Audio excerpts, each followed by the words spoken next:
Everything comes up.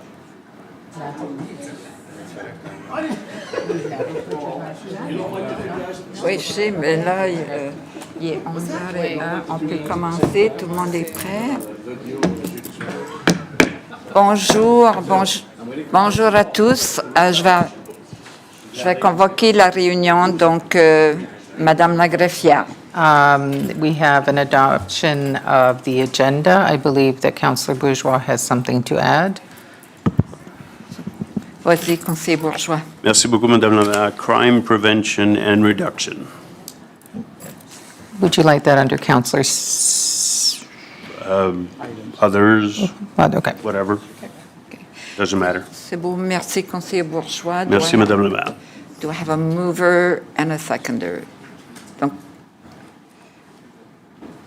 est-ce que je peux avoir quelqu'un pour conseiller Bourgeois et conseiller Richard? Merci. And we will go to a show of hands for this vote. Donc, motion carried unanimously. Merci. Next is the declaration of conflict of interest, les déclarations des conflits d'intérêts. Est-ce qu'il y a des conflits d'intérêts aujourd'hui? Conseiller No, Bourgeois. there are no.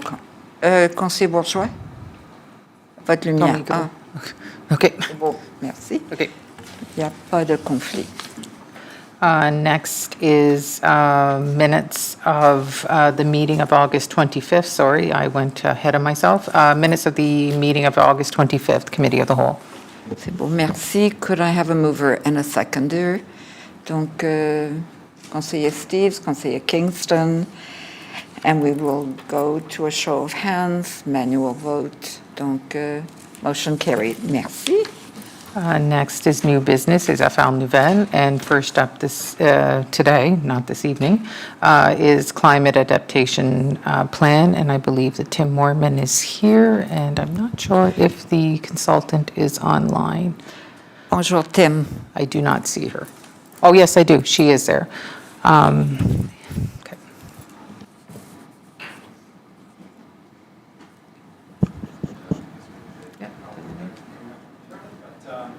Can you push a button, please, so I can, No? Good. and if the consultant wishes to speak, she can just push the green button that she should see, and I will give her access. Perfect. Thank you. Merci. Et joyeux lundi à tout le monde. Thanks very much. So this is the new climate adaptation plan which we have had developed over the past year or so. This is with the help of an Environmental Trust Fund grant from the Government of New Brunswick, so thanks very much to them. And this plan updates and or replaces the previous climate adaptation plan, which we had back in 2013. So it has been quite some time and a lot has changed. This is a plan that takes advantage of the improved knowledge and the knowledge of the evolving situation of climate change for how best to adapt here in the city of Moncton, and also broadens the scope of these sorts of threats and actions, those sorts of threats that we need to be prepared for, and the actions we need to prepare to prepare for them. So without further ado, I'm going to hand this over to our consultant, Laura Robertson of Delphi, who will be presenting on an overview of the plan. You have Wonderful. access. Thank you so much, Tim, and good morning, everybody. It's a pleasure to be here this morning. Just confirm everyone can hear me okay? Yes. Yes, we can. Great. Okay, thank you. Right, so as Tim said, I'm Laura Robertson. I'm with Delphi, and we're a strategic consulting firm that specializes in climate change and sustainability. And so we've been supporting the co-creation of this climate adaptation plan. And today I'll be providing an overview of how the plan was developed, what's in the plan, and then what comes next. So let's just start with why we're here. So we know that the impacts of climate change are already being felt in the city of Moncton. Heat waves are affecting recreation, energy use, health of residents, and particularly threatening vulnerable populations. We've seen extreme rainfall resulting in more frequent flooding. Storms such as Fiona and Lee have brought major damages and power outages. And of course, just this past summer, wildfires on the outskirts of the city threatened the city of Moncton. So climate impacts are not distant problems, they are being felt today and they're being felt in our own backyards. And across Canada, the costs resulting from weather-related disasters are surging dramatically. So 2024 represented the costliest year on record, and costs amounted to over $8.5 billion in insured losses across Canada. And what this doesn't reflect is that there are also hidden costs, such as the health impacts, strains on municipal budgets, as well as uninsured damages. And we know that these impacts will certainly get worse as climate change accelerates. So without action, the risks to the city's infrastructure, services, public health, the economy, as well as the environment will continue to grow. And this is why this plan is so important. Before we jump into it, I just want to quickly differentiate between climate adaptation and climate mitigation. So fundamentally, adaptation is about preparing for and managing the unavoidable climate impacts. So this is really about protecting people, protecting infrastructure, services, the local economy, as well as the environment from climate change. So this is quite different from mitigation, which is about reducing emissions. And mitigation, reducing emissions, is really a global challenge, but adaptation is much more local. The impacts are felt at a local level, and so it's really a local challenge to address. And so as Tim mentioned, Moncton has really been working on this since around 2010, and then the importance of adaptation was subsequently reaffirmed in the 2019 Climate Emergency Declaration, identifying adaptation as a priority. And so today we'll be presenting this updated, comprehensive climate adaptation plan. So the purpose of a CCAP, the Climate Adaptation Plan, is to first off identify what are the community vulnerabilities and risks, and then present adaptation actions to help reduce the impacts to the community and enhance the overall resilience of the city and the community to the impacts of climate change. So on the whole, an adaptation plan is built on the latest science and climate change projections. It incorporates public input as well as collaboration across city departments to ensure that the plan is representative of the needs of the community and the city as a whole. The approach that we took for the adaptation plan update was in line with the latest best practices and the guiding frameworks around community climate adaptation, so including the latest ISO standards, the ICLEI standards, as well as guidance from the province and Government of Canada. The overall approach took 4 phases: review, engagement, risk assessment, and action planning. And the overall outcome is what we would consider a science-based assessment of climate risks that are facing the City of Moncton, and then the priority action plans to address those risks. Okay, so engagement. So this was very important to the adaptation plan update to ensure that it was informed by Moncton residents and that it can ultimately serve the greatest needs of the community.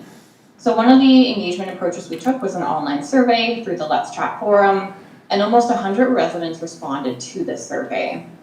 And what it revealed to us is that there is widespread concern around the City of Moncton about weather-related emergencies, and most notably, heat waves and increasing unpredictable weather.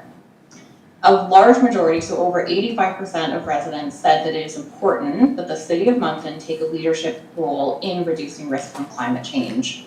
And so this very much reflects that adaptation is a local challenge. We also heard that opinions on Moncton's preparedness were mixed, and so that's further emphasized the importance of this plan.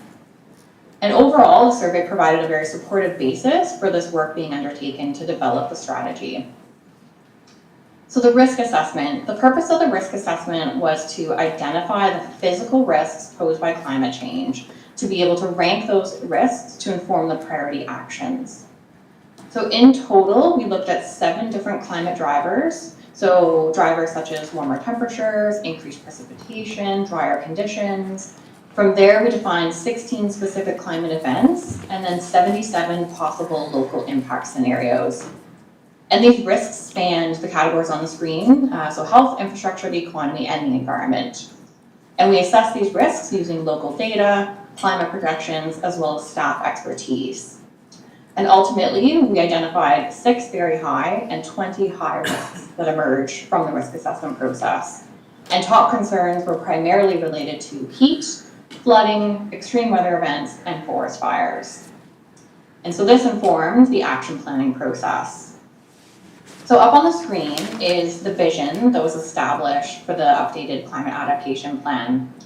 So the overarching theme is that Moncton is choosing to be proactive rather than reactive with climate adaptation. And Moncton is adopting a risk management approach so that city can respond to unknown future conditions and build in long-term resilience to be ready for whatever challenges are ahead.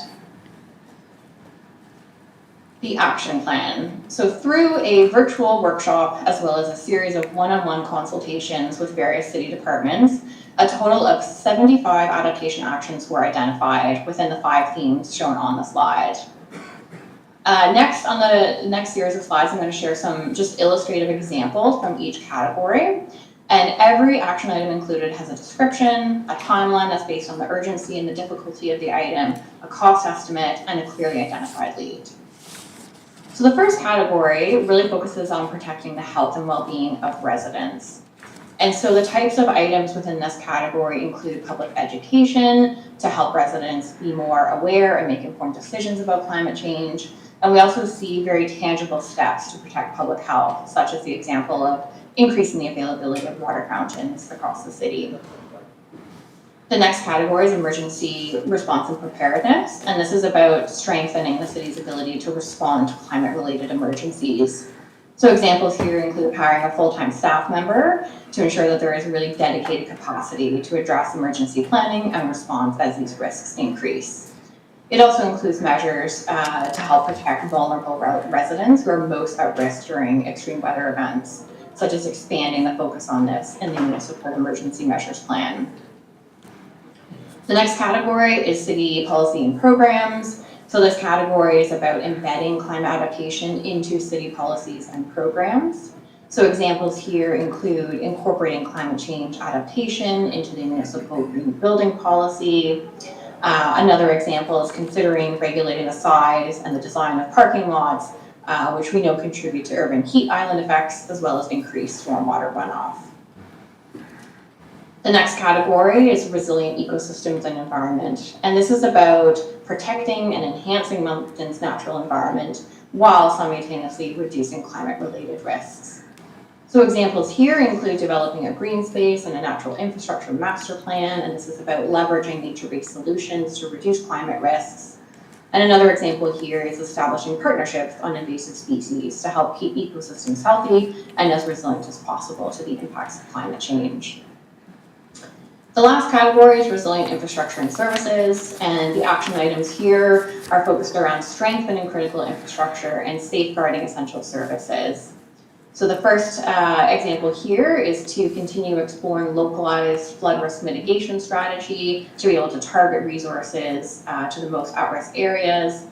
And then the second one here is around developing a vulnerability analysis and adaptation strategy specifically for the Turtle Creek watershed, the water treatment plant, and the water pumping stations to ensure that we can protect water quality and availability. And this also includes looking at the risk of wildfire risk on the water system.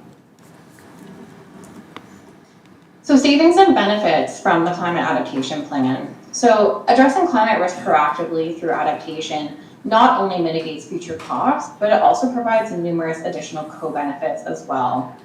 And so there was a report from the Canadian Climate Institute that shows that for every dollar spent on adaptation, it actually returns between $13 and $15 in savings and benefits in the future. The primary benefits include protecting residents, avoiding financial losses, ensuring continuity of services, but in addition to those, there are other wide-ranging, long-lasting co-benefits as well. Examples here include job creation, retention and attraction of residents and benefits, equity enhancements, improvements to physical and mental health, as well as benefits for biodiversity and nature. And so it's important to note that investments in climate adaptation not only address climate risks, they also really contribute to enhancing the overall well-being of the community. So implementation, so what comes next? So environmental planning and management will be leading the monitoring of the implementation of the plan. The implementation of the specific action items will go through the regular budget approval processes. And then one thing to note is that adaptation is really considered an ongoing process. So there needs to be ongoing monitoring, evaluation, and updates to this plan as the science evolves or as local conditions might change that could impact the severity of the risks that are assessed within the plan. So it will be routinely reviewed and updated to ensure that the most effective action items are being undertaken and prioritized. Okay, and then so for the recommendation. So the recommendation today is that the City Council adopts the Climate Change Adaptation Plan and directs administration to bring forward recommended actions for budget consideration. So that concludes the formal presentation of this item, and we'll be happy to open it up to questions. Merci beaucoup, Laura et Tim. So we have a motion before us. Could I have a mover and a seconder? Conseiller Légère and Conseiller Butler. Merci. Other questions? Conseiller Légère. Merci, Madame la Ministre. Thank you for the overview presentation. I'm just wondering, with respect to the next steps, and you're indicating some of the items for consideration at next budget, have you prepared anything, or do you have suggestions in terms of what that action plan can look like? And if we look at other municipalities, would it be beneficial to have a set amount of funds put in to be used in the course of different initiatives through the year? Thank you for the question. So what we've brought forward today, so we're not requesting any approval of spend today for the items within the plan. So the plan includes 75 action items. For each of them, we have assigned a high-level cost estimate, and we've also assigned a proposed timeline of short, midterm, and long-term items to help be able to see the implementation of the action items over time. And so in terms of next step, so environmental planning will be working internally within the city departments to be able to prioritize items for implementation. And then through the annual budget process, those items will be brought forward for consideration.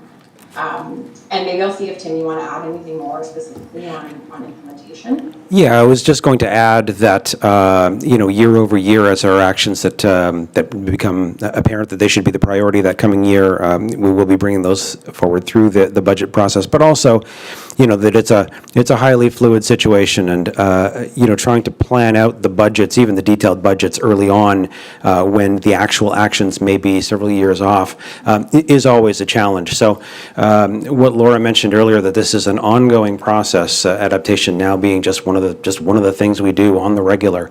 It puts us in a position to adapt almost in real time. So year over year, as projects and proposals and initiatives come up, we'll be bringing the budgets then. We have not requested a budget at this time in advance. Okay, just a couple of things. You mentioned the protection of the watershed and so on, and in light of the fires that we had this year, in particular the urban forest fire that we had, would those be two items, in terms of your priorities? To me, those seem to be two items of extreme importance. If we had water contamination at Turtle Creek for, I don't know, a variety of different reasons, it's always been thought, at least my thought, that we should protect that watershed. We may be fortunate enough that the current water treatment might be able to remove like oil contamination and other contaminants, but it may not. So that's one thing that I don't know where it ranks in priority.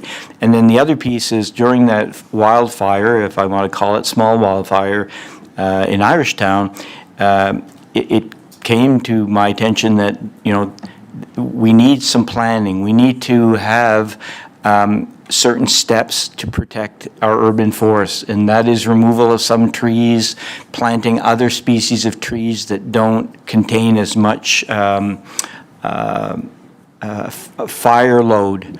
And so just some thoughts, because it's great to have 75 recommendations, and they're all important, I presume, but there are certain things that I believe we need to do immediately, and I'd like your comment, perhaps, Laura, on what other municipalities' experience have been and what are our next steps with our water treatment facility or our watershed, and then also for forest fires. Absolutely, yeah, thank you for the question, and it was quite interesting when we did the risk assessment. This was, pre-summer, this was some months ago that we did the risk assessment, and a wildfire impacting the water supply within the city of Moncton was actually identified as a very high risk. And so I think just, the experience that happened over the summer really made that very tangible in terms of how real that risk can be. And so there are several items within the plan that specifically address wildfire risk impacting the water supply. Because how we built the plan was we looked at the risks, and then the very highest risks were the focus for adaptation planning. So there is a specific item to develop a vulnerability analysis and a focused climate adaptation strategy for the watershed, which includes the reservoir, the water treatment plant, and the pumping stations. And it is specifically mentioned in the plan that this is to focus and include wildfire risk mitigation as part of the strategy. In terms of the timeline, so when we originally developed the plan, this was assessed as a medium-term priority, which would be, the 4 to 5 year time frame. So I think as, Tim was speaking to, this gets at, the fact that this is very iterative, the climate adaptation process, and it really needs to respond to the local context and changing conditions. And so this would be a situation where the priority for this item might need to be accelerated in light of the impacts felt over the summer. So yes, this item is a priority within the plan, so that is very much captured. And you also mentioned forest management as well, and there are specific action items within the plan to address forests as well. So tree management program, so there is already an existing tree management program in place. But there's an item to specifically expand and improve the tree management program to help reduce fire load across the city. Okay, thank you. Then I guess to the city manager, hopefully those will be some of the items that will come forward during budget negotiations. Thank you. Merci, conseiller Léger. Conseiller Bourgeois. Merci beaucoup, Madame la maire. J'ai 3 questions. Une qui est procédurale, 2 qui est substantif. La première procédurale, staff is recommending that council adopt the climate change adaptation plan. Adopt. Can somebody explain to me why we need to adopt this plan? And I have no problem with that. But we haven't in the past adopted some plans, for example, the social inclusion plan. When it comes to council, we say, no, you don't need to adopt it, you just need to receive it, and we stick it on our website like a stick-it note on the fridge, and it's sort of there as in, yeah, we did this, but we don't seem to have obligations towards implementation, although we do implement the social inclusion plan, but council has never adopted it. So can somebody explain to me why we are being asked to adopt this plan but not the other plans? Oui, merci, Conseiller Bourgeois. I know we've had this discussion in the past, and I discussed this specific one with Nick before. And since we also added that all recommendations that impact budget and other items would be coming to council separately, we felt that was appropriate to adopt. There's nothing controversial or that we don't agree with in the plan. In bigger plans where it's like significant impact on budget or we said received, so that's why we went with adopt this time. But I mean, if council chooses to change it to receive, we'd have no objection with that. But that's my question. What's the difference between adopting and receiving it? We are both implementing, or we will be implementing this, otherwise what's the point of adopting it if So- we don't implement it? Let me finish. But we did not adopt the social inclusion plan, but we are adopting it and we are funding it. So what's the difference? It's more than semantics. I just want to know, because we've had this discussion before from the legal perspective, that we didn't have to adopt. We could just stick it on the fridge. But now we have to adopt. And I have no problem with adopting this plan, just like I have no problem adopting the social inclusion. I just am confused as to why we adopt some and not others. Yeah, my answer to that, Councillor Bourgeois, was that other plans have sometimes more not controversial or more debatable recommendations. And this one, we felt it was pretty straightforward and that adopting probably wasn't an issue. But if it is, please feel free to change it to received. It's not about this plan. I have no problem adopting this plan. It's the other plans that we have on our website. that Conseiller Bourgeois, just a moment. Oh, okay. Serge. Yeah, so thank you for the question. I think that's something we can take back and kind of reflect on and create a more, how should I say, a clear approach moving forward. But again, as staff has recommended, I think that this one was being recommended to be adopted. And we'll get some more clarity for plans coming forward when we bring them forward. And with the rationale for either adopting or receiving and prepared for those questions. Because I have no problem in adopting this. I have no problem in adopting social inclusion plan, but we were not allowed to do it. So anyways, clarified for the other plans. I'm okay with this one. Yep. Okay, thank you, merci. My two substantive questions, probably to Laura, but Tim as well, or whoever. On page 3, it says we will have, I have the French version, des hivers plus cléments et écourtés. So less snow and ice, and my question is, if we are going to have less snow, can't predict it, but would there also be less storms and/or lesser expenses for snow removal? And if so, should we start thinking that way and maybe keep the budget snow removal at whatever amount it is today? And if there is a surplus because of milder winters, that we don't consume the whole budget, but there's, let's say, $250,000 in the bank that we would consider investing that money into climate change adaptation strategies to implement these things. Sure, Laura, do you want to take a stab at that? Sure, I can start there. So yeah, with climate change and with climate risk, it is interesting that there could be some offsets. So we don't like to talk in terms of climate benefits, but it is potentially true that snow removal costs may be lower if there is a reduced snow load. But offsets on the other side would be that we do expect an increasing frequency of ice storms. And so we do expect there to be an increasing risk related to accidents, falling debris, damage to infrastructure, buildings, etc. And so there are actions within the plan to specifically address the increasing risk of ice storms and windstorms. Action items such as tree management plan would fall under part of that, and potentially higher response costs to deal with those and to address damages.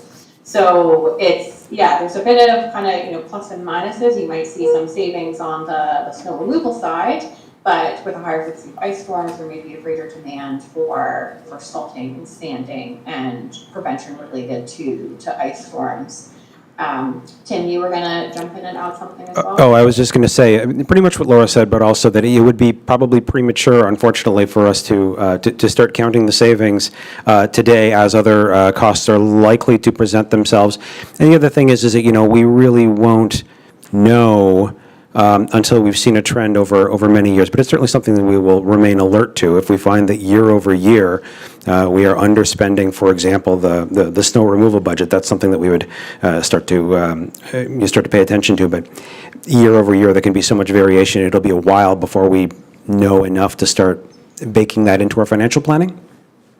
Okay, so these statements on page 3, they're sort of what? Somebody says, oh, I think there will be more clement winters. Or is it based on data? Is it based on science? Oh, it's based on science. It's, Okay, yes. so if it is based on science, I can deduct that if they are milder, they will be more and more milder as the climate change happens. That is a reasonable projection, yes. Yeah, thank you. So I'm not moving, I'm just saying that maybe we should start thinking longer term, instead of yearly budgets, we have to implement these measures. They will cost money. So where do we get the money? Well, probably by saving. So there are good things about climate change and there are bad things, probably more bad than good, but there are good things if it reduces our budget for snow removal. But let's take that money to invest in more prevention. It's just a solution, potential solution. I'll come back with it at budget time, but I was just asking your feedback on it, and I appreciate it. The second substantive question is, maybe I missed it, but amongst the 75 recommendations? I don't see any, but I might have missed it, on Kodiak Transpo, reducing our pollution, and we do have that in the plan to buy electric buses as we move along at a significantly higher cost, but hopefully it'll save money on the electricity rather than the gas. But any comments on two-part question, I guess, on Kodiak Transpo buying electric buses?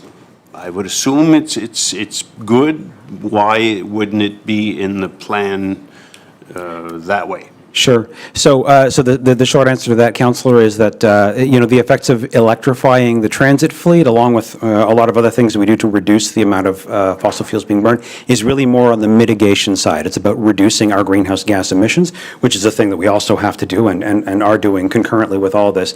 But this plan is really focused on adaptation, which is to say the things that we need to do to protect ourselves, our residents, our property, our economic prosperity from the impacts of climate change that are happening already and are going to happen anyway. So two different plans, really, and the bus stuff is about mitigation primarily. Okay.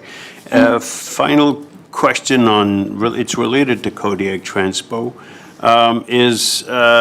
There's somewhere, I can't find it today, but there's somewhere about making sure that the heat in municipal parks, planting trees in order to provide shade and minimize the heat emanating from those spaces. Question to Laura: what do you think about eliminating flat surface parking? About, depending on the data we have, either a third to 38-39% of our downtown is flat surface parking. Just flat surface parking. It's exactly what some are paved, some are gravel. Would there be any wisdom in the city trying to eliminate these flat surface parking lots? Yes, absolutely.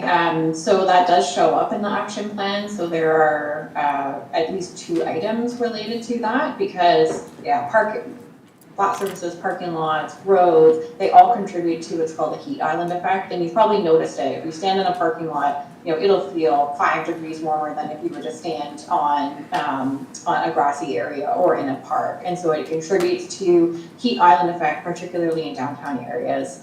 And so one of the items was around evaluating reconfiguration of roads to allocate more space to green infrastructure. So is there a way to reduce the footprint and the design of roads so that there's a higher ratio of green and permeable surfaces to asphalt and impermeable surfaces? So that is one. There's also one around looking at the pavement width guidelines and the subdivision design guidelines.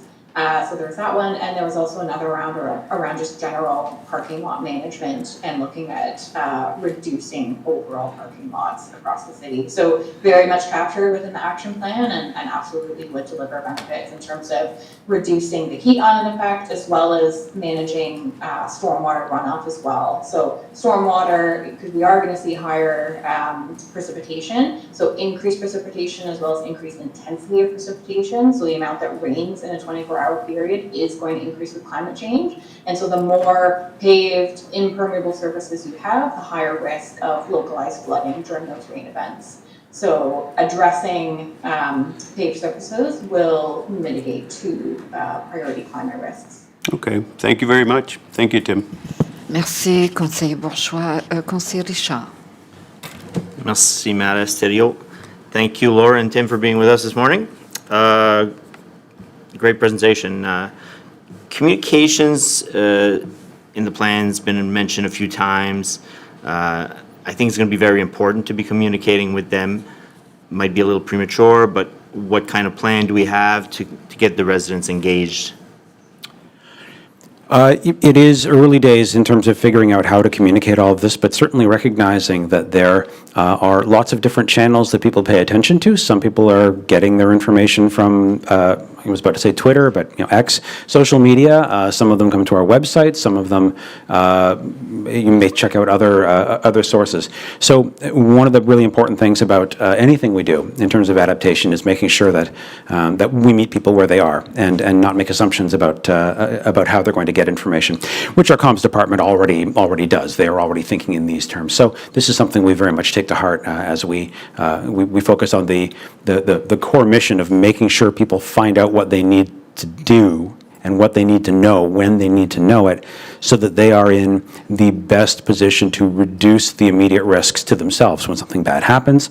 That helps to not only to help them, but also to reduce the load on our other responses.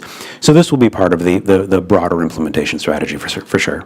So, and I appreciate the answer, because you're not just using social media. It sounds like you'll be making presentations as well for people that do not have access to the internet and stuff. So, all right, we're going to work up a whole thing. there you go. Councillor Legere stepped on the budget side a bit. Just wondering, we'll have some kind of a calendar of timeline of when and where we'd need some money to be spent there. That'll be on a year-by-year basis. Yeah. Is there any funding available from the two other levels of government? There are at various times different grant programs that come and go. We always have an eye on that. There's stuff from the Federation of Canadian Municipalities, for example. One of the projects that we're in the process of putting an RFP, we have an RFP out for right now, is a flood mitigation feasibility study for the downtown, as an example. So that's something that came out of a packet of funding that was made available by FCM just last year. So these things come and go. So we're checking those sites and looking for where the various money trees are and going and shaking them whenever they come up. That's good. Keep an eye on those. Could you clarify how we'll be measuring our wins?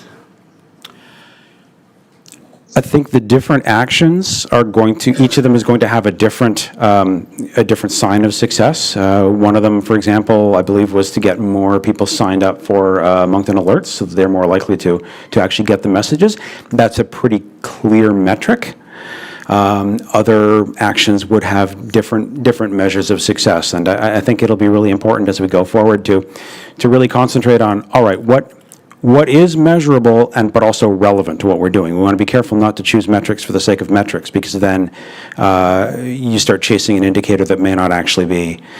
It's going to vary from action to action, I guess is the best answer I can give you. And because it's going to be important to the residents, it's going to be important to council when it comes to make decisions as well, right? So as many as we can find, please. Absolutely. Right?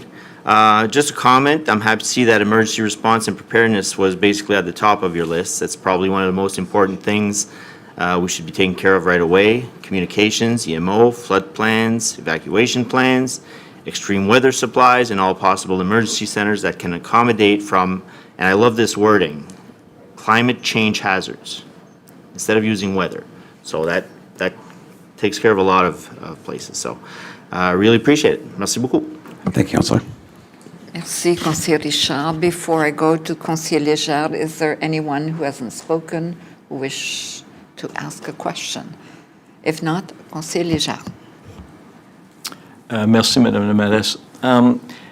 Laura, I was just looking through some of the areas in the report, and one of them talks about drought, and it talks about challenges with use of water when things become drier and drier. And in your report, it also speaks to communications with the other municipalities, both Riverview and Dieppe.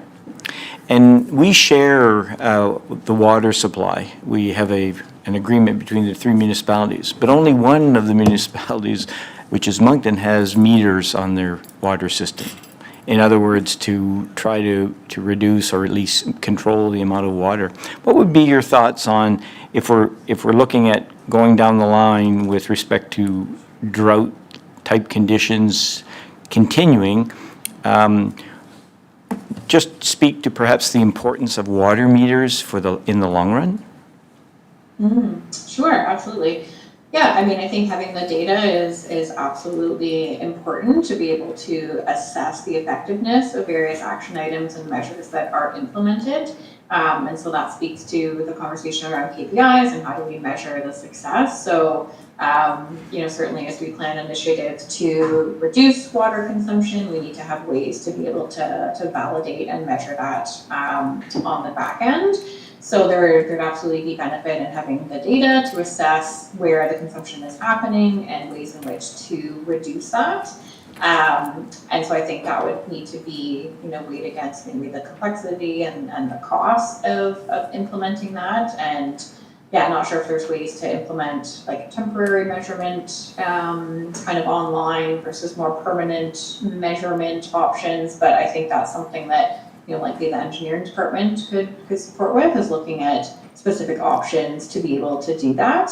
And so and that kind of emphasizes something about this plan is that these are all very high level action items and that there may need to be more detailed engineering level studies down the road associated with the various action items in the plan. So looking at the importance of measurement and the capabilities, the existing capabilities and the required capabilities might be part of implementation. Okay, and certainly engagement's important. And just lastly, you talk about the Turtle Creek watershed. I hadn't actually thought very closely in terms of if there was a wildfire, for example, in the shed, what that would, the impact it would have on water treatment facility, if roads are closed and things along that line. So I think that is nice to see that that's in there. And certainly from a risk perspective, we have a number of subdivisions that border our forests, for example, Centennial Park or Irishtown, Mapleton. And so those things, those are nice to be highlighted so that we can be proactive in moving forward with at least reducing some of that risk and engaging citizens. So I look forward to the communication plan with moving forward with this. I think that more engagement that we have with citizens, the more they will come up with maybe some solutions and some things that they would want to engage in. I saw one of the recommendations was planting more trees. We talk about it a lot, but we really have not moved forward very much on extra trees, so that would be really good. So thank you again, and thanks to staff for moving this forward, and look forward to further discussions on how we implement a lot of these action plans in the next, between now and the next 5 years. Thank you. Merci. Merci, Conseiller Légendre. Thank you, Laura and Tim. So we do have a motion. I don't see any other questions. We have a motion on the table, and we will go to an electronic vote.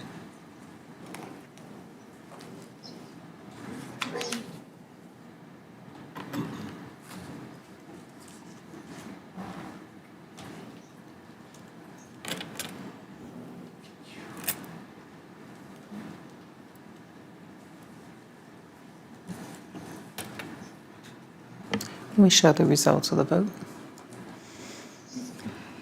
Merci. Motion carried unanimously.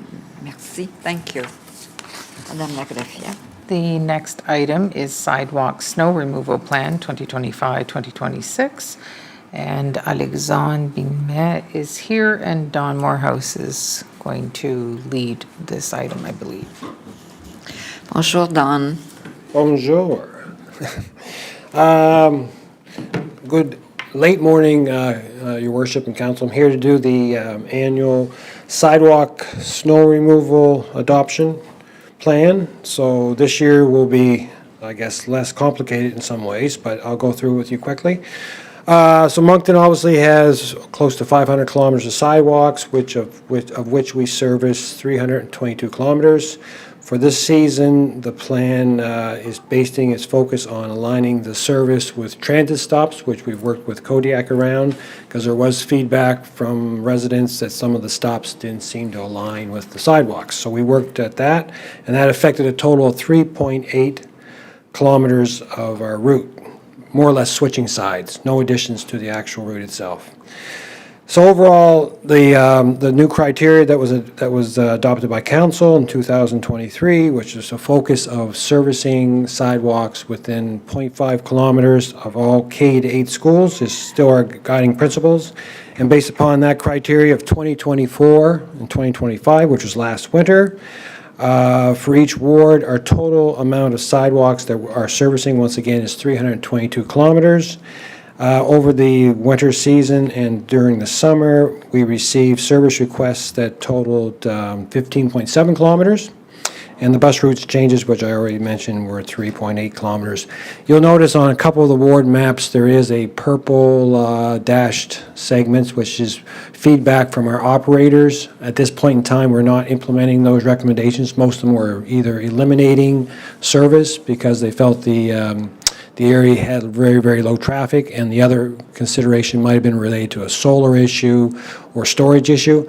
We received those post-winter mostly during the summertime as a wrap-up session. So for now, until we go out and reassess those would be considered minor changes if we do decide to implement those into the winter plan. So for now, the focus will be on the transit changing of sides for service. Right now, we are presently servicing 65% of the city's network. And based upon the active transportation plan, guidelines were set in the past that by 2027, we would be up to 75% of a servicing plan for the city sidewalk. So just a footnote there. So once again, each ward is independently shown in the package. So I guess the main focus would be for each ward. The yellow highlighted streets are the ones that identify requests, and there's a legend in the corner explaining a summary of service for each ward. Ward 2, you'll see the purple ones that the operators mentioned. That's a Ross Court off of Bessett Avenue. To eliminate the service at this time, we're putting that on hold, so that is not part of this adoption. And Ward 4, there's a number of sidewalks that were added last year, short segments between Gross Avenue and, what's that other street? I'm just trying to remember.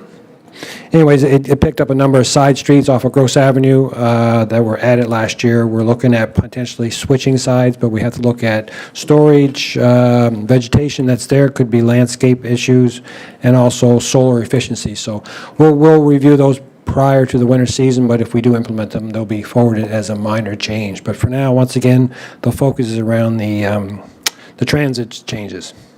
So based upon that, that is all I have. I'm open for questions. Merci beaucoup, Don. Conseiller Richard, did you wish to move the recommendation? Puis tu as une question, and Conseiller Girard seconded. Donc, allez-y, Conseiller Richard. Merci, Mayor Asterio. Thanks, Don, for the presentation. Quick question. I don't think I heard that we're eliminating anything. Nothing is being eliminated, Councillor, at this time. Okay, perfect. Thanks for the heads up. We were able to look at the plan in advance. Appreciate the map that was attached, but again, there's some highlights that are kind of hard to see, understand. If you don't mind, I wouldn't mind getting a list of the streets affected or not affected, what are the changes or no changes, why, that type, just something quick and easy, if possible, no rush, but No problem at all, if you Councillor. can, please. Not sure if other wards would ask that, but anyway, I'm asking. I appreciate we're noting feedback from the operators. They're boots on the ground and know how the work's happening, how to do it safely and efficiently, hopefully so. And also, just a comment, we're mentioning again the 0.5 kilometers from K to 8 schools. I've said in the past, some students have to walk more than 0.5 kilometers to go have to walk to school because the school buses aren't in that radius at that point. If they live more than 0.5 and less than the 1 point something that the districts have marked, they might be walking in the streets after a storm. So that's still a sad part, but we're doing as much as we can, so. Appreciate it, merci. Merci, conseiller Richard, conseiller Bourgeois. Merci beaucoup, Madame la Maire. Merci beaucoup, Don, Alexandre. You can never please everybody, except if we spent, I think it was 2 million, 2 million 5. That would allow us to do every sidewalk. So you are doing a very good job considering the limited amount that council is giving you. But at least you put on the table the possibility that if we wanted to do every sidewalk, or every street, I should say, not every sidewalk, it would cost almost double of what we're spending now. So thanks for doing a good job. But I do have one question, and I have no problem with the recommendation, but the question is, in your risk analysis, the active transportation plan approved by council in 2022 calls for 75% of the city's sidewalks to be serviced in the winter by 2027. And you're telling us that we are 65% there. It will be, correct me if I'm wrong, one heck of a step in 2 years. From 65 to 75%. Are we going to get there? Thank you, Councillor, for the question. At this rate, I don't expect we will be there. There's not currently a solid plan, as you may remember that we had brought an item, I think, last spring for council to consider to give us some direction on closing this gap, but we did not get any such direction. So unless council decides to invest significantly more resources towards activity this coming budget year, I don't expect we'll be close to this, probably closer to the status quo unless we add more resources. Yeah, and we don't have more resources either because the provincial government froze a lot of assessments. Ballpark, if it's not next year because our hands are tied, if in 2007, by the winter of 2007, ballpark, how much would we have to spend more to catch up to that target of 75%? We would have to come back to council, I think. I don't remember the exact number, but we could make this available, recalculate this and see what the gap would be worth for in 1 year, yeah. 1 million wouldn't be too far off. It's probably around that neighborhood, yeah. Okay, merci. Merci, Madame la Maire. Merci, conseiller Bourgeois, conseiller Butler. Thank you, Madam Mayor. Don, I just see one in Ward 3. If you could go to that map. Right at the very end of Blackstone, there was, we spoke about that before, I think it's 102 meters. They stop and then turn around and go back out onto the street instead of just going to the very end and swinging around and come back up. You see the one I mean?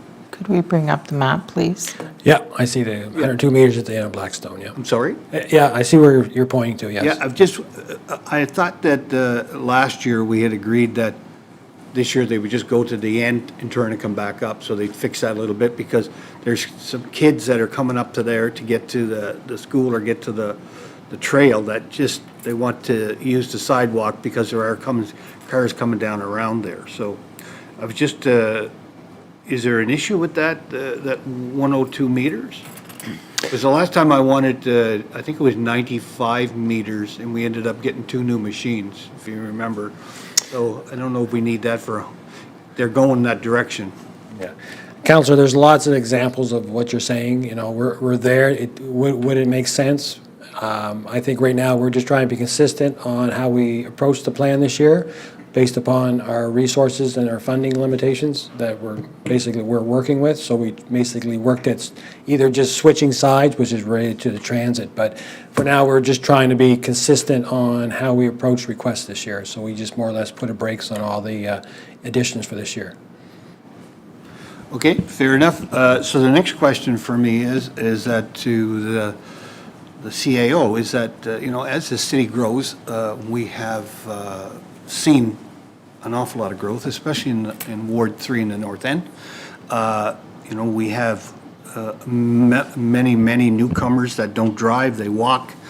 I think it's time that we have to sit down and, with Alexandre and Don and maybe get maybe a snow committee together and see, in the future, and, even if we just plan it for next year, what are we going to need for equipment? Are we going to contract some out? Are we going to buy new equipment? But I think, as this city grows, we can't keep maintaining it with the same amount. So I would like maybe for, if not this council, next council in the spring, to set up a committee under your guidance to come forward with some kind of an action plan.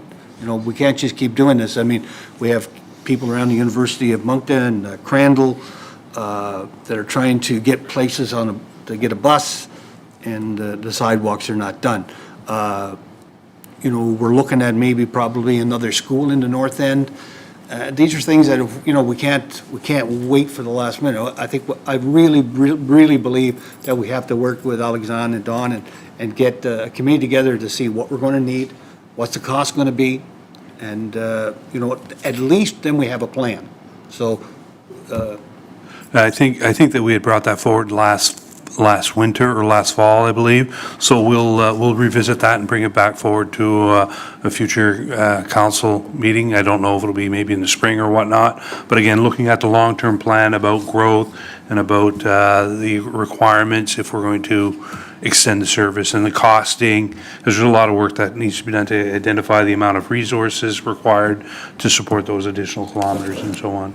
but if we done it last year, if we brought this forward last year, how come we don't have anything in front of us now? I think perhaps maybe I can go back to Alexandre for a moment. Thank you. Yeah, we brought something for council. We didn't get a motion to tell us in which direction to go, so we could not, we don't have a firm plan. But I know what you're saying. You're thinking about the snow committees that maybe Serge is less familiar with. I think there were two versions of this, one in 2011 and 2015, so I can maybe bring Serge up to speed with the concept, just so you know. And then with Dawn, I think Dawn had participated, so we can circle back maybe after the meeting later this week and just make sure we're on the same page and get back to council. All right, thank you. Thank you, Conseiller Butler. Conseiller Crossman. Merci, la mairesse. Don, thanks for the presentation. I will start with a comment regarding Councillor Butler's request for a snow removal committee. I remember sitting on that quite a number of years ago, Don, I do believe, and Alexandre, and, I think we need to start looking at this again. We need to actually start looking at maybe getting away from committee the whole meeting as well, and start being more active in our community meetings as councillors, where we meet with staff, we have the meetings, and we come back and we present to council. Because it just seems like we're going over this information 2 or 3 times within a year, as it was just explained. So I don't know, maybe there's some other way that we need to look at this. And I know councillors are part-time and they put in the time and the dedication that they wish. So Don, one comment you just made, if you made it several times, is resource and financial limitations. We haven't, as a council, even looked at the budget yet. So we don't even know what the 2026 limitations are financially or staff-wise or mechanical-wise. So how far behind are we in not being able to fulfill citizens' requests? Because as I look at Ward 1, there's one in there on Glengrove that has been talked about for years and years and years, and we'd never done anything. It's on there, it's highlighted today in yellow, 636 meters, I think the number is. I don't have it up on my screen right now. So when are we going to have those discussions, Don, on how short we are before council looks at a sidewalk plan to approve? Well, Councillor, obviously, this is for 25, 26, which the budget has been built for, right? Like you say, last year, I think there was more, we stepped in deeper of looking at potential options, looking forward, and decisions were made at that point in time. So right now, we're showing, we got 2 deficits. We got one that's of the 0.5 kilometer buffer to be finished, And outside of that, there's also partially 15.7 kilometers of service requests from residents. Some of them would be in that same area. So it's, like I say, it has to be decided by council how the service is to be expanded or changed in the future. For now, I have to work with what I'm given as a directive, and this is how this plan has been developed. But I'll leave it at that for now. So. Okay, it's just that the comment was made by Councillor Richard that we're not cutting anything, which is true, but we're not adding what citizens are looking for as well. So I think that's another part of the sidewalk plan that we have to look at. If there has to be a way that you can come back to council and say, because I remember a number of years ago, somebody on council moved a motion to add 2 more trackless units to the fleet. And then at that point, we had staffing that were allocated as well to that, and so on and so forth. But we haven't seen that come forward lately, and I know some councillors weren't in favor of it. Back then, it went through. But we need to look at that opportunity. If citizens are calling and saying that things need to change, especially in schooling areas that are outside this 1.5 kilometer yardage, I think we need to have those conversations before we get to this stage, where you're before council and saying, here's the plan, we didn't cut anything, here's the additional requests from citizens, but we're not taking those in either. So I think there has to be some sort of balance, because as we keep talking about resources and financial limitations, we as council are going on what you're telling us today, but we haven't seen the budget. So we don't know how to protect what you need in the future, right? Is there some way we can get that for the 26? I know you're talking 2025, 26. Alex on. Yeah. Go ahead. Thank you very much. So essentially, when we brought to council the item last spring regarding the future of the snow removal plan, we had put some options forward to be able to grow the plan if council decided to. At that time, we didn't get any direction to do so. The next step is the budget process. So this coming budget process, which council will be deliberating probably in November, possibly, if council decided to provide more resources, this would take place into the 26-27 winter season. So if you remember last budget cycle, a year ago, council did not add any resource for snow removal on sidewalks. So consequently, now we don't have any more capacity to add kilometers. So if it's a priority of council, staff would need to know that now to be able to bring something forward. At this point, quite honestly, I don't think you'll see something come forward in this budget cycle to add resources toward this, because we did not get a signal from council that this was the desire of council. Okay. And given the difficult budget cycle I believe we might be coming into, I don't think it will be there. Now, if council decided otherwise, we could certainly prepare something to add, another package of resource, like any one resource about add from 15 to 20 kilometers typically, right? So in the past, we've seen, like 2 years ago, I believe council gave us one more resource, which is why last year we were able to add a 15 to 20 kilometer, which we cannot do right now. Okay. This is the third time it's come up, so I really think that previous conversation and all the CRF should be shared with council so that we can have a better understanding come budget time.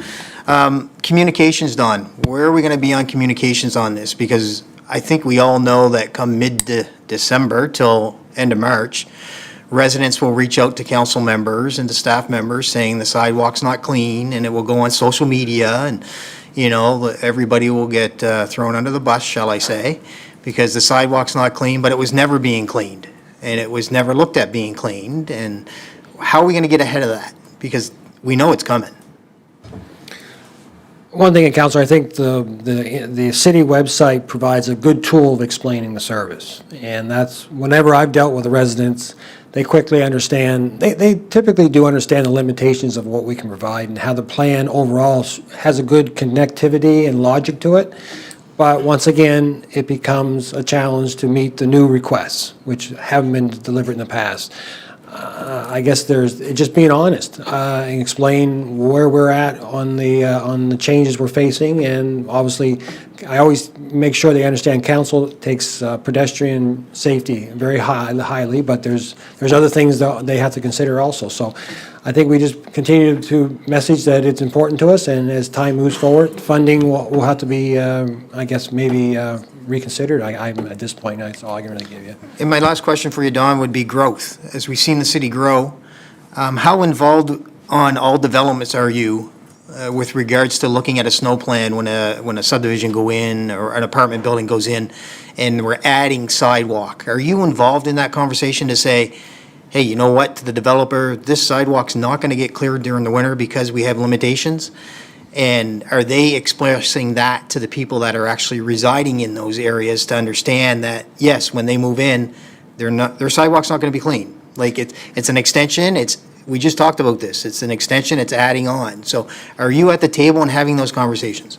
I do sit in on the weekly planning committee meetings. At this level, typically, I'm spearheading any concerns from an operational servicing point of view, like if a building setback isn't proper, or there could be limitations or concerns of where things are being situated. But as far as service, the planning doesn't really discuss with the developer. My understanding is that this sidewalk is serviced or is not serviced. But we look at it just from a building point of view, how you're building the sidewalk for us to provide the service, either today or down the road. So can I direct that question to planning? I don't see anybody in the room from planning, but maybe Elaine could answer my question?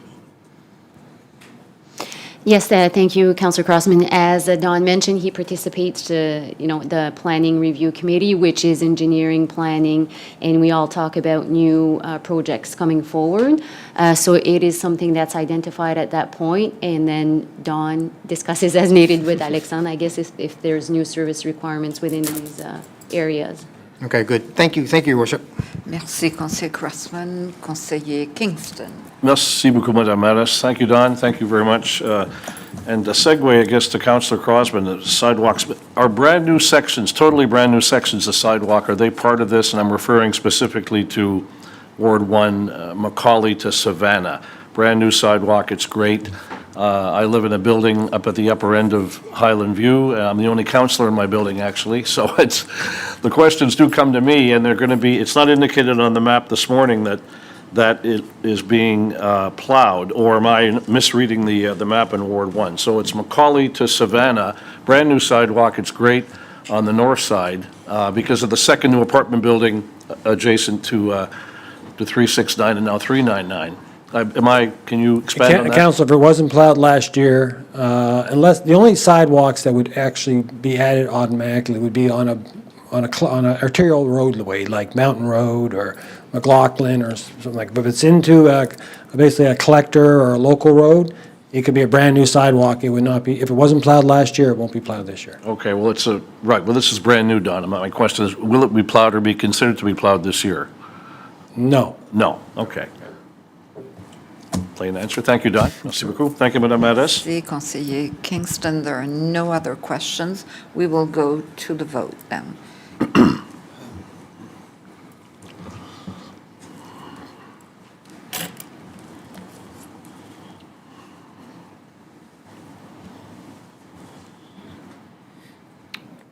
Okay, can we see the results? Merci, motion carried unanimously. Thank you, Don. Merci. And we will break for lunch now. Donc,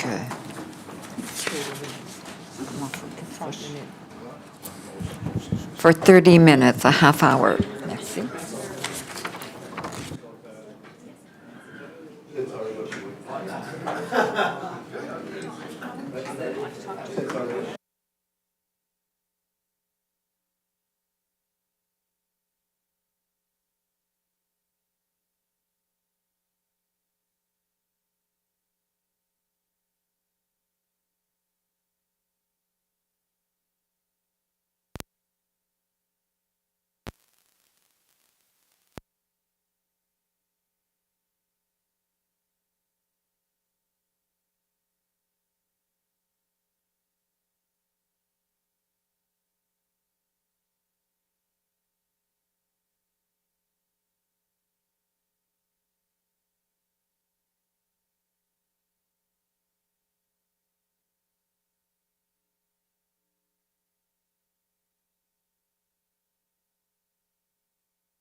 Oui.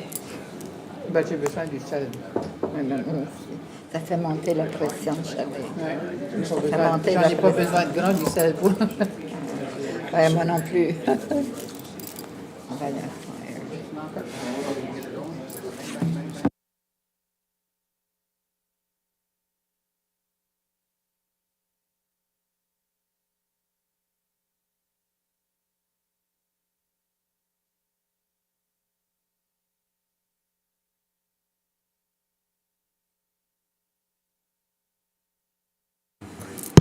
Bonjour, everyone.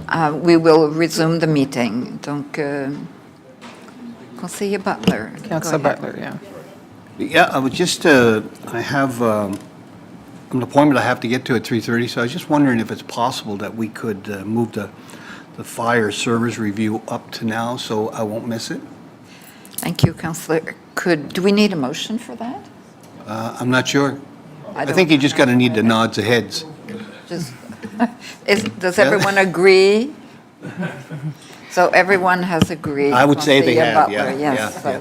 I can we slap will heads on the way out. Okay, so with that nod of head, let's go to item 5.8, fire service review. And Chief, I would ask you to push the little button and je te donnerai la parole. Bonjour, Monsieur Conrad. Bonjour. I think the PowerPoint's coming up, yes. Good afternoon, Your Worship and Member of Council. So as we had talked a few meetings ago, Council had requested that we do a presentation on what's kind of more detail, what we're proposing for the next few years. So I'll just go through that presentation. So again, just a reminder on the org chart. So obviously the fire chief, we have an executive assistant. Then we have deputy chief, Deputy Guptill on the left, or left of the chart. We have 4 platoon chiefs, so they manage all the captains, lieutenants, and firefighters. And you see here in the captains, there's 20 captains, 24 lieutenants. Those 24 lieutenants it's not as if it looks like micromanagement. You have 44 supervisors. The lieutenants are just there when the captains are not around. So just they have that title, but they're just acting in that role when the captains are off or sick. Then in the middle, we have the training, division chief of training. We have the 3 training officers. And on the right, the division chief of fire prevention, which you've recently approved to hire. And I'm glad to report that he's been in operations for the last 4 weeks. And then under him, he's got 4 fire prevention officers. So today I wanted to overview. In 2023, we had the Fire Underwriters Survey, and that's mostly for insurance purposes, but they had some recommendations. And the 2025 Fire Service Review included the Fire Underwriter Survey recommendations. So now we have one kind of Fire Service Review encompasses both, so which is good. I'll briefly talk about what we've done so far from the Fire Service Review, and then we'll talk about what 2026, 2027. What we did is we're going to talk about what 2026 we're planning, 2027, and then we encompass 2028 to 2040 because there's still lots of stuff that can change. And it's a 10-year program. It's a 10-year review recommendations, but there's one item there that's 15 years. So that's why we went from 2025 to 2040. So in green on top is what we've already accomplished, so briefly go through those. And on the right, you'll see 2025 is what the cost was for the 2025. And then on this last column is a cumulative, once we get to 2040, how much that position would have cost. For example, recommendation 9 was to add a position of division chief, $184,000, that's the annual all-in burden cost, while over the next 15 years, it would cost $2.8 million. So some stuff, again, if it says minimum, it's just staff time. There's a cost, but it's staff time. So annual review of the bylaw, we do that. Fire chief report quarterly. Now every quarter I come here and I report on stats on bylaw and fire. So we've already implemented that. Division chief, fire prevention software. We had purchased the software last year and it came with a fire prevention module. So we just implemented that actually recently. The position division chief, we've done that. Implemented the accountability, so that same software, now we know what the officers have done all week and what they're going to do next week. We review the job descriptions every year anyway, so that's already accomplished. Recommendation 43, and on the left is the number, it's the recommendation, so there was 64, so that was recommendation number 43 on the left. So develop a unified municipal emergency management plan, so we've done that. So we have 18 municipalities in southeast New Brunswick, so we've developed a standardized plan, and they're in the process, most of them are in the process of adopting that. So for emergency preparedness, this is huge, so now anywhere in southeast, we're going to have a very, very similar plan to collaborate. 46 mutual aid and fire protection agreements, we review those annually. 58, develop long-range forecast to ensure regular replacement. So our vehicles, fire vehicles are good for about 15 years, the big ones. So we normally project with finance what it looks like for another cycle. So we're normally about 15 years ahead to plan the replacement, and we try not to replace them all in 1 year. Number 60, dedicated personnel from IS. So we do have some person from IS that are dedicated, not a person necessarily just to us, but we have a line of communication with a person there. So we consider that those accomplished. In yellow here would be 2026, what we're recommending, and those that are financial, you'll see those in the budget deliberation process. So develop an SOP committee, so that's, again, just staff to look at our SOP. Develop policy directives for fire crews to more actively engage in public fire life safety. So now that we have a division chief of fire prevention, he's going to be able to develop a plan so that our regular operational crew can start doing some of their part on this program. Number 8, establish concise directive when fire prevention needs to be contacted. So right now we do have, it's very vague on when they go, what type of fires they investigate and not. So they found that we should clarify that, which we agree. 15, develop a career policy, so development. So what from a probationary firefighter, and hopefully they want to become fire chief one day, what's that process? What does that look like? 16, reassess the training requirements for essential programs. So kind of say, what are the essentials that we have to do practice every year, and what can we do every 2 years or 3 years? So we think we can accomplish that next year. Reassess the training, increase the overtime budget. So basically, here they're recommending to have approximately $100,000 for training specifically, so that there's operational, so that we don't have a choice. We have to have our minimum firefighters, but when they do training outside of their work, so on their days off, we bring them on overtime. We should have a separate budget for that, so that in case we're asked to cut some budgets sometime, then we can look at that, versus now it's kind of just one big budget. Number 19, creating a position dedicated to managing logistics. So right now, our training officers, we have our 3 training officers, and they're busy either repairing equipment or we contract out equipment. This position would do twofold. It would give the training officers the ability to do their job, meaning train our firefighters. And number 2, we contract out a lot, like our breathing apparatus, our radios, our ladders are all tested and repaired outside. We could all do that inside. So there's going to be some cost savings there. We don't know exactly how much, but we have an idea. 20, recurring training calendar. That's kind of an ongoing thing. And create a formal mentoring program. So we think that we agree that firefighters should have a mentor assigned to them, especially their first couple years, how to adapt to our culture and how to fit in. Still 2026, implemented a management system for streamlined training delivery. There's an opportunity there to start doing some training online or pre-recorded training. So again, the software we already have, if you want to add a module, it's about $10,000 per year to add that module. 23, outline the requires for records. So we do a lot of documentation, but we don't have a policy on what to record, et cetera. 25, establish standardized training records, same thing, what do we keep? The big item here, number 28, a rapid rescue vehicle, rapid response vehicle. So you'll see in the budget process, we're asking for 10 firefighters.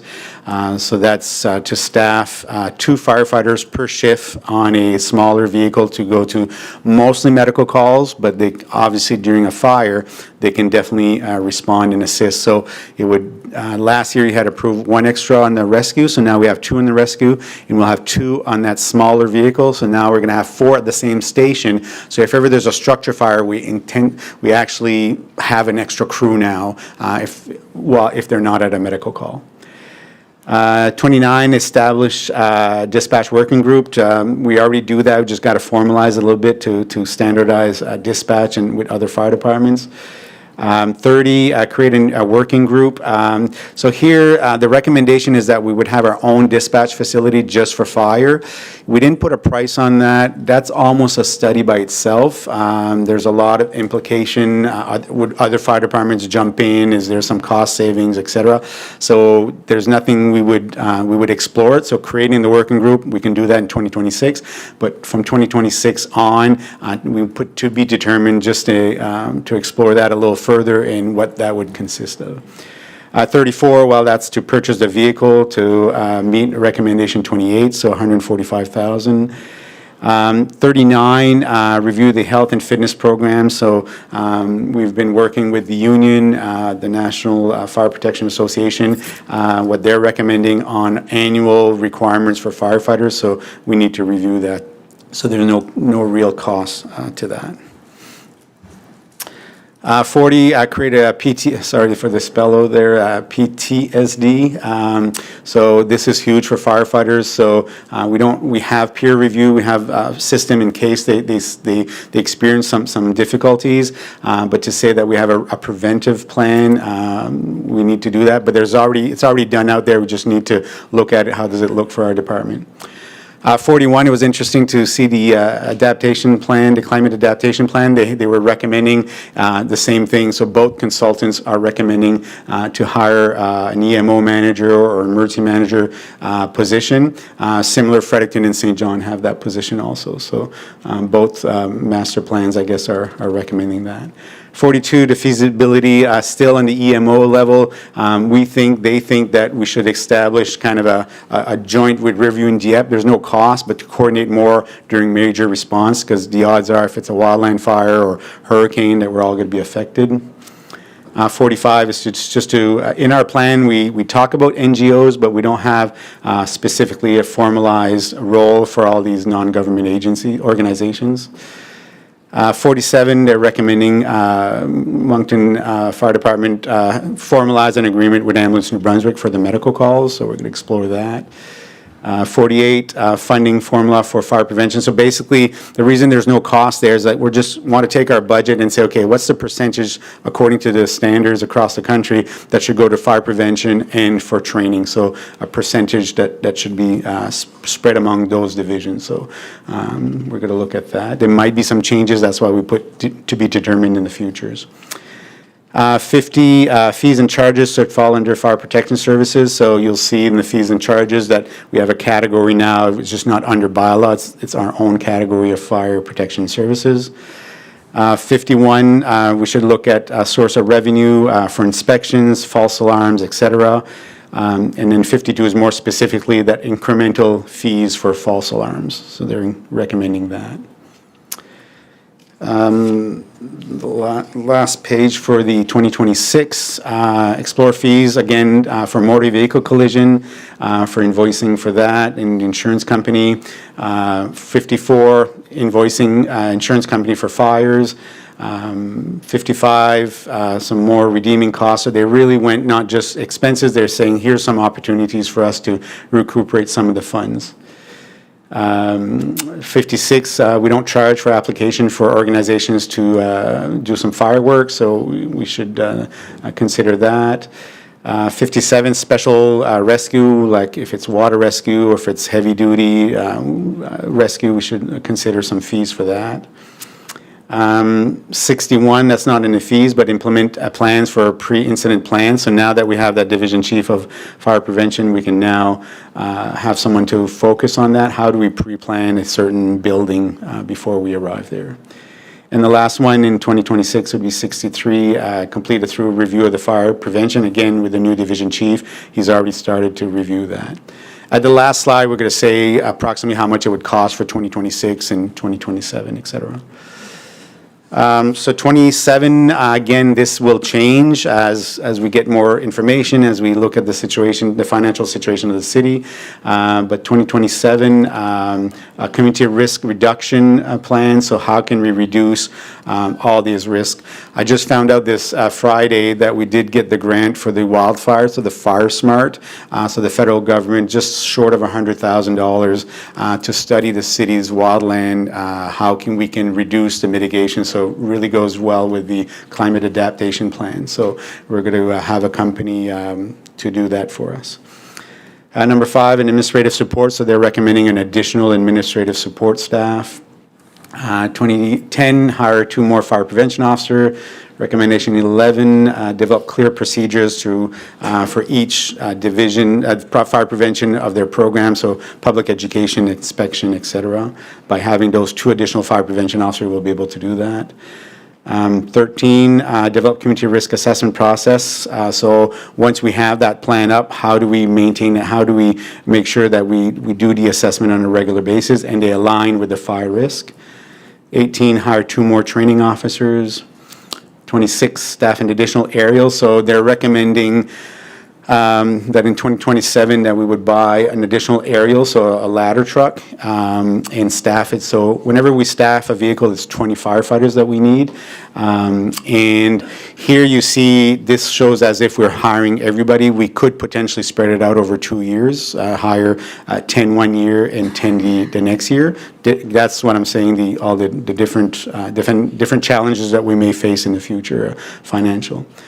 31A, it was one recommendation, but I had to split it because one half of it we want to do sooner than later. So adding a 6th fire station. So we put all the money in 2027, but obviously the land can't be bought, the design and the construction all in 1 year.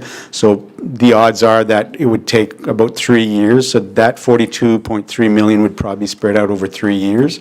And then you see the 48 million, well, that's what it would cost to maintain it over those 15 years. And then 33, it's kind of on the slide, it's blurred there, it's my picture, but it is the purchase of that ladder truck, that additional ladder truck on the top. And it's $3 million to buy that. And the reason it's $6 million, it's not just for the maintenance of that vehicle, is that every year we put money aside so that in 15 years we have money to buy a new one, so that we don't have to kind of borrow money. That's kind of the plan that we're seeing for that. The last slide for 2027, 2 mechanics at the City of Moncton garage be managed by Moncton Fire Department. So there's no cost because they're already there paid. They're recommending that. So we just need to have that conversation if it makes operational sense or not. 37, Superior Tanker Shuttle. This is exactly about the, wherever in the city or outside the city we don't have any hydrants, is to get that accreditation. And part of the accreditation is there's criteria to make sure we have water on the fire for a certain amount of time. Well, that includes shuttling water and adding some hydrants.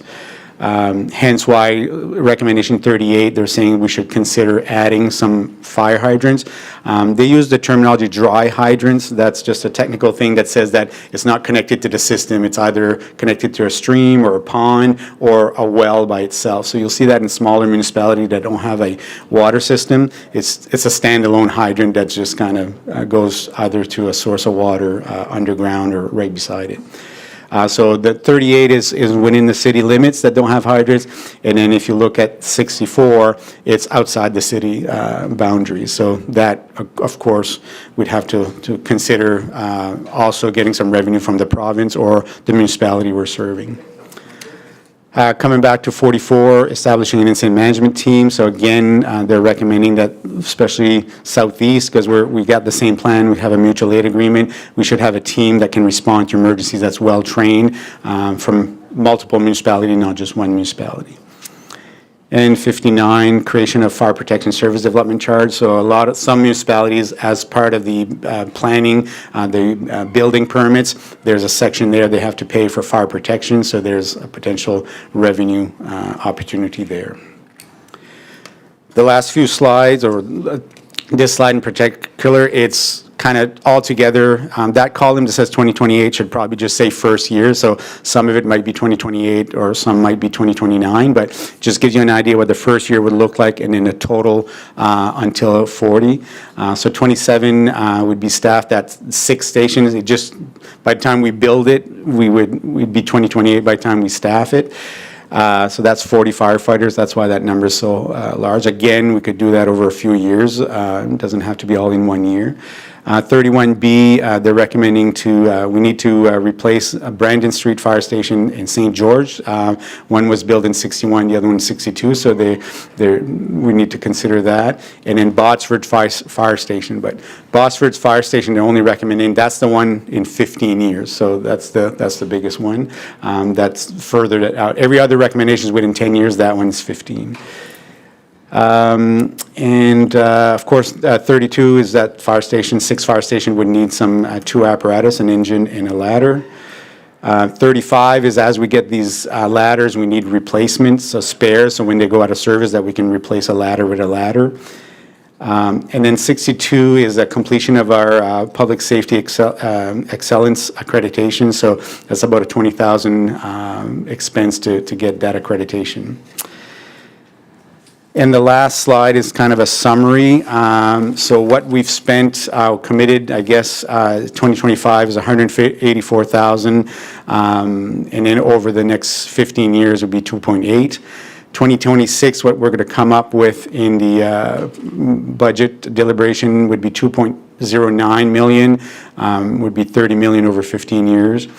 2027, again, 47 million. It is large, but that's because of that 6th station that we could potentially spread out over a few years, not all in the same year. And then 2028 and on would be another 41 million. So total from now till year 15, 2040 would be approximately $285 million. So just a kind of a statement there. The above table reflects estimate costs, of course, and 2027, as we get closer for that budget deliberation, we're going to need to make some decisions because that's a high number. So either spread it out a bit or change a few things, but that's what we're proposing at this time. More than happy to answer any questions. Merci beaucoup, Conseiller Léger. Merci, Madame la Mairesse. Do you want somebody to move the recommendation? There's no recommendation, it's just, yeah. Thanks for the update. Just a question, so I noticed that to hire the 10 firefighters was 1.53 million. And then later on, you talked about the additional 20, but you only had $667,000 in that year. So is that a typo, or what am I missing?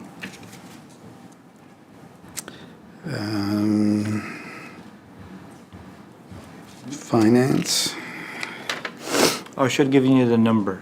Yeah, which ones? So 28 was the 1.153, and 26 staff and additional aerial apparatus, 20 new firefighters for 677,000. I think that's because we're spreading it over 2 years. I think that's half of it. Yeah, so Is that half of it? the 2027 is approximately half, so we would only hire 10 of them on year 2027, the other 10 would be in 2028. But you're hiring 10, though, other firefighters at 1.53 million. So maybe it's over 3 years? But you couldn't do it over 3 years, right? Well, yeah, 2 times 6 is about 1.2, 1.3, so it's about this, well, I guess one's high, 1.5, so. No, but if 10 Yeah. are 1.53, Yeah. you'd expect that if you're. It should be 1.5. It should be 1.53 each year. each year. Correct. So I'm looking at finance here. Yeah, no, so you have to remember, one of them also has a vehicle, because there would be, But not in that amount. It's a The separate line line. item is just the 10, just the 10, just the 10 I thought it came with firefighters. the- Anyway, you can go back and look at it. It just stuck out as a, yep, perhaps, so that would, it may be captured in all of those amounts leading into the full implementation, but I just, Might be a copy and paste issue. yeah, perhaps, just to be aware. Okay, thank you. Yeah.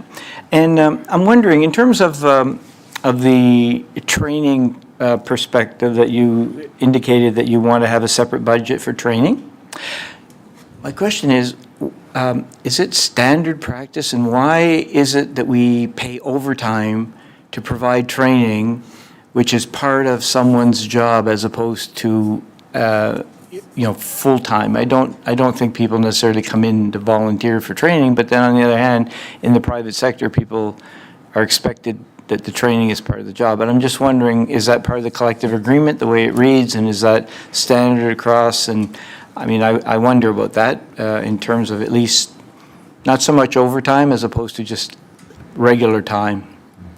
Yeah, that is definitely a contract and industry standard that whenever we ask firefighters to come on their off duties, we have to pay them time and a half for a minimum amount of hours.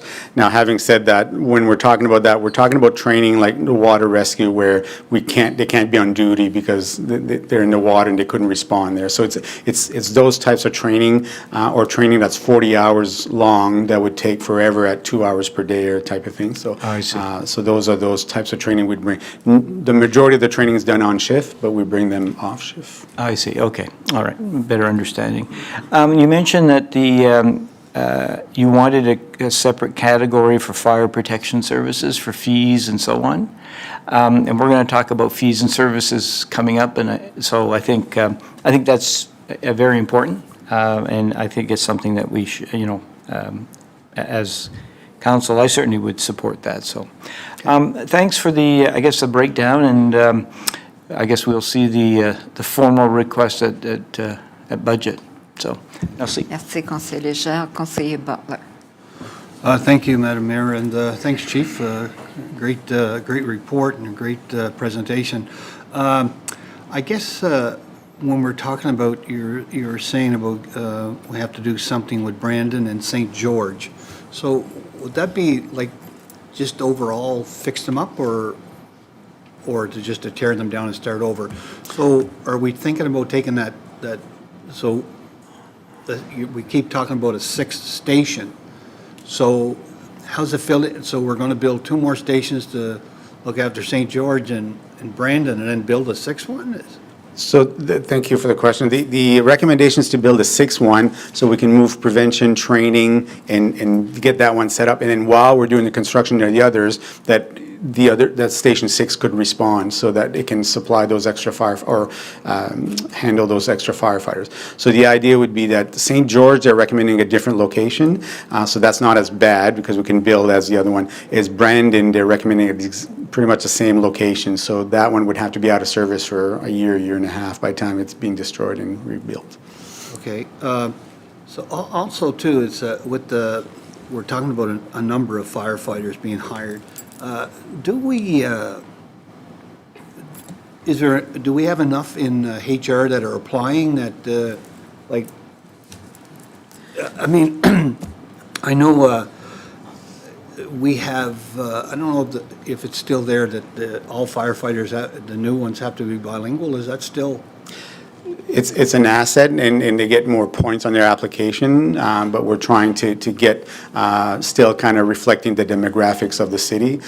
So we're trying to kind of 60-40, but it's more points if they apply. But it's not mandatory, sorry. And also too is, are we looking to see that I know we can't tell people where to live. I can appreciate that, but you know, there's some firefighters that live quite a distance away from the city in case there's ever was an emergency. So is that something that we try to negotiate within the collective agreement? Or I just find it like, let's say for instance, there's a guy who lives in hypothetically in Truro, Nova Scotia, and we call him to come back, and, you know, he can't get there, so is there a way, like, you know, we're hiring 20 more, I just wouldn't want to be like 10, and nothing against the area, but 10 from Campbellton and maybe 2 live in Prince Edward Island. I mean, I'm just, Yeah, good question. So we don't have anything, we used to have it in a collective agreement when we had volunteers so that they need to be within the city to respond, but now that we don't have, that clause was taken out. There was a legal challenge also in another fire department and the city had lost. So for us, I'd say there's probably about 5 of our current firefighters that are, let's say, greater than an hour away. But most of people, when they do get the job, they do move in the city, which is a good thing. And a lot of times when there's a large fire, even if it's someone, it takes them 2 hours, we'll take their help. So like the fire we had this weekend that lasted pretty much all day, by the time they arrived, we still needed their help. So we'll take it.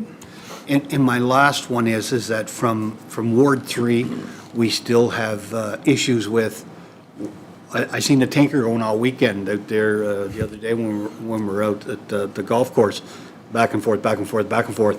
I was just wondering, have we, when we're dealing with looking to the future, are we talking about maybe even putting maybe a well or something up in the top of Ward 3?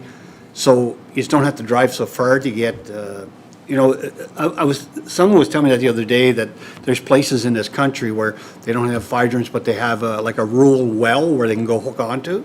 So are we thinking about that? That's exactly what there's 2 recommendations on those dry hydrants. That's exactly what it is. So we look at that and said, is it quicker for us to go to a hydrant, or is it quicker to us to have a central, it's still a hydrant, but it's a pond or a river, or we literally drill a well. Some may even have put a large tank underground and buried it, and then that's the hydrant, and they fill it after the fire. So definitely something we need to look at. So if you go up Route 126. Correct. About halfway up between here and the Miramichi, there's a blue building that it has fire hydrant on it. Is that what we're talking about? Like it shows, I think that it's in the rural area that a fire department could come and hook onto that. Exactly. That could be like Saint Antoine or Saint whatever that put that in there. We would have access to that, but we would need some a little closer to our city limits for sure. Yeah, no, that's why I was suggesting that we're going to build something like that within. Yeah. All right, thank you. Thank you. Thank you, Conseiller Butler. Conseiller Bourgeois. Merci, Conrad. J'apprécie énormément ça. Faut qu'on mange l'éléphant à une bouchée à la fois. Là, c'est laquelle qu'on commence avec et combien de bouchées qu'on va prendre avant de se rendre malade. Mais c'est énorme, là, 285 millions sur 15 ans. On va aller 3 millions par année. Ma première question, c'est un petit peu peut-être même trop philosophique, mais plus philosophique que les détails. Déjà, je ne veux pas m'embarquer dans chacun des détails, on va y discuter éventuellement, mais avant de commencer à s'attarder un morceau à la fois, est-ce qu'on a des résultats, des mesurables, des objectifs qui nous permettraient de comparer le before and after? Avant de dépenser 285 millions, comment est-ce qu'on fait pour savoir que c'est 150 choses qu'on va acheter au fur et à mesure qui va donner 285 millions d'ici 15 ans, va nous donner le meilleur résultat? Par exemple, je ne suis pas un expert, là, c'est ton expertise, mais qu'il y aurait moins de feux par habitant, par maison, par bâtiment commercial, on peut les subdiviser, là, mais il y aurait moins de feux. Ça, c'est peut-être plus de prévention que guérison, mais je vous laisse. Un autre résultat, ça serait bien sûr le nombre de vies qui seraient dues à des feux, qui diminuerait idéalement à 0, là, blessures, whatever. Troisièmement, c'est le dommage aux propriétés. Combien de millions de dollars, combien de propriétés qui ont été brûlées, combien de millions de dollars, avec des dollars constants là, dans 15 ans, qu'on puisse comparer. Là.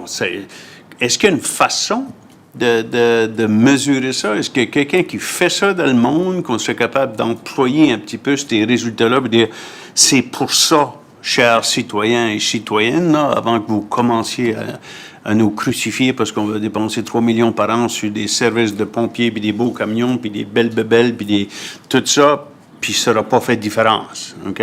Je te garoche cette grande question-là, là.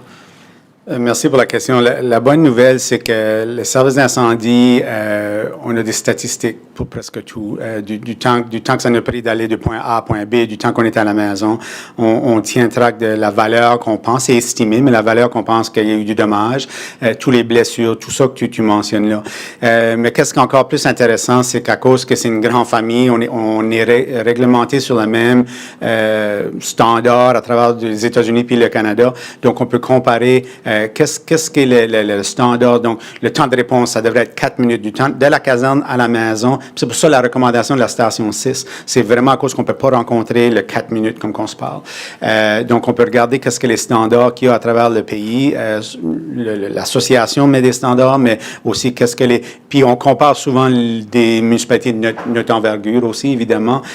On ne peut pas se comparer avec Toronto, mais on va se comparer avec des compagnies, des municipalités de notre grosseur.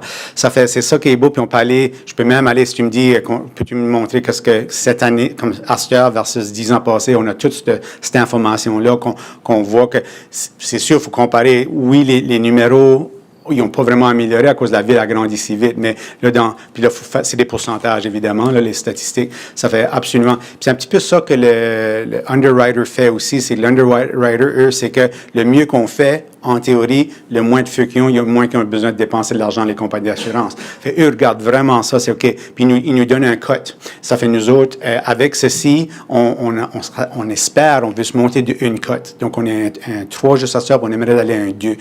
C'est ça l'ultime. Si jamais, avant que je me retire, que je fais une autre évaluation, puis on est à un 2, ça serait l'ultime succès. Sauver des vies et propriétés, là, c'est sûr. Mais pour mesurer à 30 000 pieds, là, ça serait vraiment ça la cote qu'on garderait monter d'un niveau. Est-ce qu'on serait capable d'obtenir un one-pager là-dessus qui dit voici les critères sur lesquels on s'évalue, puis que donc, moi je ne sais pas ici, là, mais disons dans 15 ans d'Astor, les conseillers qui sont autour de cette table vont dire « Hey, ça a voulu le 285 millions ». J'apprécierais ça.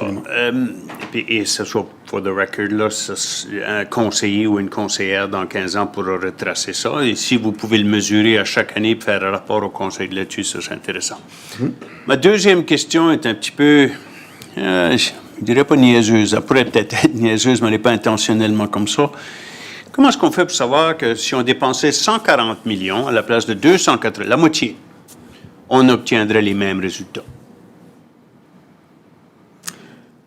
On saurait... Puis que le 140 millions, là, ça inclurait une 6e station. On piquerait, là, parmi toutes ces mesures-là, là, on dépenserait la moitié du 285 millions. On aurait peut-être 80% des résultats. On n'aurait peut-être pas 100% des... Comment est-ce qu'on fait pour savoir ça, là? C'est ça aussi, c'est absolument. C'est que là, si jamais qu'on décide de faire ça, puis ceci, là, c'est la dream list, là. C'est sûr que c'est peut-être pas réaliste non plus, là. On va travailler sur ça, puis ça va peut-être prendre 20 ans. C'est là que je vais aboutir. Tu l'as dit, go ahead. Exactement. Donc, nous autres, c'est puis la ville, qu'est-ce qu'on peut afforder, qu'est-ce qui se passe, qu'est-ce que les besoins, ça peut changer énormément. Moi, je prévois vraiment peut-être qu'à année 8 ou 9, qu'on fait peut-être une autre évaluation, que dire, OK, où est-ce qu'on est rendu, puis où est-ce qu'on s'en va les prochains 10 ans, il faudrait qu'il y ait un overlap. Mais je pense que, pour répondre à ta question, c'est que sûrement que là, on voit tout d'un coup que les montants de dommages augmentent. So, qu'il y a plus de propriétés qui sont endommagées. Tu vois, le standard national est que les services d'incendie maintiennent. Puis à Moncton, pourquoi que Moncton a plus de feux, de dommages de feux à cause que notre temps de réponse est plus grand. On est beaucoup basé sur notre temps de réponse, nous. C'est qu'on peut avoir, puis les standards, c'est un tel montant de pompiers avec ce 4 minutes-là. Donc, plus gros que la bâtisse, plus de pompiers qu'on a besoin.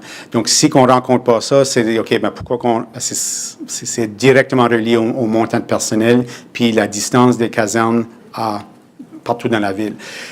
Puis aussi, le underwriter, eux aussi, c'est un pourcentage. Leur goal, c'est le 90 percentile. So, ils essaient de regarder ça, puis ils voient...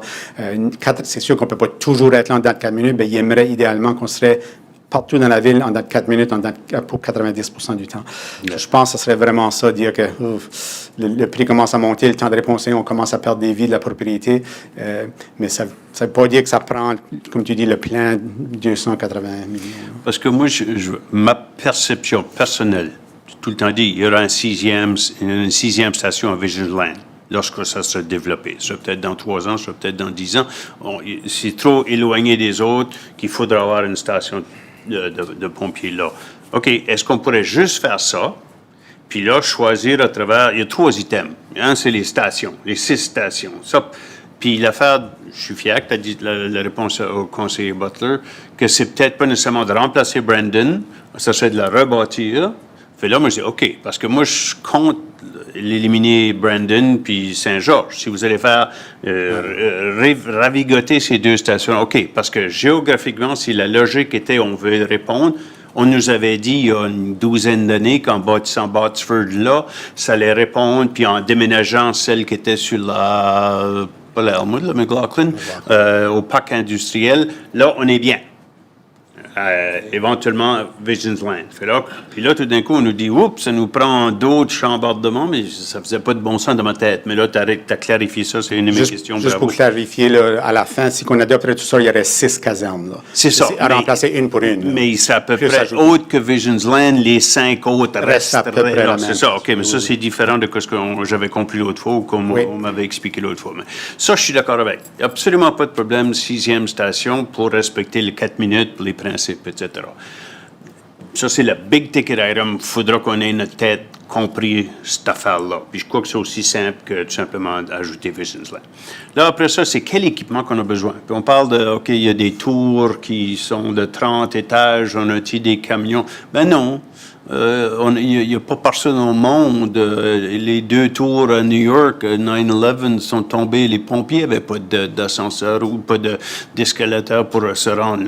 Il n'y a pas d'équipement qui existe comme ça, mais il faudra s'adapter puis qu'on ait plus de prévention peut-être que de guérison, mais ça, on contrôle ça aussi. Puis le 3e, c'est les ressources humaines. C'est les postes additionnels. C'est sûr, si un 6e, ça ajoute déjà là, mais les expertises puis les spécialisations. Puis je crois qu'il faudrait quasiment trancher l'éléphant en 3 quartiers, là, puis dire, OK, il y a une bunch de morceaux qui est les stations, mais ça, c'est peut-être juste une étude qu'on aura besoin. C'est ça que vous prévoyez dans le processus, qu'il y aura une étude qui va dire, c'est peut-être pas Visions Land, c'est quelqu'un d'autre, ou comment est-ce que ça va se dérouler, ça? Donc, ici, on a déjà le lieu, ils ont littéralement dit, idéalement, le coin de rue que la station 6 devrait être, puisque la station Botsford, puis ils nous disent déjà, pour maximiser la ville, avec les développements, ils ont rencontré avec Planning, puis ils savent exactement jusqu'où les développements s'en vont dans la ville. Donc, ils nous ont dit qu'on devrait avoir les stations pour avoir notre 90%, 4 minutes. Ça, c'est déjà fait. Puis c'est ça qui est intéressant, comme que tu mentionnes, à mesure qu'on grandit, on va pouvoir spécialiser. Donc, les stations qui sont plus proches du downtown vont être plus spécialisées dans du high-rise que peut-être une autre location. Il faut tout qu'il y ait une formation de base, c'est compris. Là. Puis c'est là ce que ça vient. La hauteur des bâtisses, c'est pas le camion qui affecte, c'est le montant de personnel. Ça fait là, il faut faire des relais, puis ensuite, ils sont fatigués, ils ont pris les escaliers, ils n'ont pas pris l'ascenseur, donc là, ils sont fatigués plus vite. Donc, c'est vraiment le nombre de personnel et non l'équipement qui change. Les camions qu'on recommande ici, là, c'est les mêmes qu'on a aujourd'hui. Là. Il n'y a pas rien de plus spécialisé dans le futur. OK, mais pour revenir, je n'ai peut-être pas été... Vous allez revenir pour nous dire, ou c'est déjà déterminé jusqu'à la 6e station va avoir lieu? Eux ont dit, c'est là qu'ils devraient être là, essayer de regarder dans 2-3 kilomètres, là, ils nous donnent un radius, là, puis c'est là, c'est sûr, est-ce que la terre est disponible, qu'est-ce qu'il est le prix, etc. Mais eux disent, si tu le fais dans le coin, là, dans un radius de quelques kilomètres, tu vas pouvoir rencontrer ton 90% de 4 minutes. Okay. Ça, c'est déjà fait dans le plan. C'est-tu à Visions Land ou c'est... Oui. OK. OK, ben alors, tout fait du bon sens en fin de ma tête. C'est beau. Alors, merci, encore une fois. Merci, Mme le maire. Merci beaucoup. Merci, Conrad. Je ne vois pas d'autres questions. Il n'y a pas de motion. Donc, merci beaucoup. Merci. On va retourner à l'ordre du jour original. Donc, item 5.3 is next. Donc, c'est vous encore, M. Landry. We're going to be discussing shared micro-mobility licensing bylaw. And there is Conrad, our chief, and France Levesque-Ouellette, and Leslie Say. Good afternoon. This is a lot less expensive. Again, a few months ago, Council had asked us to look at, try to mitigate some of the issues with the micromobility, more specifically the e-scooters at the time. So here we're here to present a propose a bylaw, a new bylaw. So the purpose is to regulate the shared micromobility businesses, and just so we're clear, micromobility is not just the e-scooters, would be e-bikes or anything battery operated that's kind of not licensed and smaller. There's a definition in the bylaw. Of course, mitigating some risks. So we can't solve all the risks, but we want to try to mitigate as much as possible. Address some of the concerns raised by citizens, councillors, and the actual operators. And this is not built to regulate the users. This is built to regulate the company that operates these e-micromobility programs. And also, we did consult with both companies that are operating currently in Moncton, and we did send them the proposed bylaw. So they came back with some recommendations. So these, in principle, they are supportive, and they think they can meet all these requirements that we're proposing here today. So, of course, in the bylaw, we're going to define what shared micromobility is. So the definition is there. Also, required all share micromobility operator business to be holders of a license. So we're going to say anybody that wants to operate in the city of Moncton and rent these micromobility will have to have a license under this bylaw. So the application the process to obtain a license, they would have to send us the names of the employees and their roles in the company. Number two, the number of devices, list of the unique identifiers, so kind of a VIN number for the micromobility. Also, we're requiring a certificate of insurance for $5 million for liability, and then auto insurance for $2 million. So the company would have to send us a proof of this. And then also a signed indemnity saving the city of Moncton harmless of any lawsuits or. The bylaw also has provisions that they would have to pay $50 per device. So if they have 50 devices, they'd have to pay the city when they apply 50 times those 50 devices. In order to get their license. Implement a plan to, so we really want them to put as many measures as possible to influence the rider behavior. And this is what it's all about. It's about influencing the behavior to make sure that they follow the law and they have safe riding experience. So, and to the level that there's provisions in the bylaw on when they need to terminate their operations. So, it's very important that we encourage as much as possible. So instances where micromobility operated business are not eligible, so there's certain criteria that they're not eligible. So if we give them a warning and a fine, let's just say, or if the CAO decides that they're not allowed to operate because of previous history or whatever, if they whatever it is, so there's a few criteria where they would not be eligible. The terms of the license, the period of operation. So we decided that because of kind of snow removal, we're following the same thing as the patio license. So April 16th to November 15th would be their operating period to facilitate that. And again, we're committed to try this for a year, and then in a year from now, we'll come back and give an update.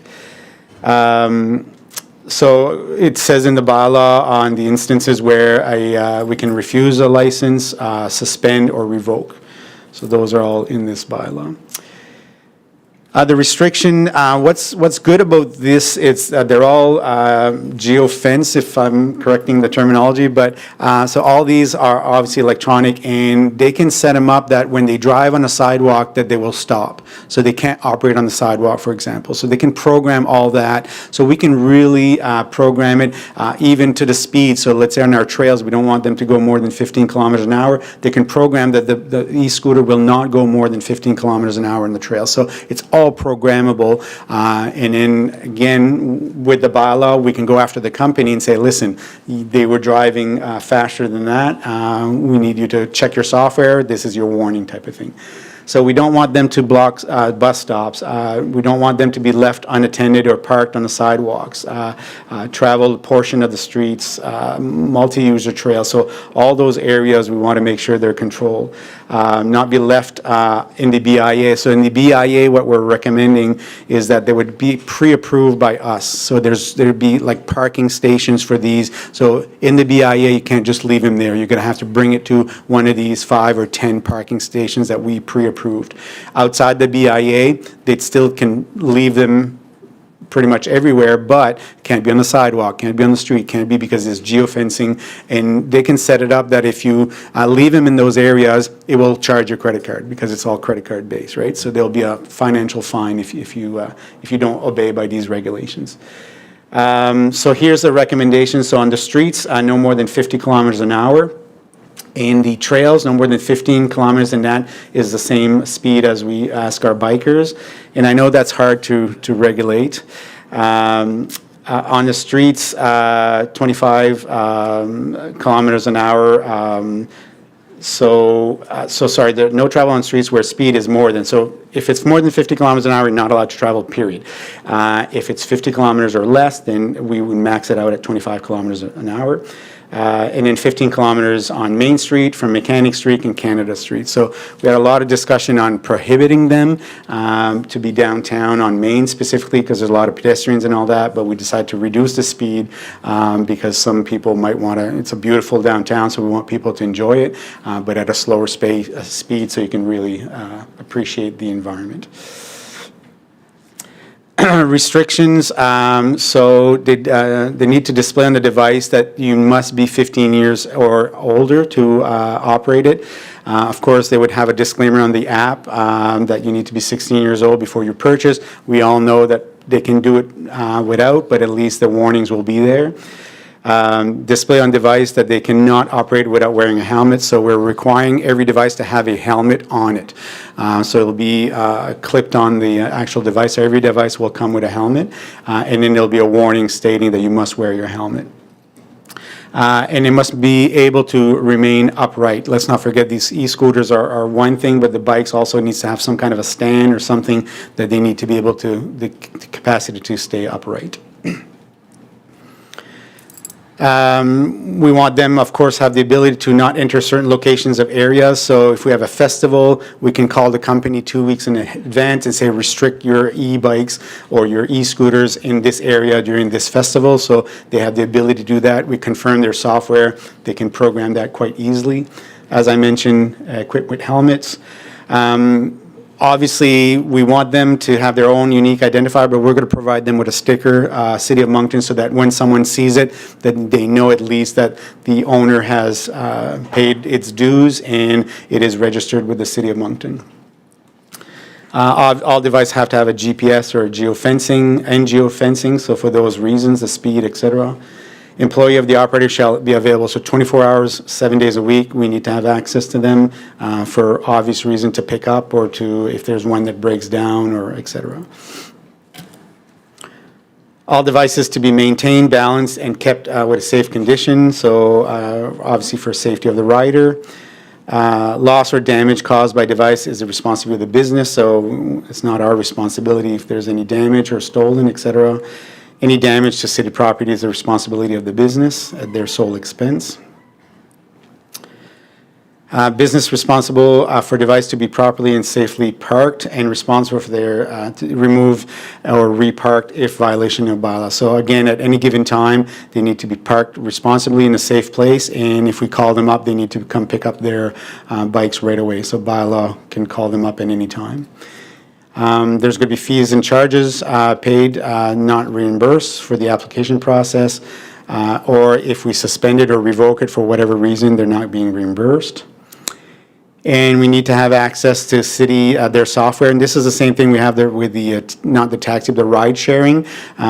So we have a couple of companies in Moncton that do ride sharing. We need to have access, so we just call them up and they can give us access to the software so we can check to make sure they're following these guidelines and bylaw. We may impound the device, so if we impound the device, it's going to be $50 per day, up to 7 days, and after 7 days, we reserve the right, if you want to call it that, to dispose of the bikes or the scooters. And of course, the license holder, we require them to give us a report on a regular basis upon request. We had some difficulties because the Motor Vehicle Act does not mention, there's a little bit of mention about something about bikes, and it's not really clear. So on July 9th, we did send a letter to the province to clarify, to add e-scooter. Even RCMP is not 100% clear, so we need some clarity. It is my understanding they're in the process of reviewing the Motor Vehicle Act, so it's a good time for them to act to change this component. So we haven't heard back anything yet, but we're assuming that they're working on it. City may have to amend the proposed bylaw, of course, so if the province comes in with some new regulations, we're going to have to review our bylaw. But no matter what, in a year time, this time next year, we'll like to come back to council and give an update on how things are going. But we don't have to wait till next year. If you have some feedback or if you approve this bylaw, then we can monitor it as the time goes. And here, this slide is just, we need, and this is more of other departments, but the long-term vision of micromobility. So this is kind of a separate presentation on seeing where we're going to go, the city as micromobility. Some different municipalities went to only one provider, they tendered the service, or do we want to have charging stations, do we want to have whatever. So we're going to need to have a bigger conversation, but at least this bylaw gives us kind of the ability to regulate the immediate need, and then after that we can sit down and look at the longer term.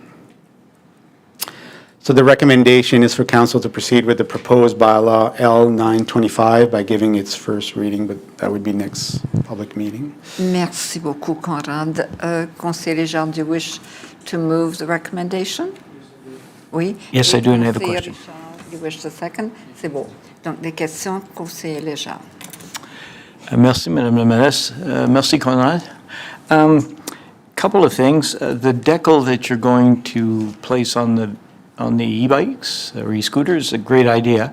Could there be a reference number so that if the person sees the decal, there's a number, and at least that would help you in making sure what exactly they're talking about? Yeah, they're all uniquely identified. It's like a serial number, and there's many reasons, but one of the reasons is if they only pay us for 50, they're only going to get 50 uniques. So if we find one that doesn't have it, then we know he didn't, or they didn't pay for that 51st bike. So, they're all going to be serial numbered like the taxi drivers. Okay.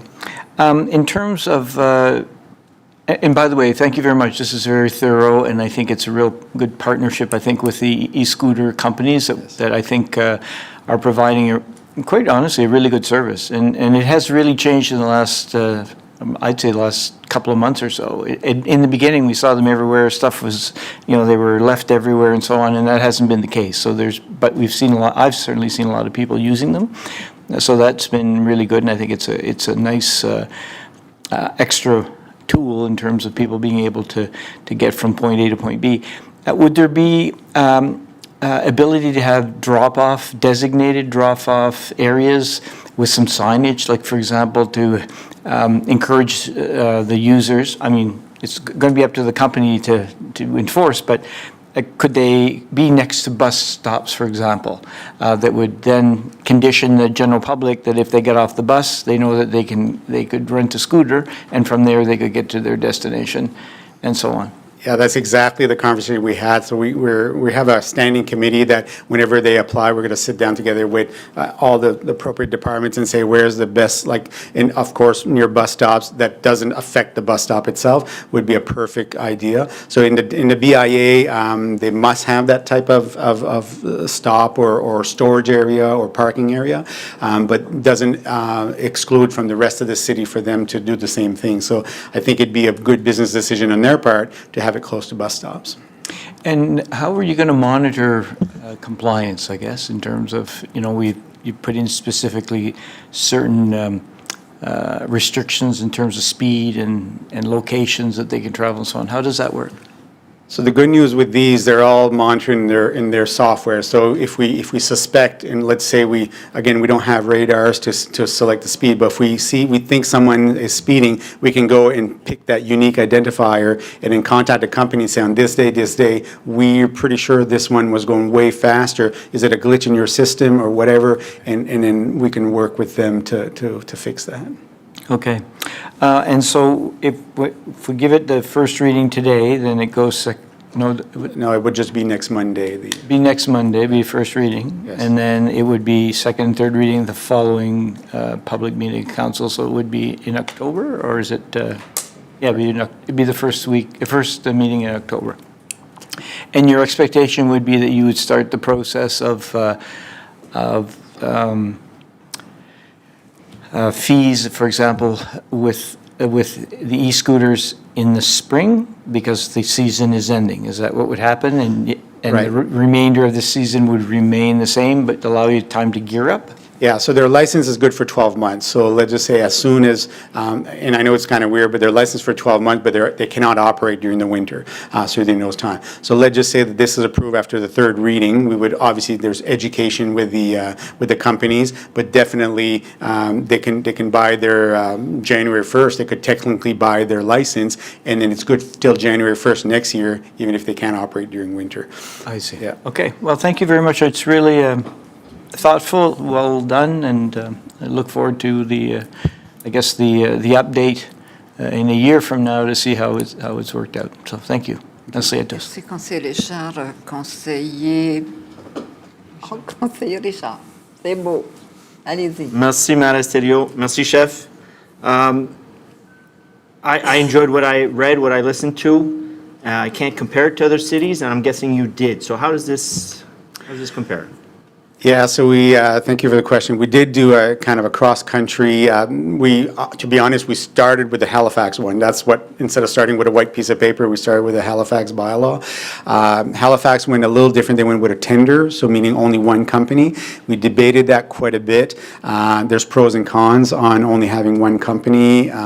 So for now, for this 1 year, we decided that we recommend saying, hey, anybody that wants to operate, here it is, here's the bylaw. Calgary has a really robust one. Some have that these charging stations or docking stations, that's all. You have to go from a docking station to another docking station. So we discussed that quite a bit too. So we decided to at least the BIA and then see the rest of the city, how it goes. Because some literally go from here till another city, River or Dieppe or whatever. So we're going to monitor that. But yeah, there's a lot of different models out there. And there's some cities that are doing pretty much exactly like us. It's here, as long as you follow these rules, then you can operate in our city. So I'd say we're kind of in the middle of the pack. So yeah, We're out there. yeah, exactly. You mentioned the speeding. Certain speeds, certain spots. If you're going too fast, what are we going to do? Yeah, so again, How do we we are know? putting the onus on the operator. So technically, let's just say there's a chronic person that always goes too fast and we report it, they could deny that person to rent it from the future, right? Potentially. Now, again, until the province legislates it, it's hard to do anything with the user unless they don't follow, because the Motor Vehicle Act doesn't have anything specific, et cetera. But even today, a bicycle, not e-bicycle, a bicycle is only supposed to go 15 kilometers an hour in our trails, and we know some of them go way faster than that. So when we get complaints and all that, it's education. We kind of make sure that we educate our bylaw officers out there. So right now, this particular bylaw, it's about the business to regulate this. And because this is electronic and they have all the software and data, they can literally go on their computer and stop a bike right now.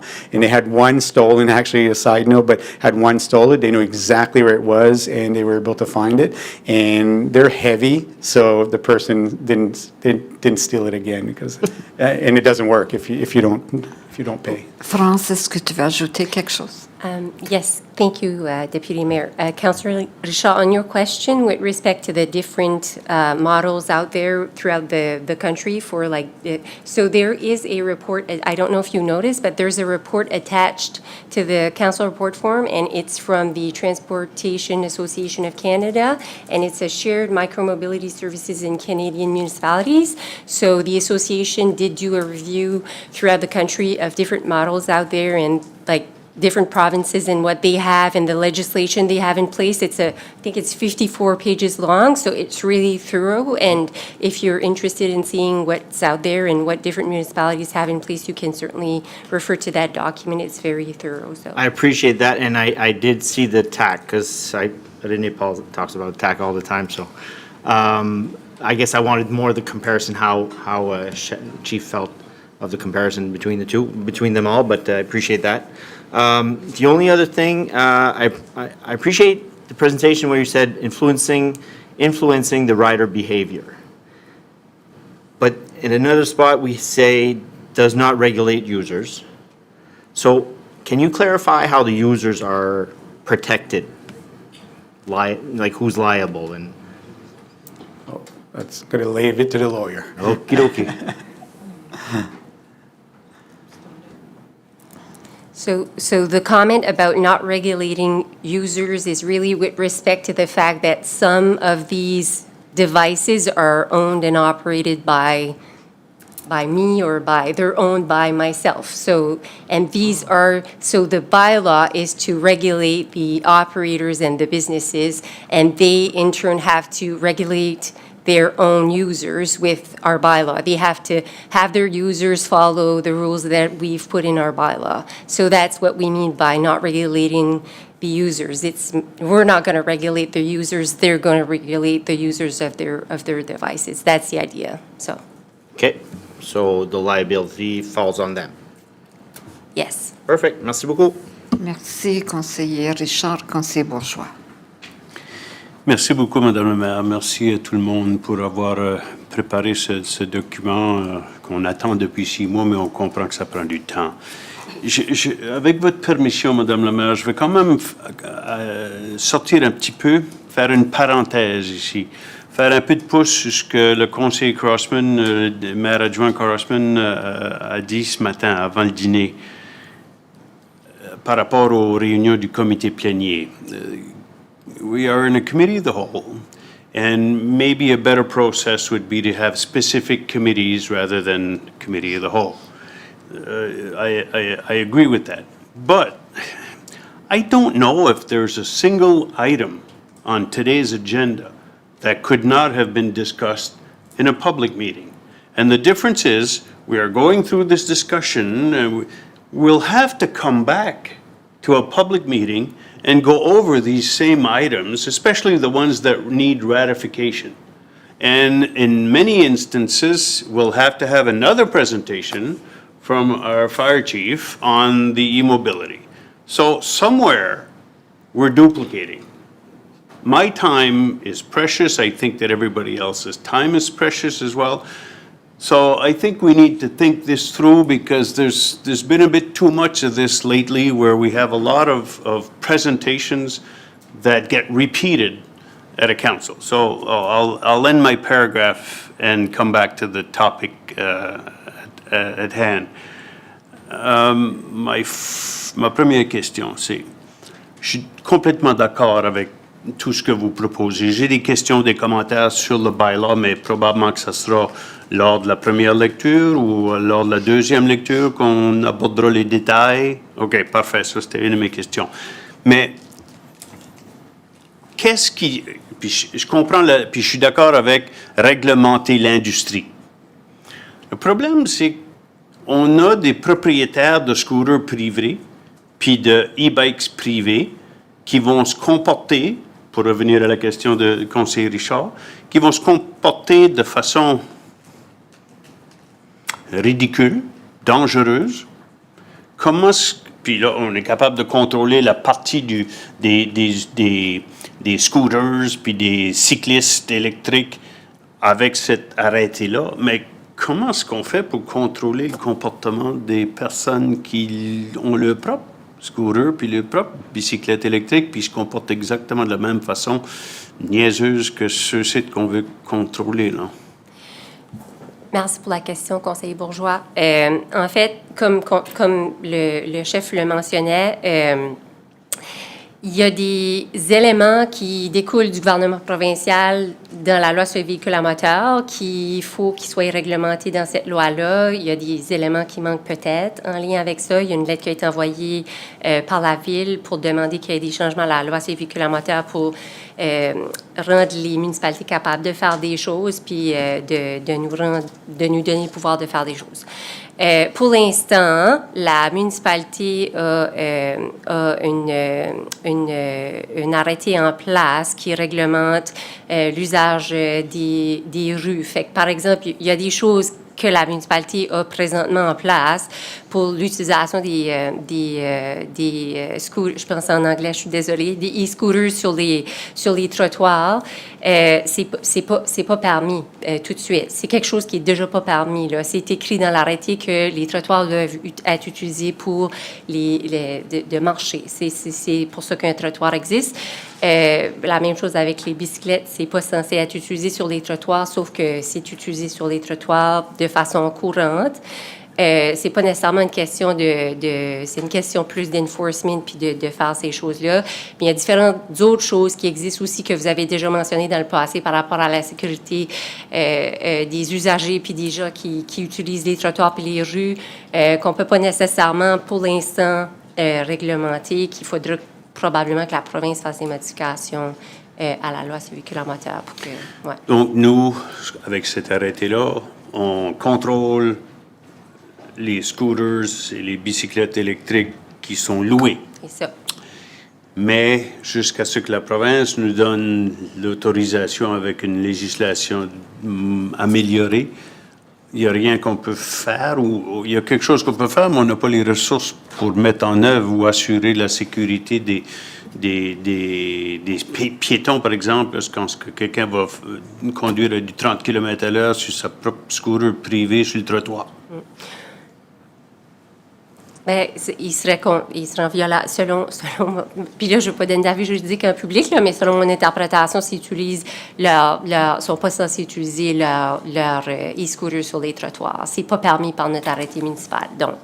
Mais oui, puis on n'a juste pas les ressources pour le faire, ou la GRC ne va pas s'amuser à courir après pour les attraper non plus. C'est pas la faute à personne, là, je blâme pas personne, mais on a donc un vide là, juridique et de mise en œuvre, mais idéalement, ça sera adopté en temps pour l'été prochain, puis là, on verra de quelle façon on va le patrouiller, parce que je suis pas convaincu que ni la GRC ni nos agents sont capables de régler cette question-là. Là. Un petit peu comme dans les régions rurales, il n'y a pas de 4x4 qui sont allés sur le chemin, mais même si la police, GRC, les pourchasseurs, ils rentrent dans les bois, puis ils sont partis. Là. OK. Je vous fais une suggestion, parce que je crois que ça vaut la peine de le faire. Dans l'arrêté, il devrait y avoir un premier paragraphe préambule que la Ville de Moncton, puis j'espère que c'est ça que le désir du Conseil, là, je m'aventure un peu, mais qui dit essentiellement, nous, pas seulement qu'on reconnaît et on permet l'emploi de mobilité électrique, mais qu'on l'encourage. C'est une bonne chose. Il y a un paragraphe dans votre CRF là, qui est excellent. C'est une bonne chose pour l'environnement, c'est une bonne chose pour les personnes qui n'ont pas les moyens de s'acheter une voiture, ou etc., etc. On veut encourager les personnes et les entreprises à venir s'installer faire ça, mais on veut juste assurer la sécurité des utilisateurs, mais également du grand public. Ma dernière question, je crois que tu l'as répondu, là, c'est essentiellement, on va débattre du contenu, des détails, lorsque on aura soit la première la semaine prochaine ou la deuxième dans 2-3 semaines. En fait, si vous en avez, conseiller Bourgeois, des questions, des commentaires, des choses que vous voudriez qu'on révise, puis moi, je vous invite à nous les faire parvenir, nous les envoyer, qu'est-ce qui est plus efficace, je ne sais pas, mais moi, je préférerais les recevoir à l'avance pour qu'on puisse faire les changements à l'avance, puis on pourra les track changer là, pour que le conseil soit au courant. Je vais vous aviser des changements qu'on a faits, si on a fait des changements d'ici la première lecture. Parfait. Merci beaucoup. Ça nous sauvera du temps, puis là, on pourra faire plus de réunions plénières. Merci, Madame la Merci, maire. conseiller Bourgeois. Conseiller Butler. Thank you, Madam Mayor, and thanks for the presentation. Just a couple things with the way when I'm looking at it. Underneath the Criminal Code of Canada, they call them conveyance vehicles. It's not just e-scooters, and it goes back to the time of, if anybody here is old enough to remember what a moped was. Yeah, look around, I think everybody is. So underneath the Criminal Code of Canada, people have been charged for impaired driving on a moped, now it's, the criminal code has stated even e-bikes, e-scooters. They still fall underneath the Criminal Code of Canada. And I think that's one of the things that we have to get out. You know, I find it difficult sometimes when the RCMP say that there's nothing they can do about it. So I've been downtown on several occasions where you see them flying around here with no helmets, whooping and hollering, and there's a really good chance. Now, I haven't smelt their breath because they go by too fast, but there's a pretty good chance that underneath the criminal code, the RCMP have the right to haul over for a traffic check. So we have to also keep that. So everybody has a chance to enforce, right? Our bylaws will have with this done. But also, you know, we have to make sure. And my second point and most important is that we might not have the ability to have enough bylaws or RCMP to want to do this, to enforce this, but we also have to have the deterrent, I would say, is a really good communication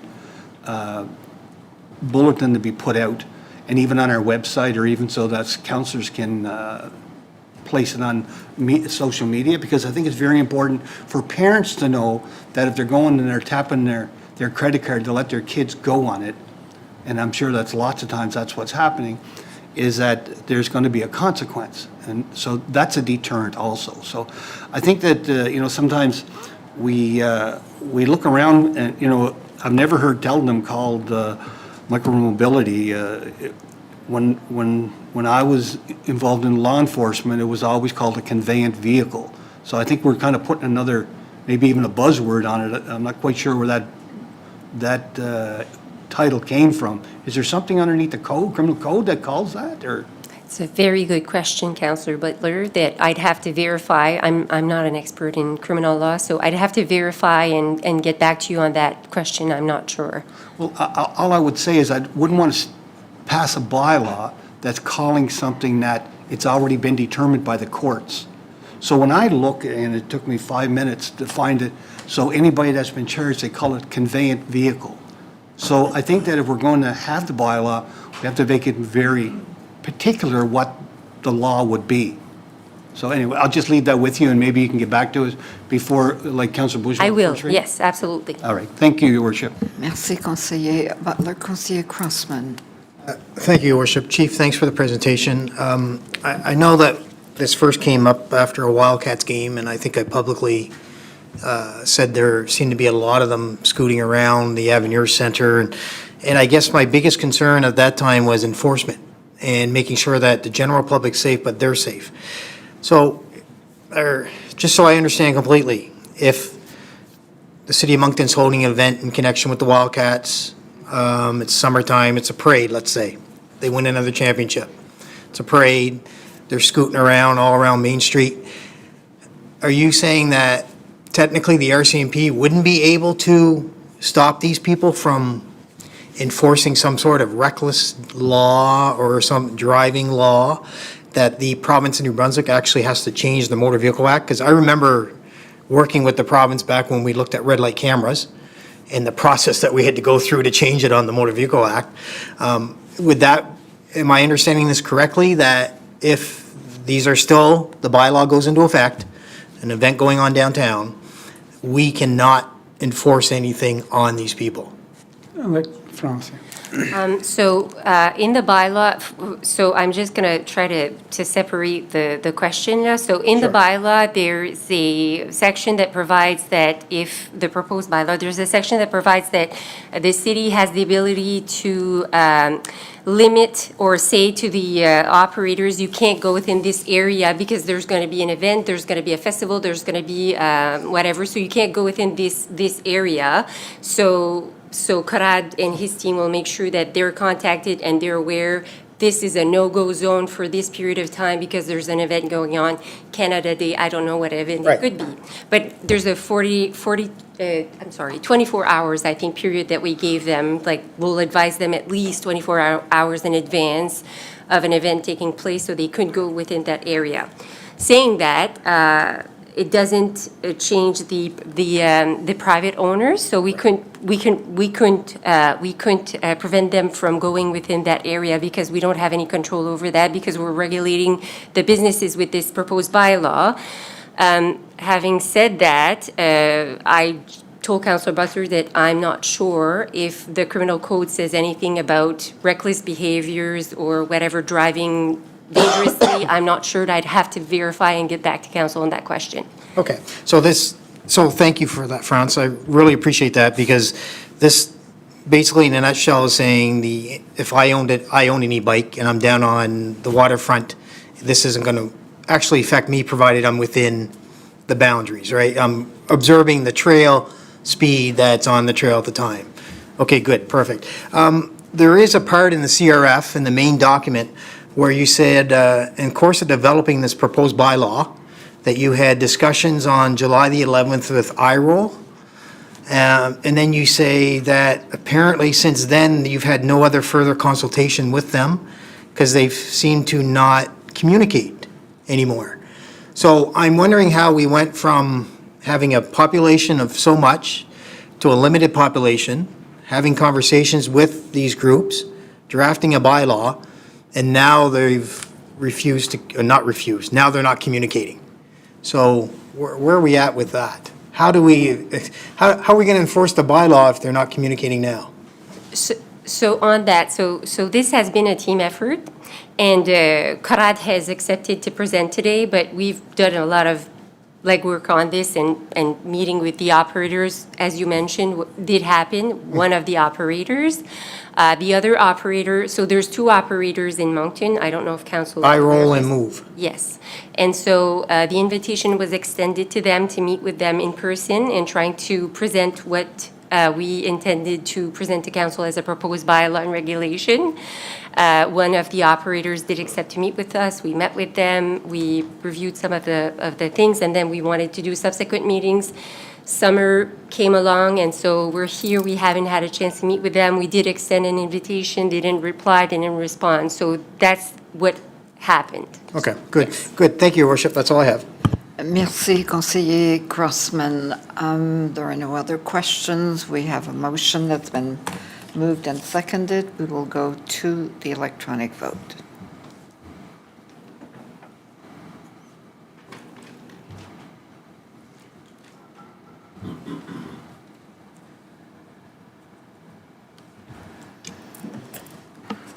We see the results. Motion carried unanimously. Merci. Madame la Greffière. The next item is 5.4 St. George Street Improvement Plan, final report. Is everybody here for this? Amélie Causé, Momentum Transportation Consultancy. Ah, elle est là. Bonjour. Bonjour.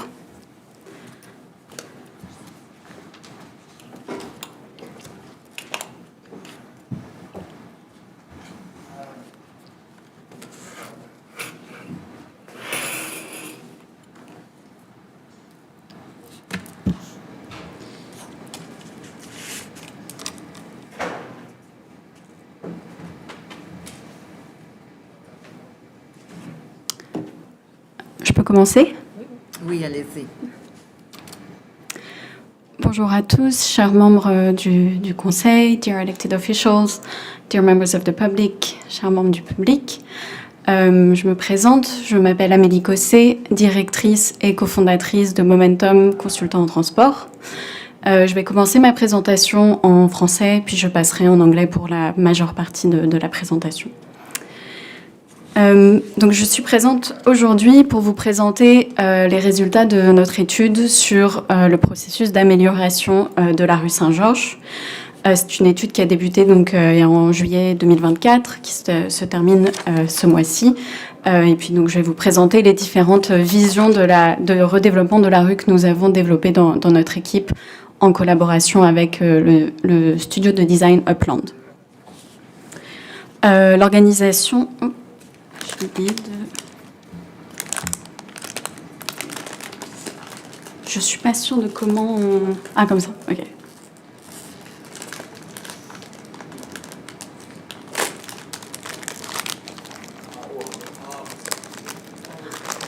Ok, c'est bon, excusez-moi.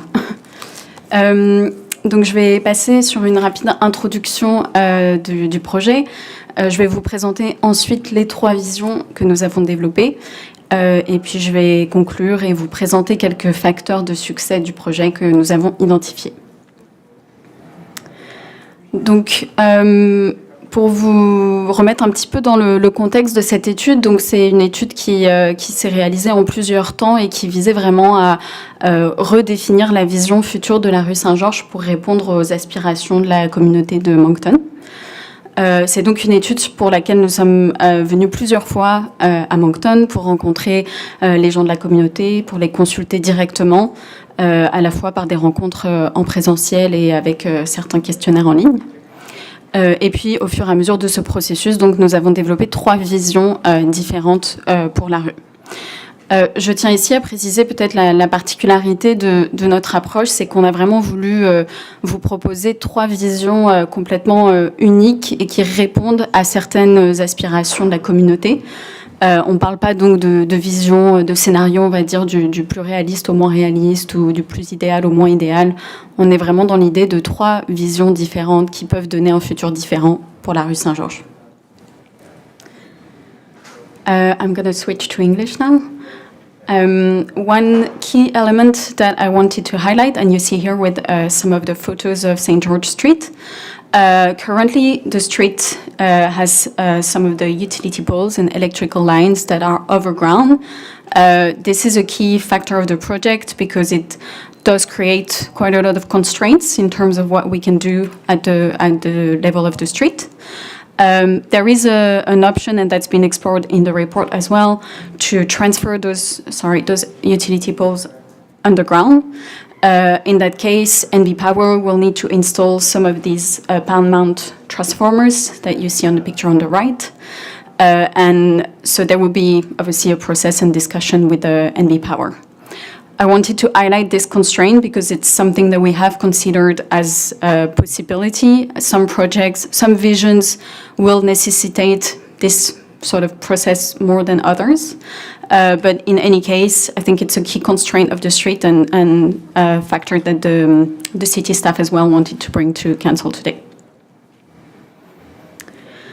So I will move to the visions. We'll start with the first vision, the community walk, la promenade communautaire. This vision stems from the idea that St. George Street is a real complement to Main Street in downtown Moncton. Main Street is the core street in downtown. It's where a lot of businesses are located, where, well, we are located, City Hall. But St. George Street is very close to Main Street, a couple of minutes walk. But it has a bit of a different vision setting. It's really a street that is used a lot by the community. And the idea of this vision was to really give back St. George to its own community that lives around it.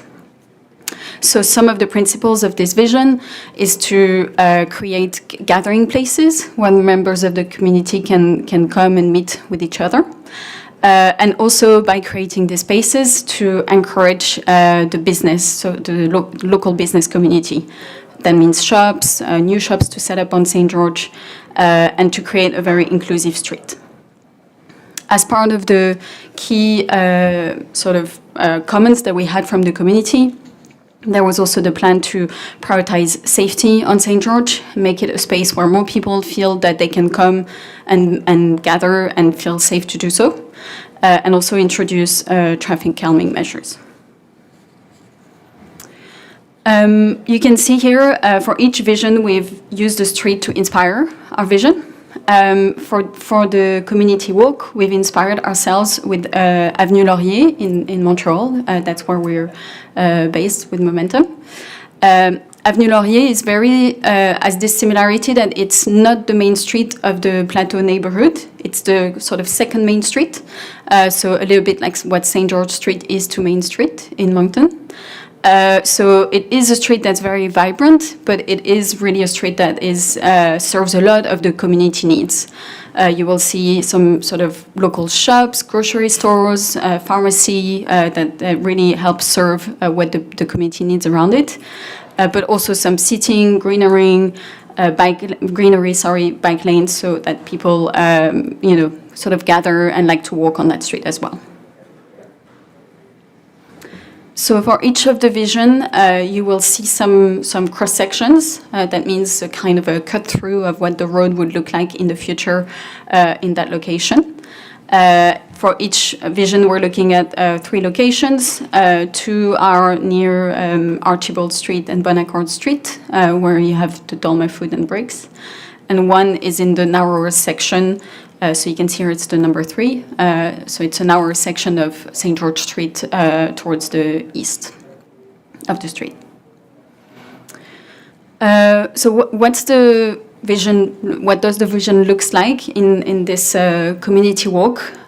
So the idea that we have is to, and actually I will show you this one, is a bit easier to understand, is to widen the sidewalks and create more space for people to walk on St. George, but also to keep some space for activation. That means patios, terraces, seating area, planting, so that you can really feel that the street becomes vibrant with people on it. We're also integrating continuous bike lanes, so unidirectional. That means 1 on each direction on each side of the street. But as part of the idea of really prioritizing the community and the pedestrians, the bike lanes are at the same level as the curb. So it really is a space where they're meant to not travel too fast. And we want to have some design elements as well to reduce and calm the speed of the bikes and, e-bikes and e-scooters as well, since they're coming as well. You can see as well that we're adding the idea is to add some planting and trees. And the area that you have to the left, so the sort of larger area for the trees, this is proposed to be a bit of a buffer space that is more flexible in use. So in some areas it would be planted, and some others you could have some parking spaces that remain on the street to access the different stores as well. In the section that's to the west, so where we are now, that's right by Dolma Food. This will be a 2-way vehicular traffic that remains on the street, so a lane in each direction. But in the area to the east, which I will show you now, because of the space in this location, we have to reduce it to a 1-way traffic section. So to explain that slightly a bit more, you can see here that the width in this location is 13.5 meters. And because of all the different needs that we want to accommodate in this vision, we decided to propose that we keep the bike lanes and the sidewalks in their wider setting. So that was the objective of the vision. But we reduce the vehicular space to a 1-way traffic. Sorry. Some of the comments that we received, so in the phase 2 of the consultation, so that means once we've developed the visions, we came back to Moncton in last May, and we presented the different visions to the committee. Some of the councillors came as well, and so the different visions. So the community really liked this vision 1, the community walk. They liked the raised and separated bicycle lanes and the abundance of greenery and tree planting that was proposed in the vision. And they also appreciated the street furniture and the gathering spaces. The concerns that they raised were on the 1-way traffic section to the east, so that I'll show that section in a second, and the reduction of on-street parking compared to what's on St. George Street today. So you can see here a small graphic diagram that shows where the section with the one-way would be proposed. So that's if you come from from the east, that would be from King Street to Botsford Street. The reason for that is that we wanted the one-way to start and finish in a wider street that could take a bit more traffic to sort of divert the traffic going eastbound. And also the reason that this is proposed in the westbound direction is that the bus service runs in the westbound direction today, so it was to facilitate also the bus operation. The benefits that we've noted with this vision, I've already mentioned a couple, but it's a vision that really aims to create an improved quality of life in the area for the community. You will have gathering spaces for residents and new facilities for active transportation. It's a sustainable vision that can also reduce the pollution as well as the heat island effect. So, as I'm sure you know, by increasing the greenery on the street, we can add some more permeable areas that will sort of take in the rainfall, but also reduce the sort of heat generated by asphalted areas. And it can also really support the business community. So the idea of more people on street is more foot traffic, is more potential customers for businesses.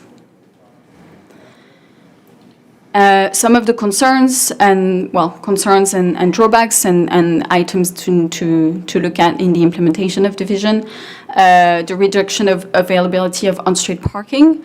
We're still maintaining about 30 spaces of on-street parking on St. George Street. So the objective would really be to locate them strategically so they're close to businesses that require more access to car parking. And then the one-way traffic flow section could create some confusion and is really a change of habit for drivers using the area. And finally, going back to the first point about the utility poles, this vision would be more fully realized with the power lines buried. It's feasible to try it in both cases, but really the sort of move to underground infrastructure would help this vision. I will now move to the second vision, the mobility corridor.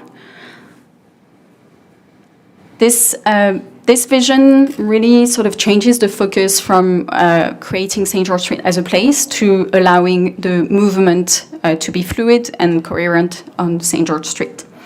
The idea of this vision is to maintain multimodal access, so that means the different modes of transportation to be able to use St. George Street, including two-way traffic maintained on the whole of St. George Street. Introducing protected bike lanes that can provide a safe and fast access for bikes across the area, as well as maintaining the bus corridors, but also allowing for improved infrastructure for the buses so that in the future there is a possibility to look at higher frequency buses with Kodiak Transpo. This vision, we looked at some inspirations as well, and this is another street that is quite well known in Montreal. It's called the Saint-Denis Street, La Rue Saint-Denis. Saint-Denis is characteristic because it used to be a bit like St. George, so a wider vehicular road. It had 4 lanes of traffic, 2 lanes of car parking, no bike lanes, reduced spaces on the sidewalk. And then the City of Montreal redeveloped Saint-Denis probably about 5 years ago. They added the bike lanes, but they maintained the two-way traffic flow, they maintained car parking, and it really became an efficient mobility corridor. There's space for pedestrians, there's space for cyclists, there's space for cars. Everyone can use and access Saint-Denis. And with this process, they really recorded a lot of positive effects on the businesses. So there used to be a lot of empty storefront on Saint-Denis, and the fact that the bike lanes were added created a buffer with the vehicular traffic. So pedestrians felt safer, started to come back to the street, and today we have an increase in the number of stores that are rented and active on the street. So similarly for this vision in the mobility corridor, we're proposing to keep the two-way traffic as discussed, add the bike lanes. Here the bike lanes are proposed to be at the level of the street rather than the curb. The idea being that they're a bit like faster infrastructure, that they give quick access for bikes to get to downtown. And the characteristic that we have, you can see here on the left, is that we propose the bike lanes to go up at the level of the curb where there is a bus stop to provide accessible bus stops. So the idea is that you have a leveled, the same level between the bus stop, the bike lane, and the sidewalk, so that someone in a wheelchair or with accessibility challenges can use it properly as well.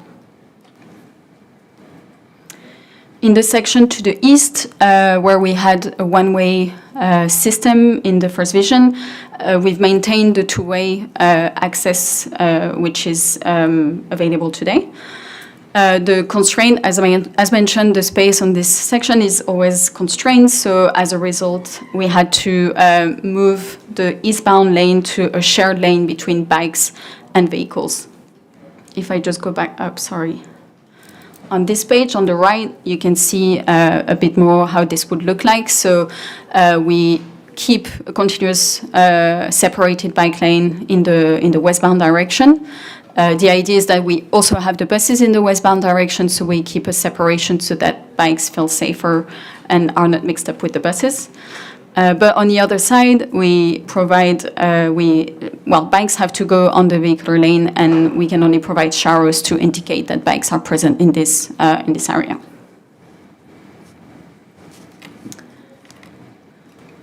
The feedback that we got on this vision from the engagement, it was mentioned that people like the protected bicycle lanes proposed.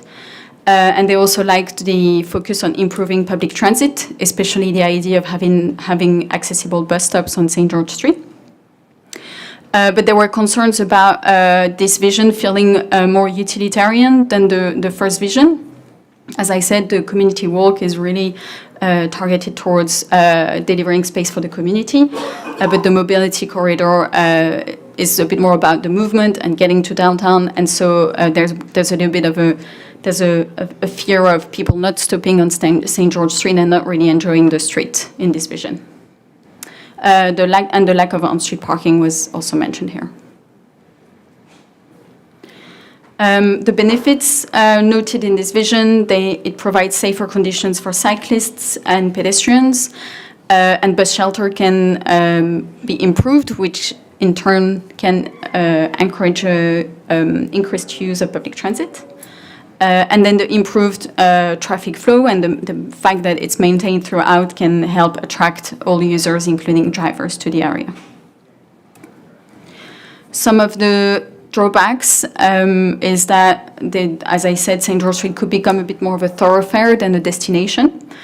And as well as the interruption of the bike lane. Obviously, the space is constrained in that area, but some cyclists may not feel safe to share a lane with vehicles in that location, so it may deter some cyclists as well. I'll move to the last of the three visions. Just to a word of warning that this vision is quite bold, it's quite different. We wanted to have something that could really capture the uniqueness, I think, of Moncton in this vision. We've called it the St. George Trail, Le Sentier Saint-Georges. The reason for this name is that this vision was really about bringing nature back into the city and creating a trail, basically turning St. George Street into part of the trail network of Moncton. And it really responded to some of the comments that we had from the community about wanting more greenery, green spaces in the area of St. George Street and in downtown. You can see here the principle of that vision. So you have the Northwest Trail to the west, which connects with Centennial Park.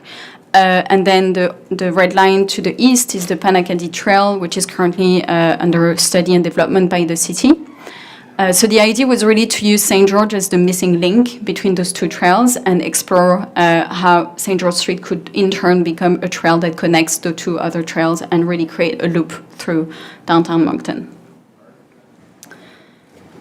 It's quite a different way of seeing a street, so we wanted to also see if that had been done by other cities. We found this city, Carmel in Indiana in the US, who really interestingly turned one of their trails into a street and a development area. So actually this used to be a single trail, and they, as you can see, they kept the trail, but they added a vehicular lane, they added some community spaces, and then that was used to create a new densified area with housing and mixed-use developments. So we kind of use that same principle of what if St. George had a trail, but then also maintained some vehicular traffic to serve the area. So you can see here on the three aerial views, the trail is on the left side. It's a bidirectional bike lane, which would be shared with pedestrians, really in a kind of trail setting. We do propose to maintain some sidewalks on both sides so that people can access, obviously, the stores. And then the traffic, vehicular traffic, would be reduced to a minimum, so it would be a one-way traffic all along St. George Street from Vaughan Harvey to King Street, which obviously means it's a bit more major as an impact in terms of the traffic movement. So you can see as the cross-section, the trail is on the left side.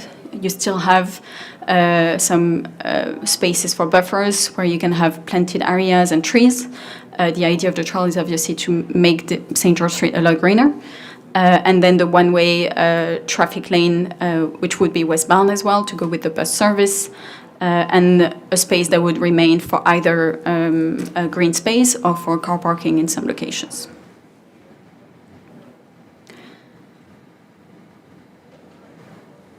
The comments that we collected on this vision, the community liked this idea of bringing nature into the city. It was appreciated as well that this vision really prioritized pedestrians and cyclists. And they saw it as an opportunity to create a unique community space and destination. There were also some concerns. As I said, this vision is very bold. It would be quite unique, but it also means that it's more complex to implement. So people were concerned about whether it was feasible to have such a radical change on St. George Street. The reduction of on-street parking was also a concern, and the conversion of the whole of St. George to a one-way street was also a concern.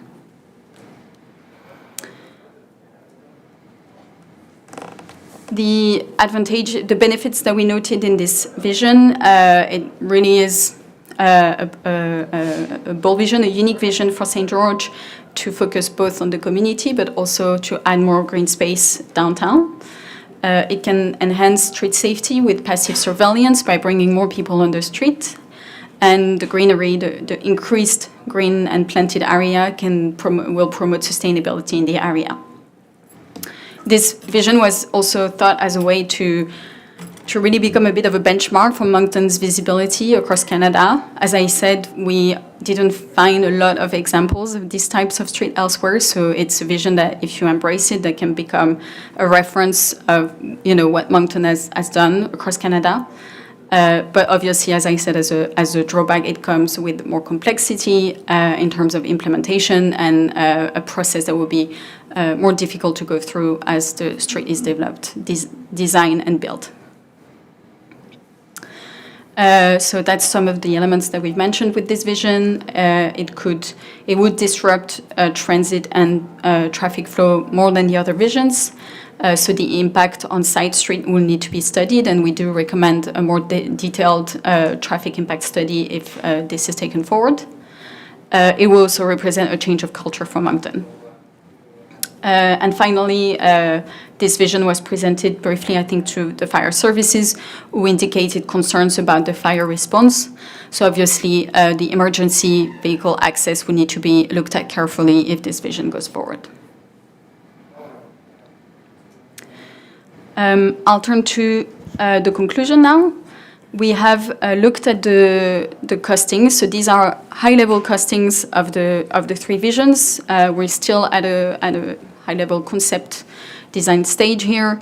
And because we're looking at the three visions, we looked at the design for specific sections of the street, but not the whole corridor. The idea would be to do that in the next stage by developing one of the vision. We've estimated the cost for the street reconstruction based on other projects that were done recently in Moncton.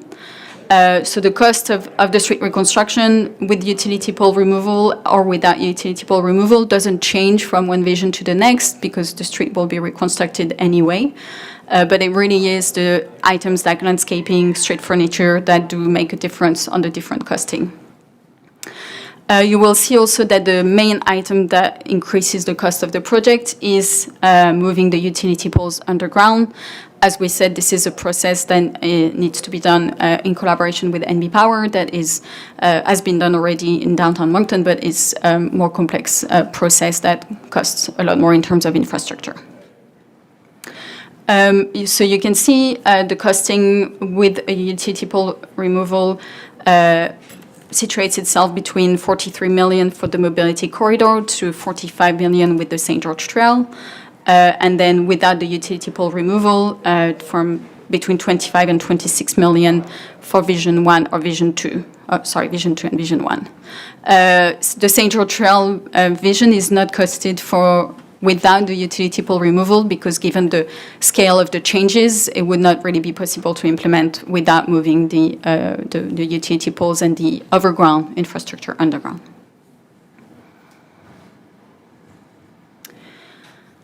Je vais clore la présentation en français si vous me le permettez.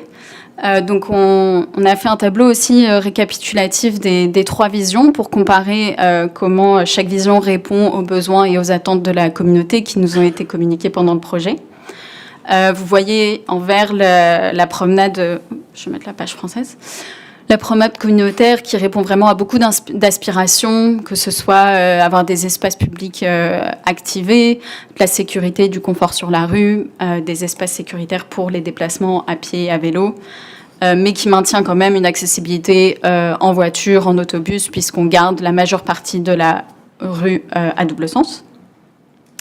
Le corridor de mobilité a quelques critères qui étaient moins favorables, notamment puisque plus d'espace sont donnés au mouvement de transport, que ce soit au mouvement véhiculaire, au mouvement des vélos.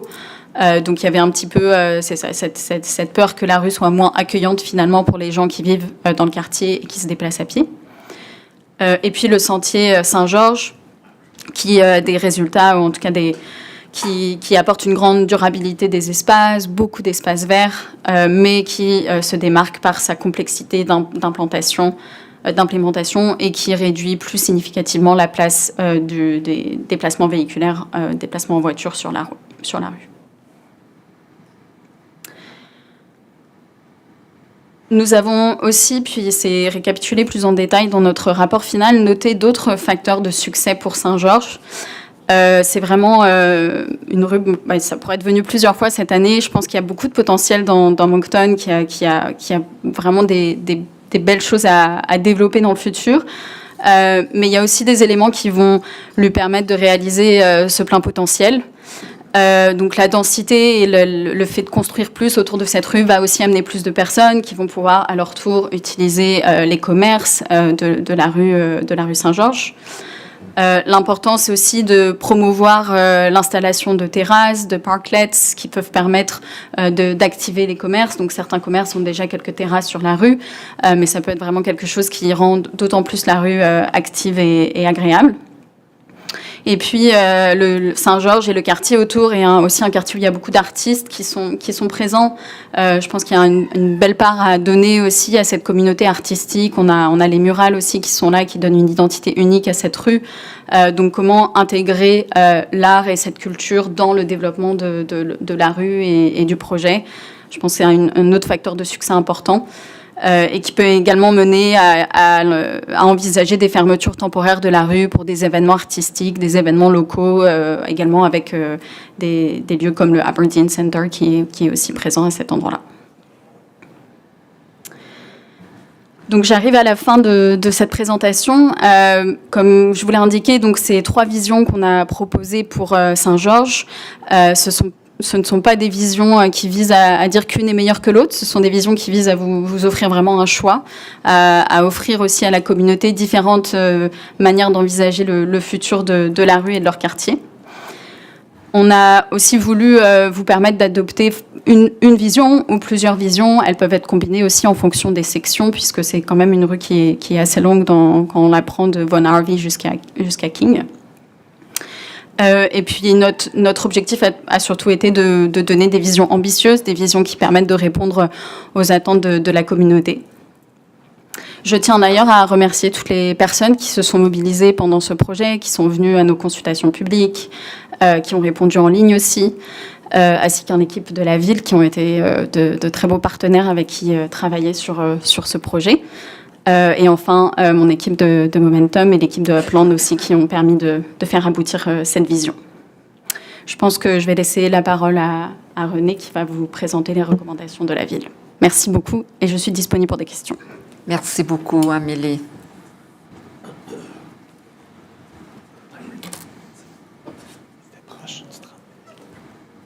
Merci, Amélie. 3 great visions. They all have their pros and cons, as you've seen. And I've always been told I have to come to council with a recommendation, so that's what we did. We recommend continuing with Vision 1, which is the community walk. You'll see, however, that there are alternatives in the council report form.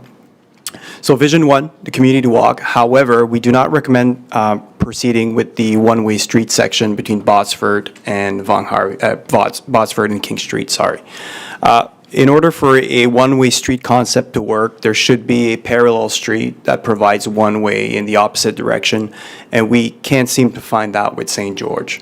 Botsford is already congested as it is, and with the one-way street concept between Botsford and King, that would even bring even more congestion on Botsford. We're seeing it even now with the construction that's happening on Main Street.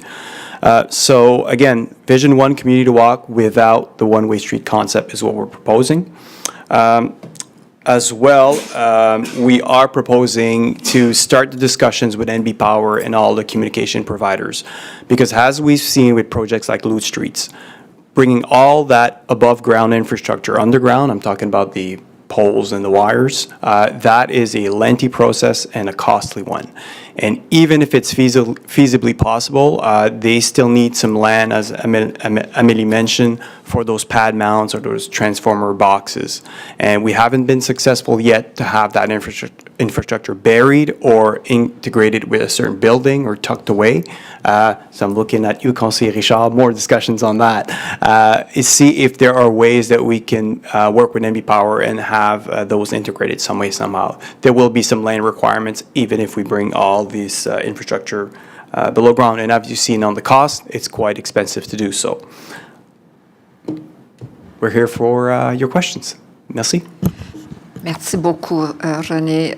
Conseiller Bourgeois, est-ce que vous voulez proposer la motion?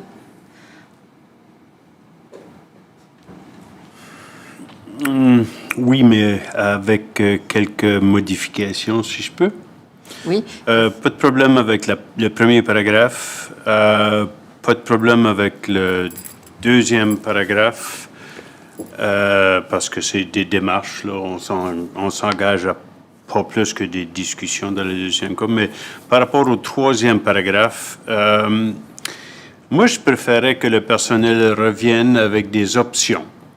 Ça, c'est une option. Je ne suis pas opposé catégoriquement à cette option-là de compenser la perte de stationnement avec les sens uniques. Mais est-ce qu'il y aurait d'autres options? Un garage de stationnement, ça c'est une option. C'est peut-être trop cher, mais au moins, c'est à nous de décider. Il y a peut-être une troisième option, je ne suis pas un expert dans ça, mais OK, y a-t-il d'autres choses qu'on peut faire que de développer des rues à sens unique? C'est ça ma proposition. Est-ce que do I have someone to second the motion with the modification in the third paragraph, c'est ça, of Conseiller Bourgeois? Conseiller Richard, would you second it? Oui, c'est beau. Donc, appuyé par conseiller Richard. On va passer à la question. Vous avez d'autres questions, conseiller Bourgeois? Oui, merci, Madame la maire. Merci beaucoup pour la présentation. J'ai beaucoup apprécié. C'est une partie de la ville qui a besoin d'une ressuscitation, à peu près, là. Mais ça soulève la première question, c'est... qu'est-ce qu'on fait avec la sécurité publique qui a un impact et qui aura un impact assez important dans la partie ouest de la rue Saint-Georges, là. Est-ce que vous avez des commentaires à faire? Parce que moi, je les ai reçus, les appels puis les courriels de personnes lorsqu'on a commencé les consultations publiques sur ce site. Qu'est-ce que ça vaut la peine? Je résume les cinquantaines de commentaires. Qu'est-ce que ça vaut la peine d'investir des millions dans une rue qu'il n'y a personne qui va les fréquenter si vous n'êtes pas capable de régler le problème des sans-abri puis des autres enjeux afférents? Merci pour la question. Je vais répondre d'un point de vue ingénierie. C'est ça le côté de la médaille que je connais. Juste à dire que cette section-là de la Saint-Georges, la rue Saint-Georges, finalement, au complet, a des besoins en infrastructure. Donc, ça fait quand même plusieurs années que ça a été identifié que le système d'eau est âgé, a passé son cycle de vie. Le système d'égout, c'est un système d'égout combiné, puis on a déjà commencé à faire la séparation des égouts. Je ne veux pas t'interrompre, mais oui. Aucun problème avec l'infrastructure en dessous du terrain. C'est l'investissement au-dessus du terrain. Oui, parfait. Donc, mon point était qu'une fois qu'on fait le remplacement de ces égouts-là et de ces tuyaux-là, il ne reste plus rien de la route. Donc, c'est le temps de refaire, évidemment, la route. Évidemment, si on veut, on peut revenir avec de l'asphalte, puis du béton. Puis, en ce cas ici, on a une opportunité de payer un peu plus pour aller chercher une vision un peu plus, disons, bold, si vous voulez. Donc, il y a une différence des coûts, oui, évidemment, mais la reconstruction doit être là de toute façon, ça c'est sûr. Moi, je n'ai pas d'autre réponse pour vous au niveau de si on doit investir plus. Ma vision des choses, c'est plutôt quand on fait quelque chose de bien, quand on fait un beau projet, c'est ça qui va faire effet boule de neige et apporter les investissements, apporter les gens à revenir dans la rue. Est-ce qu'il y a d'autres terrasses qui vont ouvrir? Puis je pense que c'est ce mouvement-là, puis amener les gens dans la rue qui vont faire en sorte qu'il y a peut-être d'autres activités qui sont moins bien vues, qui vont se départir de là, qui vont quitter le terrain. Elaine, est-ce que tu veux ajouter à ce que René vient de dire? Oui, merci. J'aimerais juste ajouter que, comme René a dit, oui, plus qu'on a de place publique, plus qu'on apporte des gens, plus que ça va aider à améliorer la situation. Puis aussi, je pense que n'importe quel design qu'on va faire sur la Saint-Georges, on peut appliquer les principes de CEPTEB, Crime Prevention Through Environmental Design. Puis on va travailler avec Jeff et son groupe sur justement faire certain que ça soit intégré. Donc, où on devrait avoir des meilleures lumières, plus de clarté, tu sais, ou des petites choses qui peuvent aider dans le design. Parfait. Ça fait lorsque vous allez... Et Jeff, oui. Yeah, thank you. Yeah, we were consulted on aspects of that, and as Elaine mentioned, the CEPTED principles as well, and members of my team were involved in some of those conversations, and obviously through lighting and changing streetscape can have a tremendous impact on that whole area, and obviously more people creates a safer environment. So, yeah, no, we've participated and added comments to some of those street design conversations. Parfait. Lorsque vous allez revenir à la réunion publique, puis lorsque moi je vais aller répondre à mes citoyens et mes citoyennes, j'ai besoin de cette information-là. Elle n'est pas là. Dans les success factors, je suis surpris que sécurité publique n'est pas un des key success factors de cet investissement ici. Lorsque vous allez revenir en public, je vous suggère fortement de présenter cette information-là. Comment est-ce que le redéveloppement de la rue Saint-Georges, idéalement, vous avez des cas, là je m'adresse à l'experte, si vous aviez 1 ou 2 cas de projets semblables dans des villes ailleurs qui ont contribué à assainir la sécurité publique, ça aiderait beaucoup pour le conseil, mais moi en particulier, à répondre à mes concitoyens et mes concitoyennes. Okay? Parce que Saint-Georges, c'est un petit peu différent. C'est une sorte de quartier Eh bien, Saint-Georges même, c'est commercial, c'est business, mais un demi-bloc au sud, bien un demi-bloc au nord, c'est résidentiel. Puis c'est une sorte de petit quartier qu'on souhaiterait d'avoir un petit peu partout en travers de la ville. Mais il marche mal maintenant. Il souffre. Il souffre parce qu'on a un défi de sécurité publique qui est concentré là. C'est pas un problème d'ingénierie, c'est pas un problème que la police peut régler, etc. On le connaît, c'est assez complexe. On n'a même pas de stratégie ou de plan pour qu'est-ce qu'on fait, surtout au niveau de la criminalité.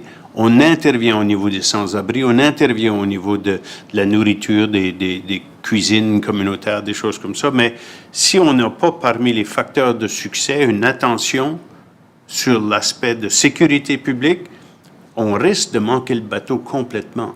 Puis dans 5 ans ou dans 10 ans, une fois que ça est fini, ça sera encore une rue à moitié vide, à moitié de qu'est-ce qu'elle devrait être, parce qu'on a encore des personnes qui ont peur d'aller sur la Saint-Georges. Ça fait, en tout cas, je vous adresse ça. Parmi les key success factors, le premier, vacant lots, a redevelopment program targeting vacant lots and empty sites. Pourriez-vous nous donner des exemples d'actions concrètes? Je ne sais pas ce que ça veut dire, un redevelopment program. Il donne ailleurs, c'est pour ça que vous le recommandez. Ça fait, qu'est-ce que c'est qu'on peut s'attendre concrètement pour redévelopper les lots vacants? Oui, merci pour votre question, conseiller Bourgeois.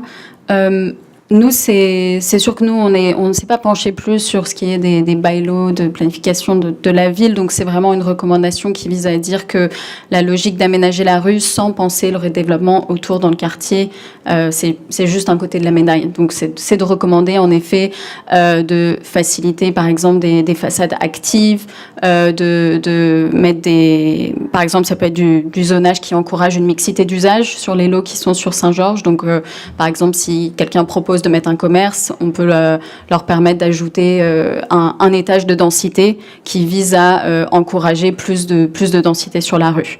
Nous, à titre d'exemple, la ville de Longueuil, par exemple, a mis en place du zonage incitatif comme ça, qui fait que si un promoteur propose, par exemple, du logement social, on va leur permettre de faire plus de densité pour rentabiliser leur projet. Donc ça, c'est des exemples d'actions en termes de zonage qui peuvent vraiment permettre d'encourager le développement des lots adjacents et donc d'amener plus de résidentiel et de mixité d'usage sur la rue. Parce qu'on a une mesure générique semblable dans notre plan municipal en vigueur qui était proposé en 2012, donc 13 ans passés, qui était d'éliminer les terrains de stationnement plats au centre-ville, qui veut dire essentiellement le long de la rue Main.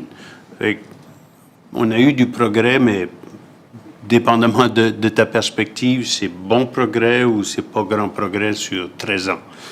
Qu'est-ce qui nous fait croire je vais vous poser la question. Est-ce que ce serait parmi les incitatifs potentiels d'acheter le terrain, de leur vendre à des développeurs pour qu'ils construisent quelque chose là-dessus avec multiples étages, par exemple, avec multiples utilisations? Non, je demande à l'expert. Oui. C'est pas ce que je connais le plus en termes en tout cas de réglementation à ce sujet. Je pense que c'est plus d'encadrer le développement. Je ne sais pas si la ville aurait besoin d'acheter les terrains pour les revendre, mais plus d'encadrer le développement et de donner des incitatifs pour choisir ces terrains-là, par exemple, par rapport à d'autres terrains dans la ville de Moncton. Donc, comme je le dis, permettre plus de densité, permettre peut-être des ratios de stationnement moins élevés pour réduire les coûts de construction de ces bâtiments-là, étant donné qu'il y a du stationnement à proximité ou qu'on considère que les gens pourront marcher et se déplacer autrement. Donc, je pense que ça peut être plus d'avoir des règles qui encadrent la construction, qui encouragent le développement dans ces zones-là, sans forcément acheter ces terrains pour aller les revendre. Okay. Mais vous excluez pas l'achat de terrain si les autres mesures incitatives, c'est quand même des développeurs privés qui appartiennent ça. Là. Ils sont pas forcés, on ne peut pas les forcer à développer. Là. Non, c'est sûr. Okay. C'est des mesures incitatives, c'est ça. OK. qu'est-ce que vous pensez de l'idée de bâtir un garage pour remplacer les terrains de stationnement qu'on va enlever sur la rue Saint-Georges? Je pense que ce serait pertinent de regarder, faire une étude des besoins en stationnement pour confirmer cet investissement. Est-ce qu'il est vraiment nécessaire? Donc nous, on a analysé les données d'utilisation du stationnement qui ont été collectées par la ville dans le cadre de l'étude. Et la majeure partie des segments de la rue Saint-Georges sont utilisés à moins de 50%, quasiment la majorité du temps. Et on a regardé des périodes de semaine, des périodes de fin de semaine. Donc il y a quand même une surabondance de stationnement dans le secteur par rapport aux besoins actuels. C'est sûr que les besoins futurs vont changer puisqu'on parle de peut-être densifier, d'avoir plus de personnes qui viennent sur la rue.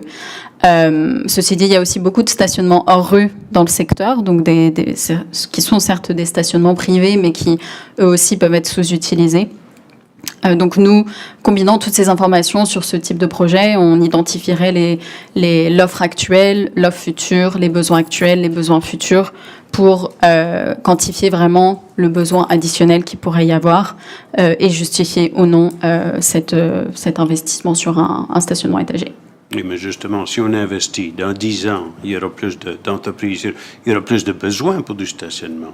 Oui, mais il y aura aussi moins de véhicules puisque vous créez une rue où les gens vont pouvoir marcher, être à vélo, utiliser d'autres modes de transport. Donc il y a plus de monde, mais il y a peut-être un petit peu moins de véhicules. Donc il y a une analyse à faire sur quel est le transfert qui va s'opérer et donc quel est le besoin réel de stationnement futur. Et alors, peut-être ça me confond, là. Le troisième paragraphe dit qu'il faut compenser la perte de stationnement sur la rue. Puis là, vous me dites qu'il y a en masse de stationnement sur la rue à proximité. Oui, ça, c'est le paragraphe de la ville. Perdu, là. Oui, donc, merci pour la question. Puis j'ai oublié de le mentionner que c'était une de nos recommandations que nous, l'administration, on a apportées. C'est que même s'il y avait une sous-utilisation, d'après nos statistiques puis nos données, il y a quand même la perception, c'est pas la perception, c'est qu'on va enlever du terrain de stationnement de rue avec ce projet-là, peu importe la vision. Puis on sait que pour les entreprises, certaines entreprises, c'est très important d'avoir du stationnement de rue près de leur entreprise. Donc, en réponse, ce qu'on disait pour très peu de coûts, c'est qu'on pourrait changer certaines des rues adjacentes à des sens uniques. Puis, juste avec du peinturage de rue, on peut aller chercher beaucoup plus de stationnement de rue tout près de la rue Saint-Georges. Donc là, on parle des rues qui sont adjacentes. Puis, on a aussi qu'est-ce qu'on appelle un beau grid autour de Saint-Georges. Donc, il y a des très belles façons de faire des sens uniques côté nord, des sens uniques côté sud qui vont vraiment bien s'agencer. Donc, c'était vraiment une réaction, on veut être prêt avec une étude face à la réaction qu'on croit qu'on va avoir des entreprises, qui est la perte de stationnement sur la rue Saint-Georges. OK, merci beaucoup pour les réponses. Je suis maintenant encore plus convaincu que la façon de réviser le troisième paragraphe est correcte. Je verrai ce que les collègues ont à dire. Merci beaucoup de votre contribution puis votre apport. Merci, Madame la maire. Merci, conseiller Richard. Merci, Mme Asterio. Merci à vous deux d'être là. Amélie? Non, je ne sais pas si j'allais me rappeler. C'est pour ça que je l'ai passé de nommer avant. Merci d'être là. Merci pour la présentation. I'm happy that the one-way option was removed.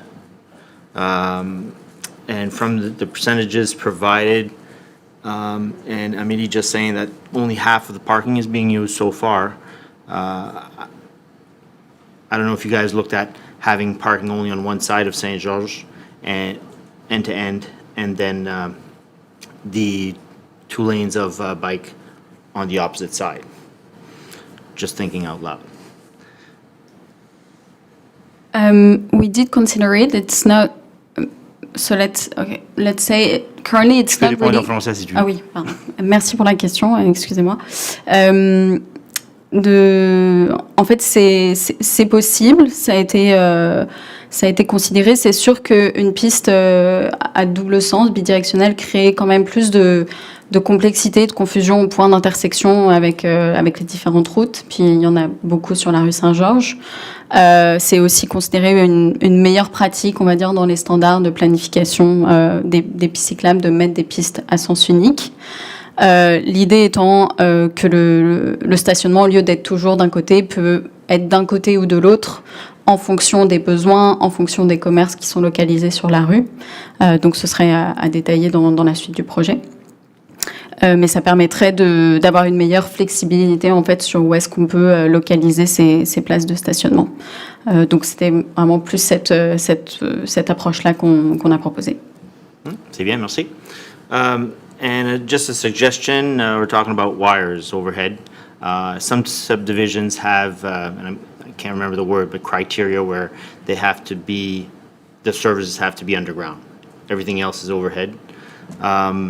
Just wondering if that's been looked at, or going into conversations, you might want to look at keeping mainline power lines, communication lines overhead, and just having the secondary electrical services or communication service drops to homes and business underground.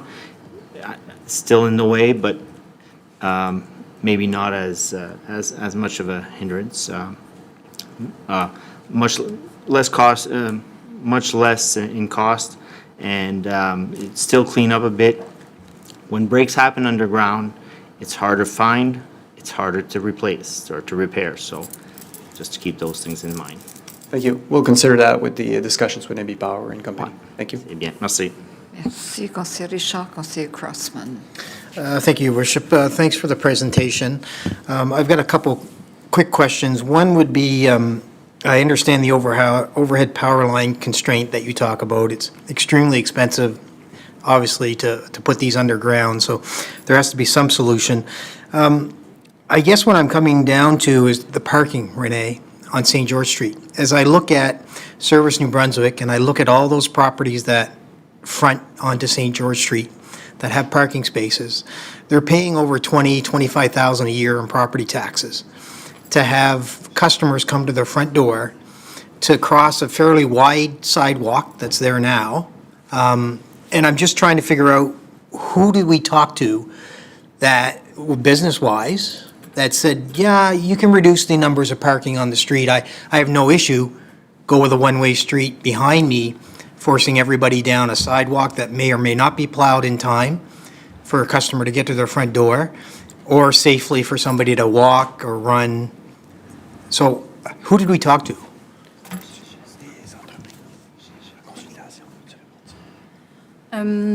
Oui, no, merci pour, sorry, thank you for the question, Councillor Crossman. We did have some of the businesses that came to the consultation. So I think the ones that come to mind, La Rouer, the Notre-Dame de Parkton, the sort of shop owners at Bricks and Dolma Foods. So the different visions, as we said, there were concerns raised with the on-street parking by some of the businesses, but there were also the evidence that we looked at in terms of the parking usage. So, as we said, it's not a consistent parking use across the street. Some areas have very low parking usage, sometimes even, as I said, less than 50%. Some areas have more usage. It will vary depending on the store and depending on the location. So the idea is not to, it's just not to have a uniform approach across the street. It's to say that can we locate parking and prioritize that where it's needed, but not necessarily keep it where it's less used, and so that we can have space for other aspects of the street, such as the greenery and the trees. And my concern comes with the less used that you use, the parking spaces that are less used. Bricks is a great example. That building sat vacant for many, many years, was in despair. Nobody was parking around it, and now all of a sudden it's booming, and it's getting more parking. They don't have enough parking, let alone on-site, let alone on St. George or on a side street. So I'm trying to figure out how many, because parking's big for businesses.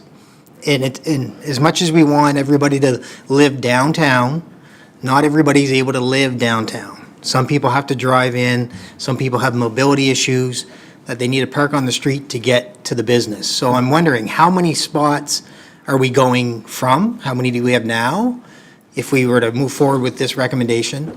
And how many are actually going to be left?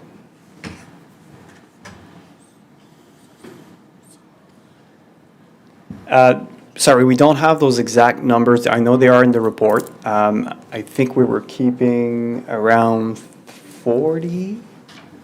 30 to 40. 30 to Okay. 40, and I must have missed- existing would be, okay, we'll try to find that information. But we understand the concern, and that is why we're proposing, I think it's the third recommendation, where we want council to direct staff to look at a study on one-way streets around the grid that is surrounding St. George, because that could create a lot of on-street parking quickly, again, at low cost, definitely lower than building a parking garage. And that would also bring parking very close to the street. So we're talking about all those adjacent street, 1 block away from St. George will be quite a short walk to get to at different access points. And again, because we heard those comments, and we know on-street parking is big in Moncton. We know people like to drive their cars. We're going to create a different space here on St. George, but we know there's still going to be people accessing those businesses with cars. And so that's why we recommend moving ahead and doing a study to see what one-way streets would look like around St. George, unleashing a great potential for on-street parking. Okay, you understand, because during the entire presentation, the entire 50-some-odd pages, parking was indicated as a drawback. Correct. For every one of these, right? So the one that I was really surprised at when the presentation was made was the one in Montreal, which I thought would be the recommendation, because, I'm sitting here looking at it going, it's got two-way traffic, it's got, banquets where cars can pull in and park, parking on both sides. It was redesigned a few years ago, so it's modern. I just figured that would have been more of a vision for St. George Street to allow the businesses to continue to succeed, right? Rather than limiting parking spaces and still getting active transportation involved, still getting buses, as it says here in, those 50 pages, right, that we went through. Yeah, the key difference here is the street right away, like the space that we have between buildings. And unfortunately, like many streets, there's no room to fit everything, to fit the larger sidewalks, to fit the bike lanes, to fit the bus lay-by. That would be the perfect scenario, to have everything. So if you have a chance to go through the report, I think there are some concepts where it looks at those parking bays, where they are, the on-street parking. And then you lose that parking bay to create an amenity space and some greenery.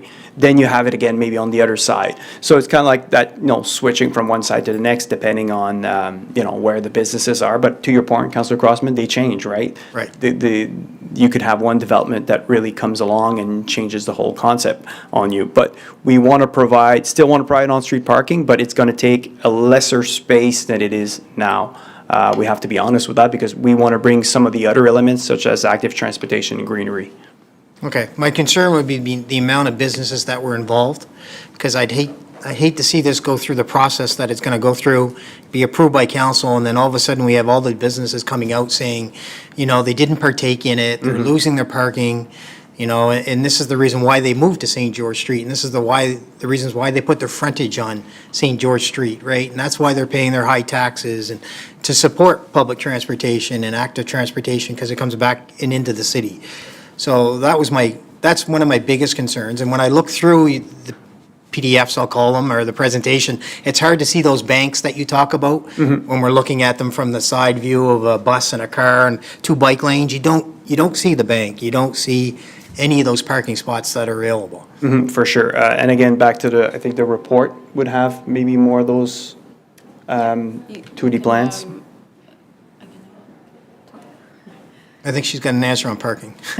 No, you will have, it's the cross-section, but you will see on the cross-section, they're usually transparent, so you have a tree and a car that look like they're at the same place, so it is to indicate this flexibility that you will have parking, and then it can be interrupted by trees. I would say to reassure the businesses that the Vision 1 is a flexible one. It does mean that in that space you can play with it if you want. So if you have that study and you decide that actually we want to keep 80% or 60% of the parking, it's possible to strip back some of the planting and to add more parking. And in some locations, it's possible to do the other way. So we do have quite a lot of flexibility with Vision 1 in terms of keeping more parking in some areas if we feel there is a concern about it. I think that's the idea. At the moment, we've provided an indication based on, as I said, the utilization analysis of the parking data. That parking data said that on average, there's 24% of the parking that's used on St. George. And we added a buffer on top of that. So the 24% is 29 spaces out of 117, but we've said that we would keep up to 35 or 40 spaces, depending on the vision. If the decision is made that in some locations there's more concern and we want to keep more parking, again, there's a possibility to adapt that vision and that design because it's not set yet. Okay, so I'm glad that you said that because that's a key. Being a business person, I understand, having the customer being accessible to be able to pay their bills, pay their staff, keep them employed, and still support active transportation. And if we can get businesses on board, to your point of, restricted parking, you said we're going down to about 30 parking spots from about 140 or whatever the number was on St. George Street. That how many? 117. 170 down to 30 is a dramatic change for businesses on St. George Street. So I would suggest that, as I sat here and I debated this, which way to vote on this, I was quite honestly going to vote against this because of the fact that there was limited parking for those businesses. And I just didn't see the response in the report from those businesses in such an abundance, right? I think only 4 or 5 businesses might have came out and stressed it. My concern is, where do we go from putting this into effect with 30 spaces, let's say, and, restricting those businesses, from having access. I know the one-way streets, I understand that, the street behind, but I'm also keen enough to understand that we have snow from December to March, and it's harder for people to get from back streets to front streets to access the store for 5 or 10 minutes. They may just go elsewhere instead of coming downtown and onto St. George and into the BIA. So if you're telling me, as we stand there right now, and with the help of Renee and city staff, if we can look at this and find ways that we can have communications with the businesses so that they're on board and they support this, because they're value to this. In my eyes, they have to be. Of course. That I would be fine. And we've consulted and we've met them as well in their stores. I've been inside the stores and talked about the project as well. So I think we've had these discussions. Some businesses have been more concerned by parking than others. Some others, were keen to have people to come and bike to their stores and to add more bike parking on the street. So it really depends on the business. But as I said, I think if you look at Division 1, especially with the mindset that, the design has not been developed for the whole street yet. We are flexible and there are ways that we can provide more parking in some locations with more stores and use some other locations to put some of the trees. I think there is a flexible response that is still possible and will be discussed and validated with the businesses, of course. Okay, and how's snow removal going to work on this as well if we do have additional trees and additional car banks and things along that line? Do we have any restrictions as far as removing snow goes?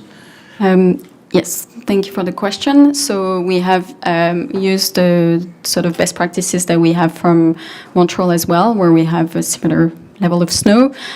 So we proposed on each side about a 0.5 meter of a buffer between the road or the parking and the bike lane to provide a space where the snow can be pushed in the winter. And that means it doesn't need to be carried away every time, but it can be pushed in that kind of buffer zone where you can have some planting as well. And so you can clear the road, and you can still clear the road, obviously, and you can also clear the bike lane to allow it to be used for season. That's also something that we highly recommend because it does encourage people to use bikes, maybe not when you have a snowstorm, but just when the snow has cleared a little bit and the temperature is milder, people will be able to use their bikes as well in the winter. So it's a similar practice, as I said, that's been implemented in Montreal in the recent years, and that's proven quite successful in terms of a design. Yeah, because I think the Saint Denis in Montreal Street is truly amazing, and I really thought that would have been a great vision for St. George Street. Yeah, it's very inspiring, and they do clear the snow on the bike lane. And I have a photo at the end of the report. You can see it's just on these bollards, and it's just kept in this location, and maybe the snow is carried out like 10 days later, and you can still store some snow and have people use their bike or use their car and park on the street. Yeah, because you made a lot of good points on that street. That's why, it was so well highlighted. Efficiency, positive on businesses, quick access, all those things, right? And that is what our business community needs right now, especially based on what Councillor Bourgeois was just saying about public safety and all the issues that are going on, right? So we want to drive people to those storefronts. So that's very important. Good, thank you, Your Worship. Merci, conseiller Crossman, conseiller Léger. Merci, Madame la Mairesse, et merci, Emily, et merci au personnel. I guess I'm wondering, in terms of the action, our active transportation group, the informal group that interacts with city staff. So have they been presented this, and is Vision 1 a vision that they are okay with? I was, yeah. Thank you for the question, Councillor Léger. They were here at the consultation as well, so they provided their comments and feedback. They did support the three visions. They supported the bike lanes especially, and including in Vision 1. The concern that I remember from discussing with them was the fact that we would discontinue the bike lanes in the eastern part, where if we don't have the one-way. So yeah, I think the concern is more any location where the bike lane is not protected anymore creates safety concerns, and so is less of an, let's say, acceptable or agreeable infrastructure for them. Je comprends le fait que cette section de rue est 13,5 mètres, je pense, puis le reste, la rue Saint-Georges, 19 mètres. Mais il y aurait-il façon d'avoir un trottoir sur un côté, qui serait un trottoir qui serait partagé par les cyclistes et les piétons, et nous permettrait d'avoir, disons, des camions dans les deux directions, mais permettrait aussi un lien continu au niveau de cyclistes? Thank you for the question. We did consider that option because it was studied previously, but we did have some concerns with it. The one thing is about if you do have unidirectional bike lanes in each direction and you shift to bidirectional on one side, you create a very complex intersection with unsafe movements that bikes have to cross to get to the other side. So we don't think that's a really ideal option to propose. We also think that there is a safety element to maintain a level of separation between bikes and pedestrians. If you have the continuous bike lanes, a trail is slightly different, but in this context, we did recommend that it would be preferable to have the bikes and the pedestrians separated, and it does create a safer area and safer sidewalks as well for the pedestrians. So did we consider then, if that is the case, to reverse it and make the whole street just one shared bike lane, pedestrian lane? In other words, both directions or on one side, versus doing two. I understand the complexity, doing two for one section, and then all of a sudden you get into a narrowing. I'm not convinced that the active transportation group are going to be very excited about this. And I think it sort of comes back to, we made similar, we're always going to have these discussions, and I think I'd like to see something a little better with respect to some continuity. Maybe, like you're the expert, Emily, is this the best we can do? I guess, I cite an example that we did to try to accommodate a bike lane in a pinch last year on a larger area, and then we had to revert back, and so I'd like this to be done right. And so is this the best we can do? So we did consider some maybe more innovative options in terms of incorporating bike lanes. I think there was some concern from the city that, at the end of the day, if you create a better situation for the bikes, you're going to remove space for the cars and vice versa. Like the space is limited in that section. So there are other, ways that you can implement that with like an advisory bike lane. So the sort of bike lanes are just marked, and then cars can travel through the bike lanes, but then they have to sort of give way when they cross each other. All those concepts are kind of new practices, best practices implemented in Canadian cities.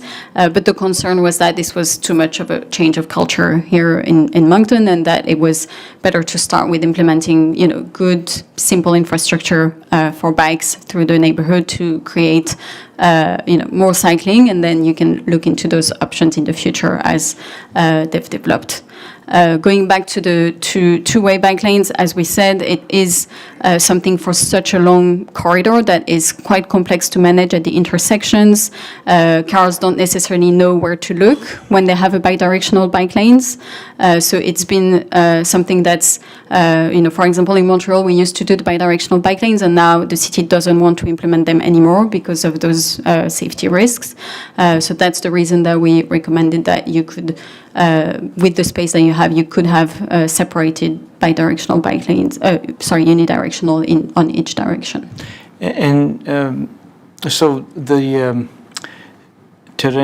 sidewalk isn't large enough on both of those sides to be able to share like that sidewalk with pedestrians and cyclists between Botsford and King, where it's 13.5 meters. You have a sidewalk there. Yes. Is there, how much can you narrow the street from the 13.5? Well- What's the minimum, what's the minimum a bus and a car can need on that street? They're not gonna go fast, but what would be the minimum required? And the reason I ask is would there be an option to put a physical barrier between the vehicles and that shared sidewalk pedestrian area? Yeah, so the minimum travel lane width because this is a bus route, is 3.3? Yes. Perfect, 3.3, and you're almost touching mirrors at that point. So our Kodiak transport team prefers we go 3.5-ish, right? So 3.5, that's 7 meters of asphalt. And we got to think about there's...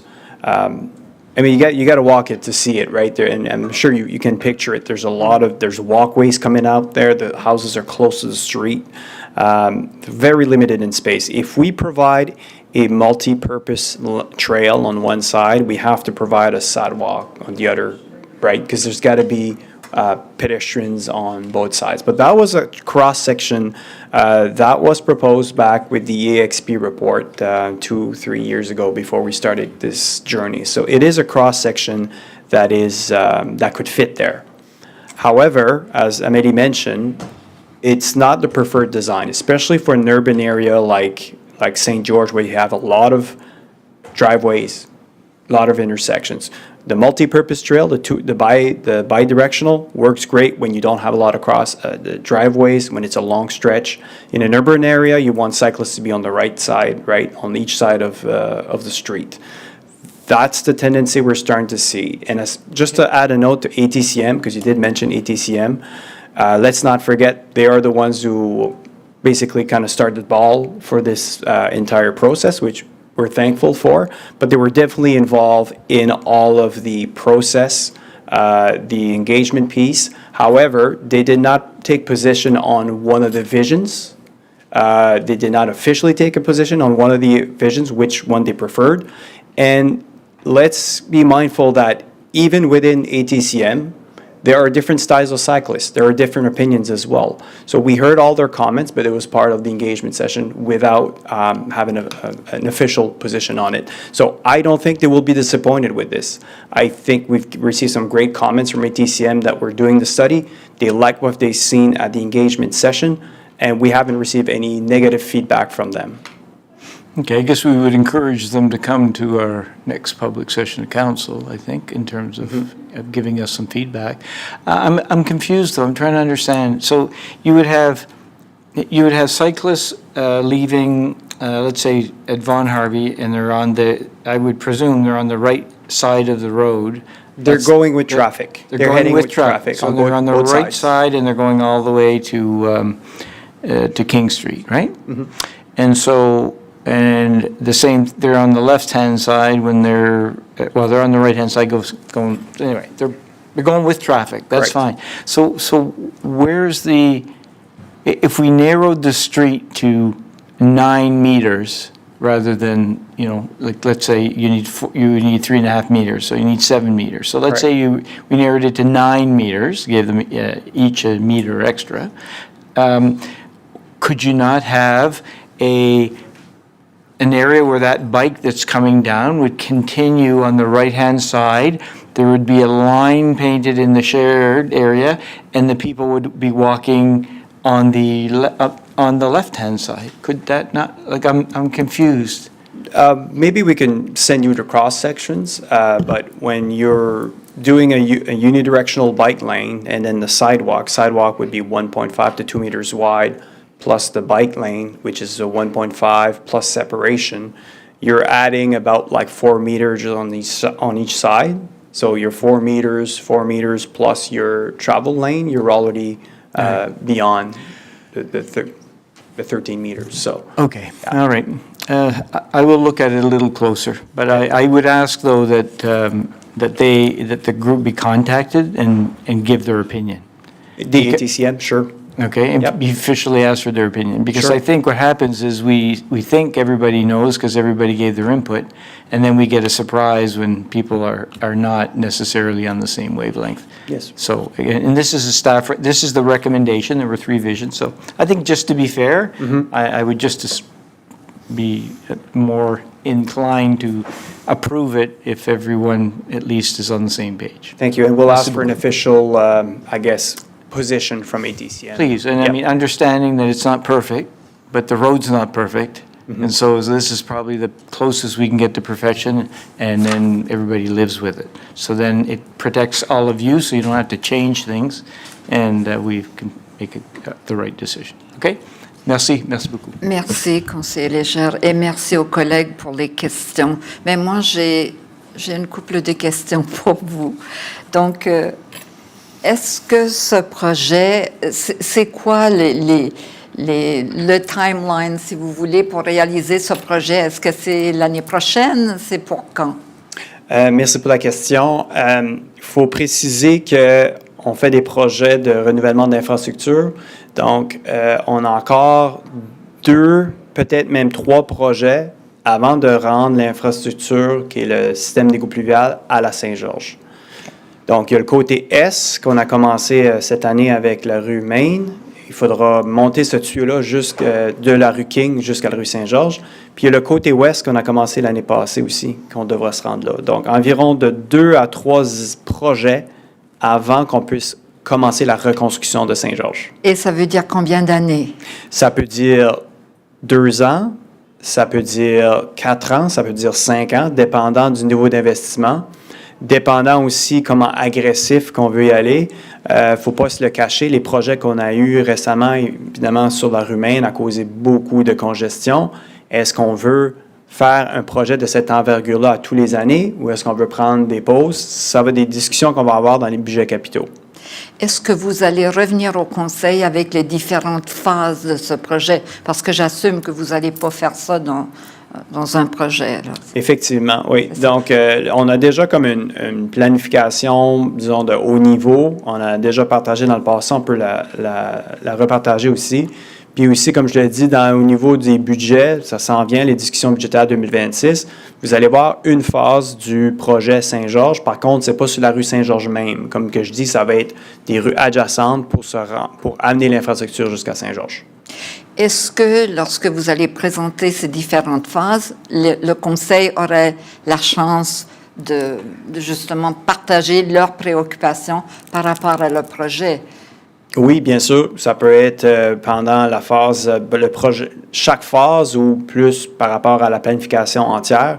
Alors, on est vraiment ouvert à vos commentaires par rapport à ce que je disais, si on est agressif sur l'échéancier ou est-ce qu'on prend des pauses. On est vraiment ouvert à toutes ces discussions-là. C'est un excellent projet. J'espère juste que je serai encore sur cette planète pour voir la fin du projet. Donc, merci beaucoup. On a une motion. Monsieur le gérant, avez-vous quelque chose à dire? OK, allez-y. Si vous me permettez, Madame la maire adjointe, I think one of the important parts that I wanted to bring forward is, again, we're seeking direction to continue the planning and the design. There's no doubt that we've taken copious notes of a lot of the questions that came up around parking, around bike lanes and whatnot, and they'll be incorporated as we move forward into finalizing the final design. This is really about approving or providing direction on a concept. We've made note of the concerns that council has, and we'll make sure that those are incorporated as we move forward into more of the detailed design, and as the Deputy Mayor suggested, around as phases come along. So just wanted to make sure that was clear. Merci. Est-ce qu'on peut voir la motion? La motion est là.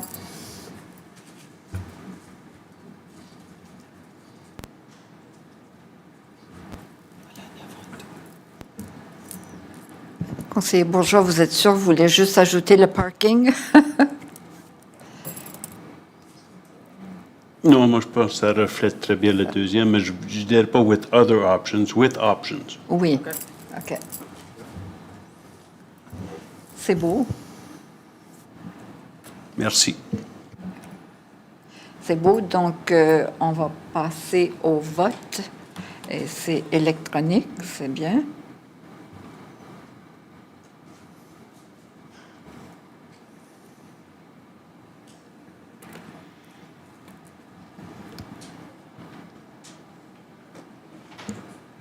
We can close the vote. Merci. La motion passée unanime. Donc, merci. Nous allons prendre une pause santé de 15 minutes ou 10, non, 10 minutes. C'est beau. Merci.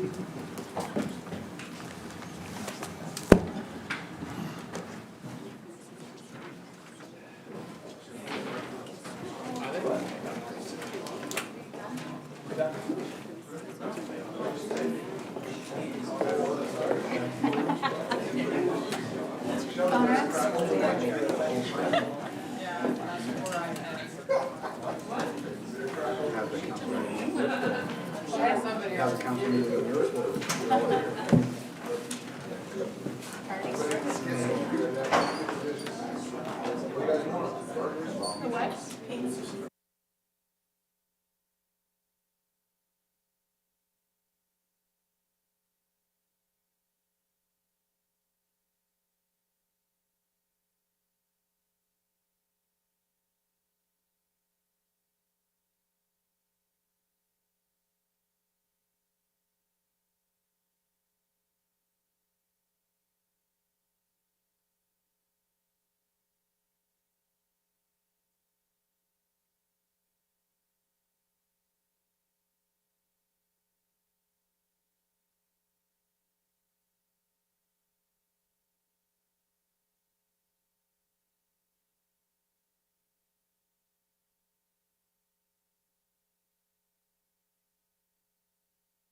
We will resume the meeting. Donc, on recommence la réunion.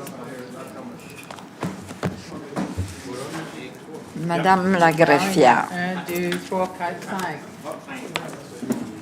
Don't argue with me. Okay. The next item is 5.5, and it's budget update, and I see that Jacques is at the podium. Go ahead. All right, thank you, Your Worship, members of council. Today, we're going to provide a budget update, and this will serve as some guidelines for administration to start preparing the budget. So where we left off in June when we presented the budget update, the province had just recently announced the assessment freeze. We were also awaiting results from the provincial fiscal reform, and we had discussed at that time that we would return to council before we prepared the draft budget for deliberations in early November.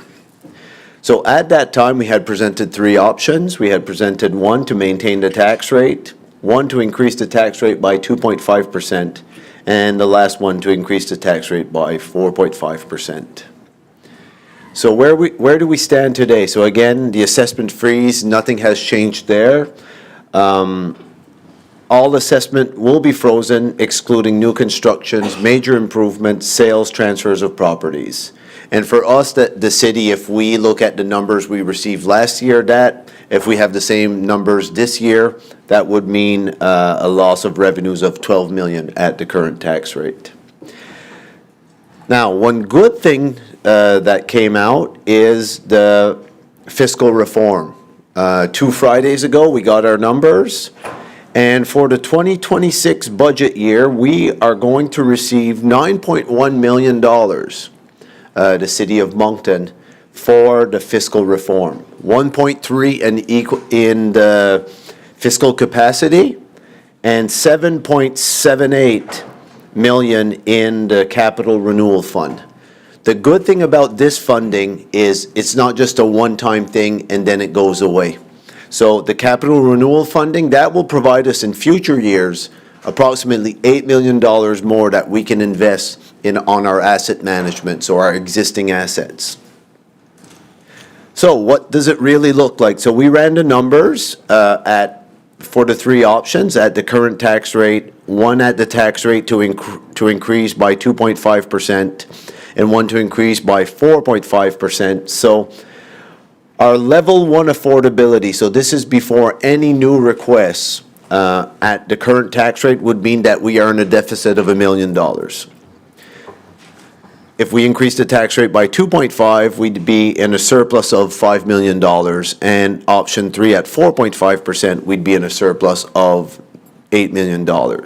Then what we did for clarity, again, we'd have to do some accounting of reducing capital from operating, increasing capital, and things like that. But overall, to simplify things, we're going to receive an additional $9.1 million for the fiscal reform. And at the bottom of the page, we're just showing the availability that we would have with the three options to be directed towards level 2s and level 3s, or an increase to the capital budget. So I think we would have different options moving forward.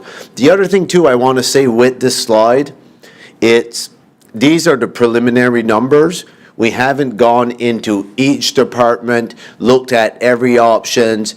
Is this contract updated? We still have like 2 or 3 weeks. This number also, if we get a notification from, I don't know, NB Power or things like that, it can change. So what we would say, based on a budget of $230 million for the general fund, if this changes 0.5%, we're talking $1 million one way or another. So again, the numbers will be pretty close, but this demonstrates the availability that we would have.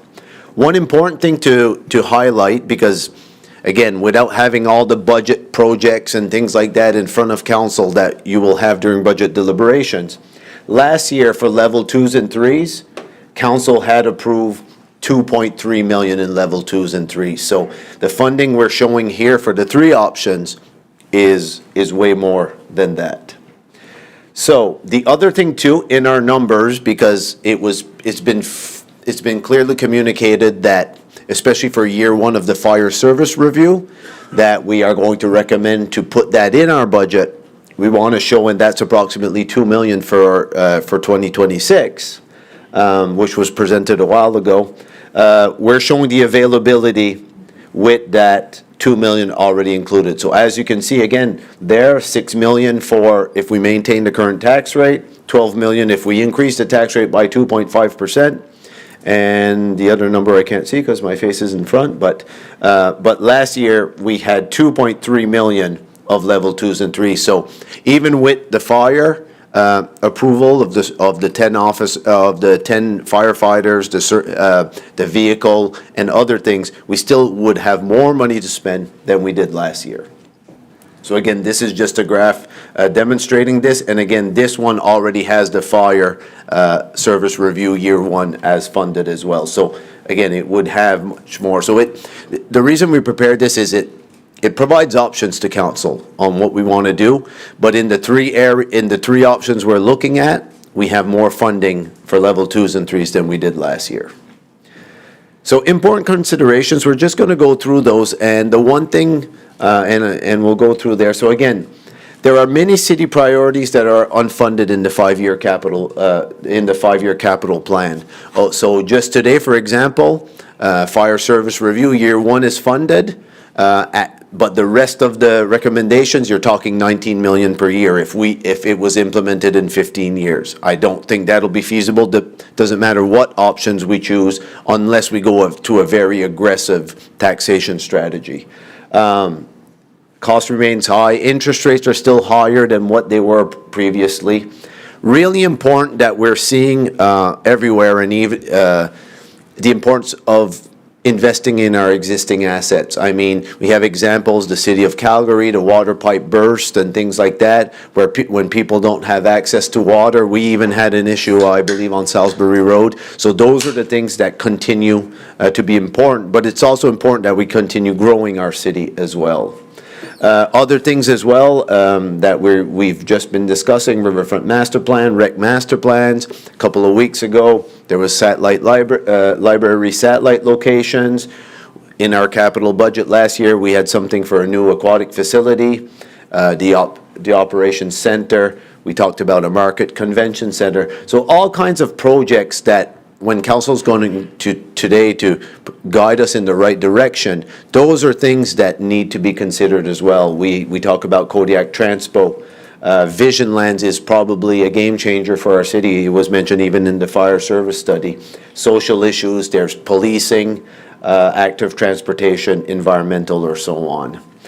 So the other thing as well that's really important is how does this impact the taxpayer, right? We can raise the numbers, we can raise the taxes, we can use whatever option, but how does it impact the taxpayer? So what I always like to do before coming here, I always go on the MNNP site and I look at what is the economic outlook for our residents today. So again, things have not changed drastically. We have approximately 70% of Canadians that are within $200 on a monthly basis of not being able to meet obligations. And we have around 75% just currently in this economy have made choices to reduce their expenses at home. So again, we're not where the economy was 2 years ago, 3 years ago, or so on. So those are things that we always have to consider. So we always try to prepare this slide, okay, how did it change for a household who in 2021 was paying $3,700, and the increases, as you can see, and we've reduced the tax rates, and this is what we would see depending on the three options. So just a way to provide some additional information to council. So again, pros and cons of the three options, very simple. Again, number one is you maintain your tax rate. That one is your relief for your taxpayer. So again, when the province decided to freeze the rates, it was to provide relief. So that would be one. That also makes us more competitive nationally and provincially. So again, when developers are looking at the tax rate in Halifax, which is close to $1, and they're looking at in New Brunswick, those are things that they do look at, right? We still have funding for level 2s and 3s. Again, lower the tax rate, the better the business case is for multi-res. So again, that will increase affordable housing. And again, maintaining the tax rate, it's the one-year impact. We're able to do it, but because of the additional funding. Now, the cons there, less funding for new initiatives, less funding to address corporate pressures. Second one is if we increase the tax rate by 2.5. Again, it's less of an increase to the taxpayers than what they experienced last year at around 4.5%. It provides more funding for level 2s and 3s and capital priorities, more revenues to address priorities and pressures. On the con side, again, you're increasing your property tax rate. Some taxpayers will feel that. We've become a little bit less competitive provincially and nationally. And the business case is less attractive for new housing units because they'll normally have to pass that to your renters. So again. And the third one, it continues. Again, this one is the one that would provide us the most revenues for level 2s and 3s and capital priorities. But again, it would, I believe for this one, the taxpayer would feel it. We'd become less competitive. And again, the business cases would not necessarily work in some instances for multi-res. So overall, just to recap if we leave the tax rate, which is in our recommendation, this is what it would look like. It would be on level 1, we'd be $1 million or so in a deficit, but we received 9.1 million. We would put 2 million in the fire service program. It would provide us 6 million to deal with other priorities in our city, if that is what council wants. So that's the recommendation that we have now based on the additional funding. It's to prepare the draft budget for deliberation, maintaining that tax rate. Now, the one thing I would like council before thinking about how they want to vote on the recommendations, we had things, for example, today that came, whether it be the fire service study, year 2, year 3, where we're talking 19 million per year. There was the St. George Street improvement. There was the sidewalk snow clearing plan. There was the climate adaptation. Those are all things that right now are not necessarily fully funded. So if council wants to attack those things and many other things as well, more aggressively, you may want to consider going with an increase of 2.5%. Like, that'll provide you more money. We can start putting some things aside for some major capital items.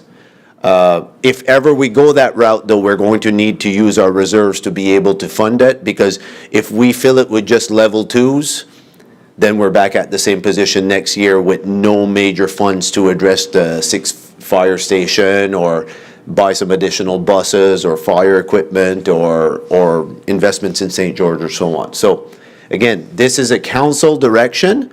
Doesn't mean, the other thing too as well, doesn't mean that what council votes on today will be the final budget. The final budget only occurs after budget deliberations. So there's nothing official today. We're just seeking direction to prepare the draft budget for discussion. So we'll leave it up to councils for questions or comments, and we can go from there. Thank you. Merci beaucoup, Jacques. Conseiller Bourgeois, do you wish to move the recommendation? En grande partie, mais j'ai une modification. It would read, Moncton City Council direct administration to prepare a draft budget maintaining the current residential tax rate of 136.14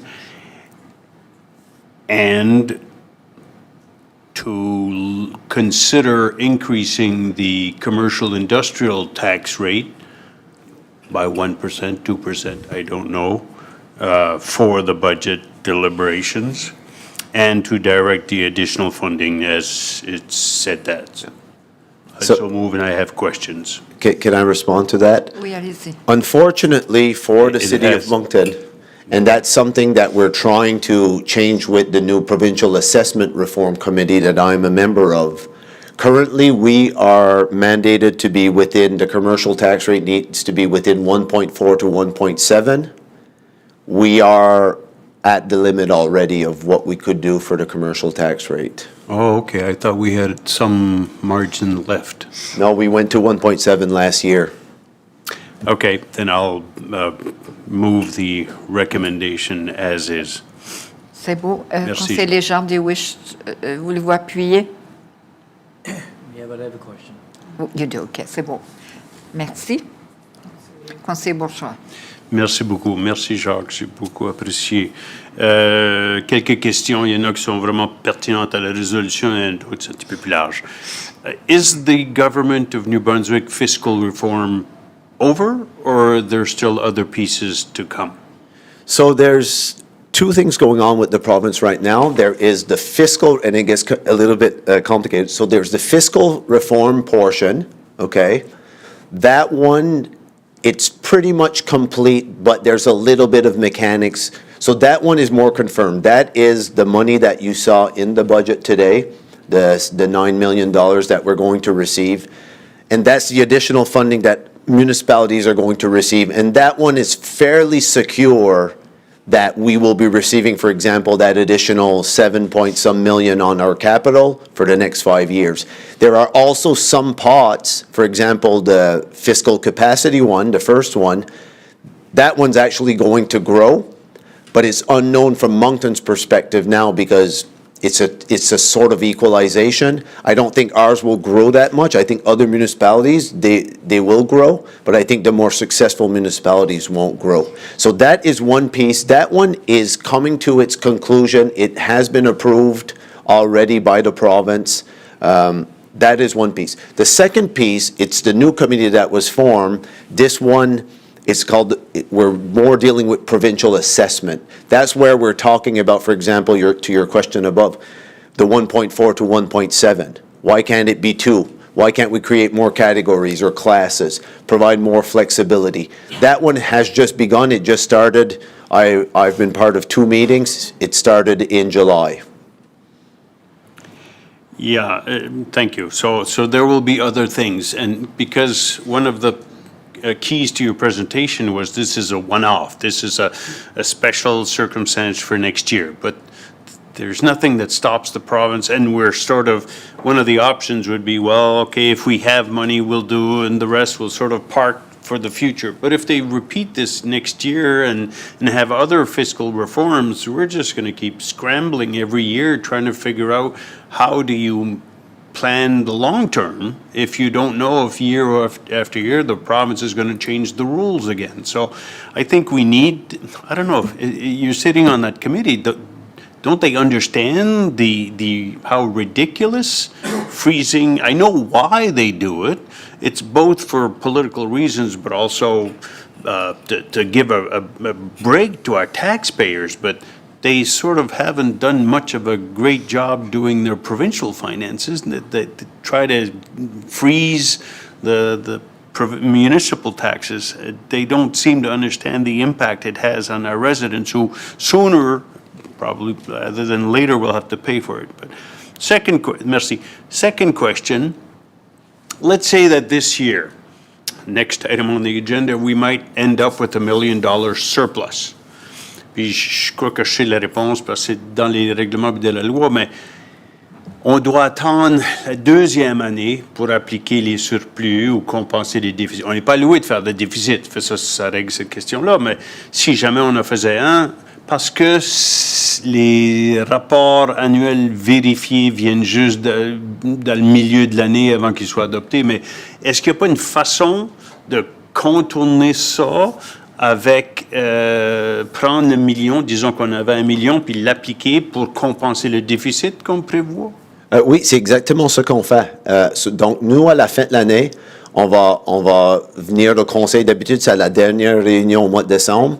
Puis si on voit qu'on a un surplus, au lieu de le laisser là, on va demander de le déposer dans nos réserves, puis ensuite, nous, on peut l'accéder tout de suite comme ça. Donc, ça crée une dépense sur nos états financiers. On essaie de se rapprocher du zéro, mais ensuite, on a la flexibilité qu'on n'a pas besoin d'attendre deux ans pour avoir le bénéfice. Donc, c'est ce qu'on fait. Donc là, lorsque vous allez venir au conseil avec le budget, est-ce que ça ne serait pas l'année opportune, malheureusement, de peut-être gruger un tout petit peu dans chacune des réserves pour nous permettre d'avoir un peu plus de discrétion, puis essayer d'avoir la même sorte de niveau de dépenses qu'on a besoin pour assurer la qualité de service et la quantité de service, quitte à ce que, en souhaitant que le gouvernement va arrêter d'intervenir dans les finances municipales, là, mais que l'année prochaine, là, on soit capable de peut-être renflouer petit par petit la partie des réserves qu'on va peut-être consommer là, en 2026. Oui, non, absolument. Donc, basé sur le financement qu'on a reçu, on ne pense pas nécessairement qu'on a besoin de le faire, comme on aurait quand même, je veux dire, presque 3 fois plus d'argent à dépenser qu'on a dans un budget normal, mais quand même, c'est certainement une option. La chose qu'il faut faire attention lorsqu'on fait ça, c'est qu'on ne remplit pas le budget avec des dépenses qui vont continuer pour toujours, parce qu'ensuite, dans 2 ans, il faut quand même utiliser du revenu qui ne va pas venir à chaque année pour payer pour des dépenses qui sont là toujours. Donc, ça voudrait dire que dans l'année 2, tu auras besoin d'une grosse augmentation pour juste balancer ton budget. Mais c'est absolument, c'est une option. Puis l'autre chose aussi, nous, comme administration, une de nos recommandations, c'est aussi d'utiliser le surplus à la fin de l'année, si qu'on a un, puis on a l'appuyer sur le budget de l'année prochaine. OK. Oui. Je ne l'ai pas mis dans la motion parce que je vous donne la discrétion, mais j'aimerais, comme conseiller, que vous reviendrez vous dire, c'est une année exceptionnelle.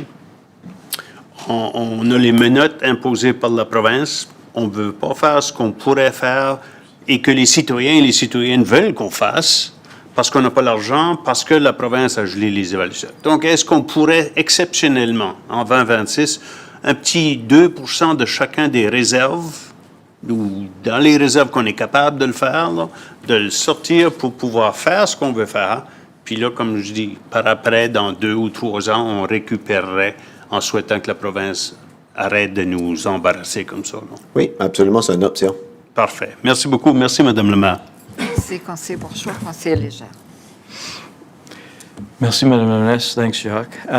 So just for clarification, so if we didn't get the additional $9 million from the province, we'd be about $12 million down.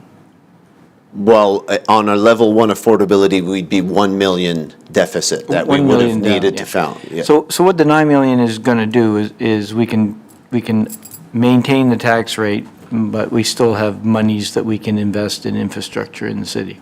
That's right. So after, overall, if we do that, it's around 8 million. We put 2 million in the fire service review. Yes, And then after that, it's the balance between level 2s and level 3s or additional capital projects.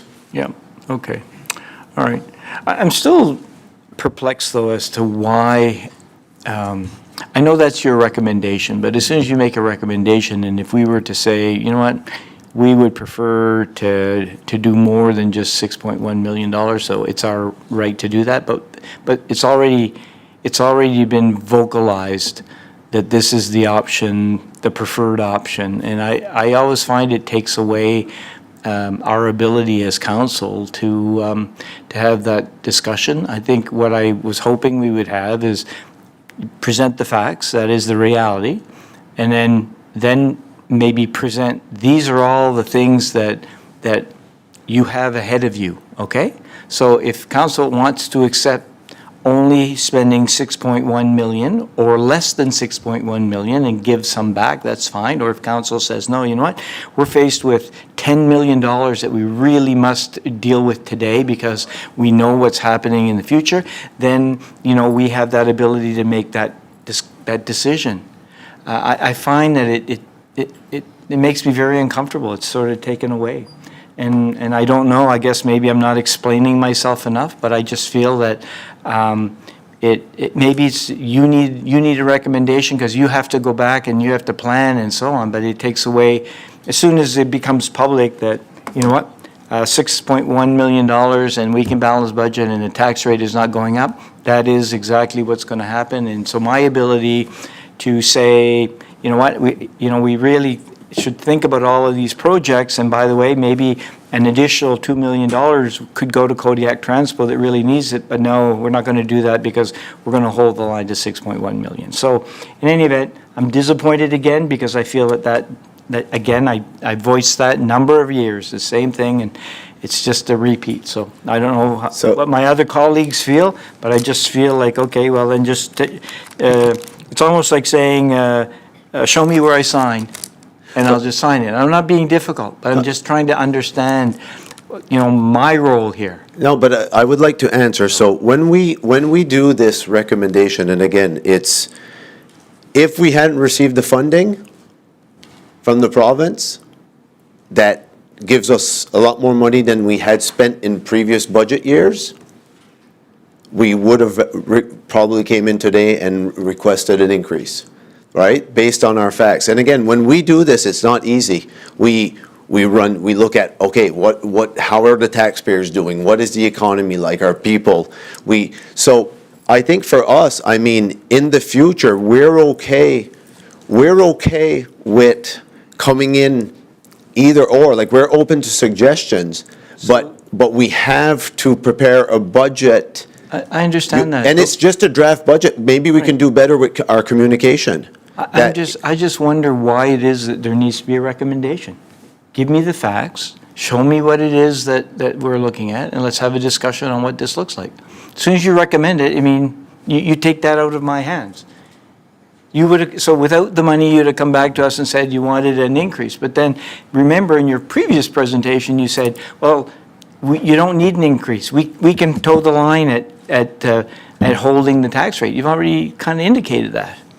That's all. That's what I'm saying. I'm not beating up on you, Jacques. I'm just saying that it's, to me, the process, and maybe to the city manager. But anyway, that's just the way I feel, and I feel that there should be a better way to do that. And maybe I'm wrong, and maybe my colleagues are all comfortable with that, but that's not how I feel. And just another comment, because there is one thing, and it's something that me and the CEO talked about.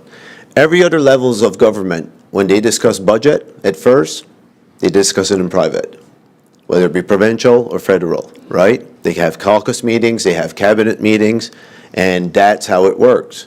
For us, unfortunately, the Local Governance Act, unless there is something that is private in nature, it doesn't allow us to do it. Well, I would love to be able to have those conversations and it wouldn't come from us, because I don't like being here every year, and it's like, but we have to come with a recommendation for us to be able to guide it. If not, I mean. But we could have a discussion in public about all of the things that are in front of us that are needed, and we could have that discussion. I don't need to have a private meeting to discuss it. I just want to have the ability to at least be able to say, you know what, whether I might still feel like I want to hold the tax line, but maybe we can't.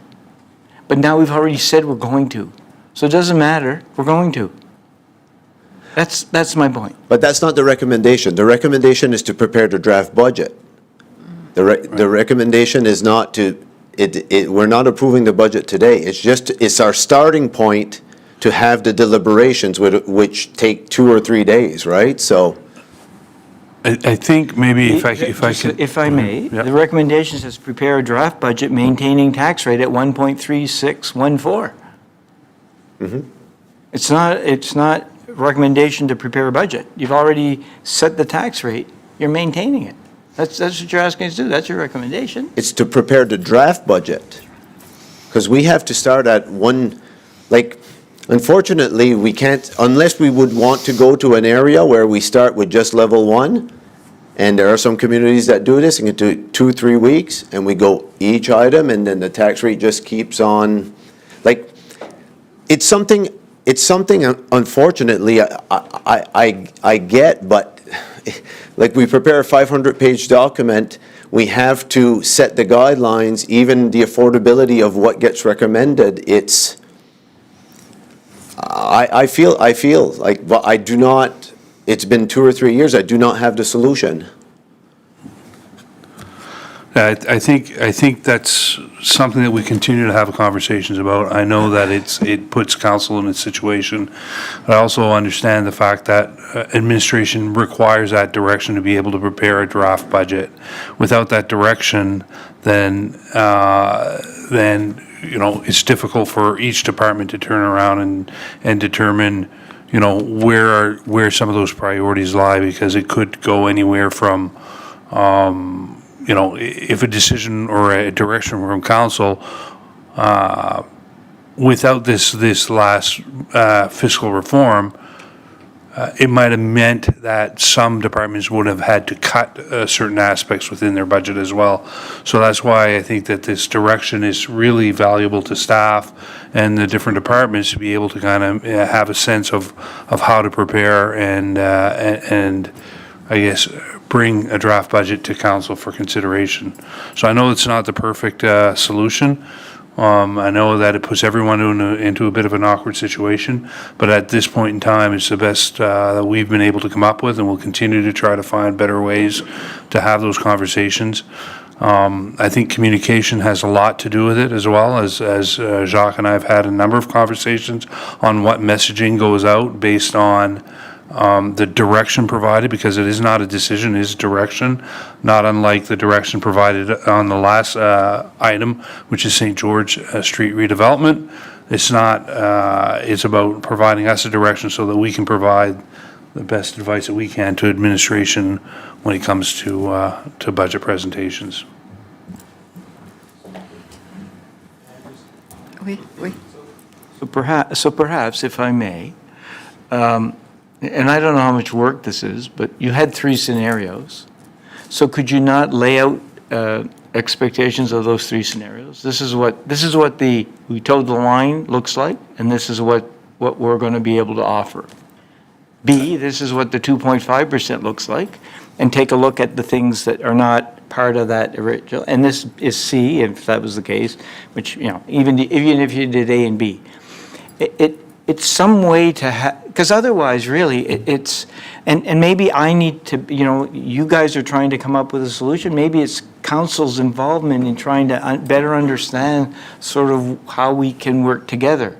I just feel that, and I don't want to micromanage. You do a great job, but it's like all I need to do then is just show up and sign. And that's what I find. I'm no disrespect. I'm just trying to figure out where, we've already landed at this is what we're going to do. Yeah, we can do one-offs, Jacques, I understand. So anyway, I'll leave it, but that's how I feel, how I felt last year, the year before.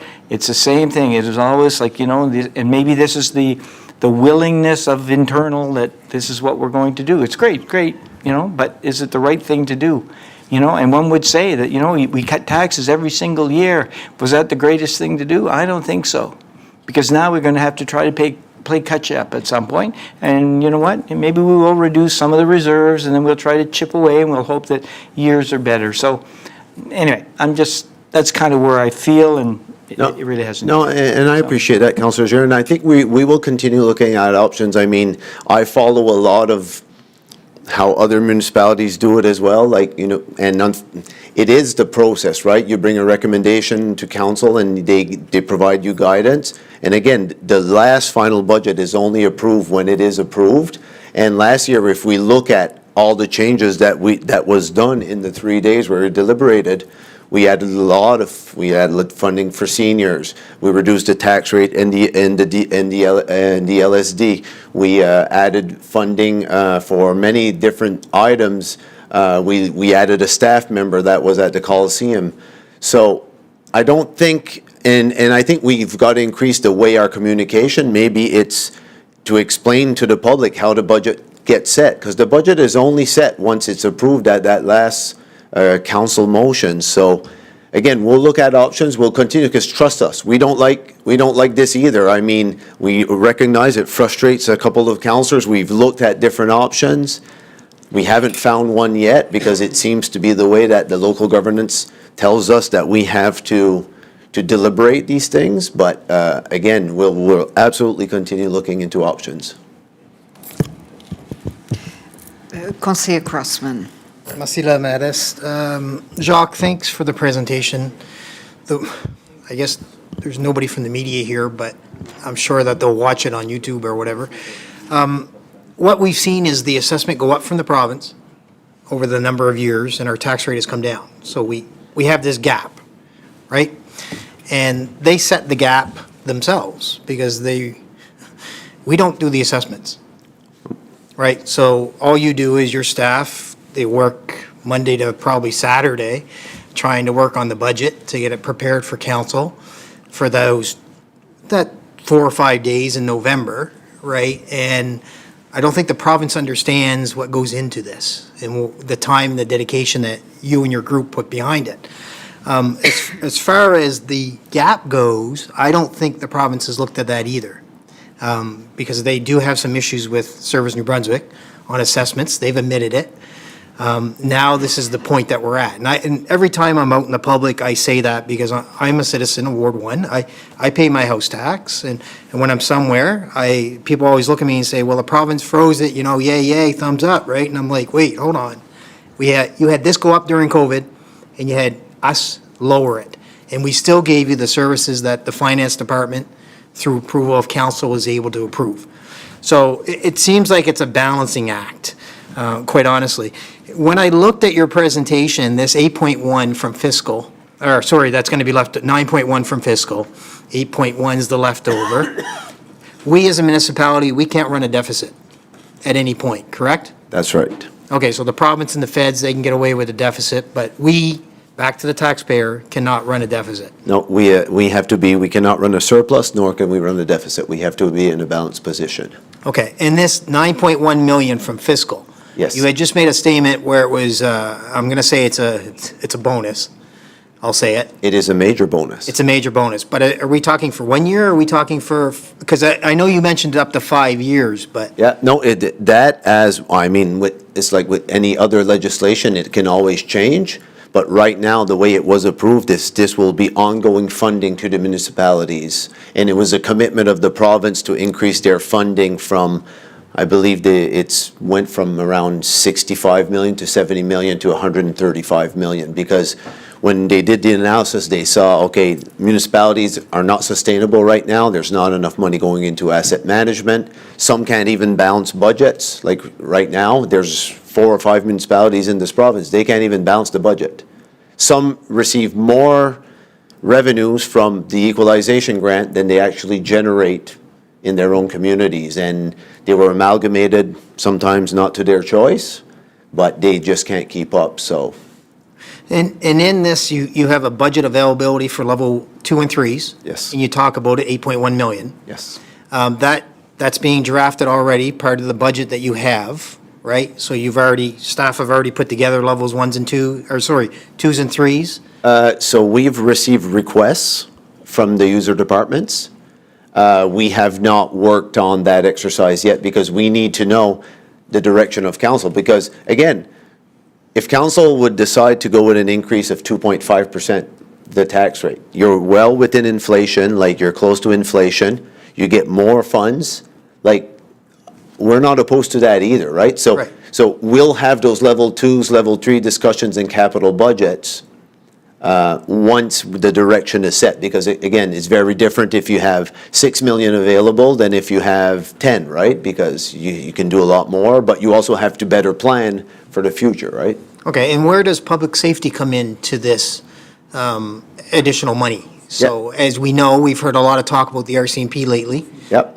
In their budget that they either approved or they didn't approve or they rubber stamped or whatever. Yep. So where is this going to come in? How does this fit into the budget as well? So currently, what is in there in terms of public safety, and I'm at the major levels, so we have the 10 firefighters plus the vehicle to respond to medical calls. So that is included in there.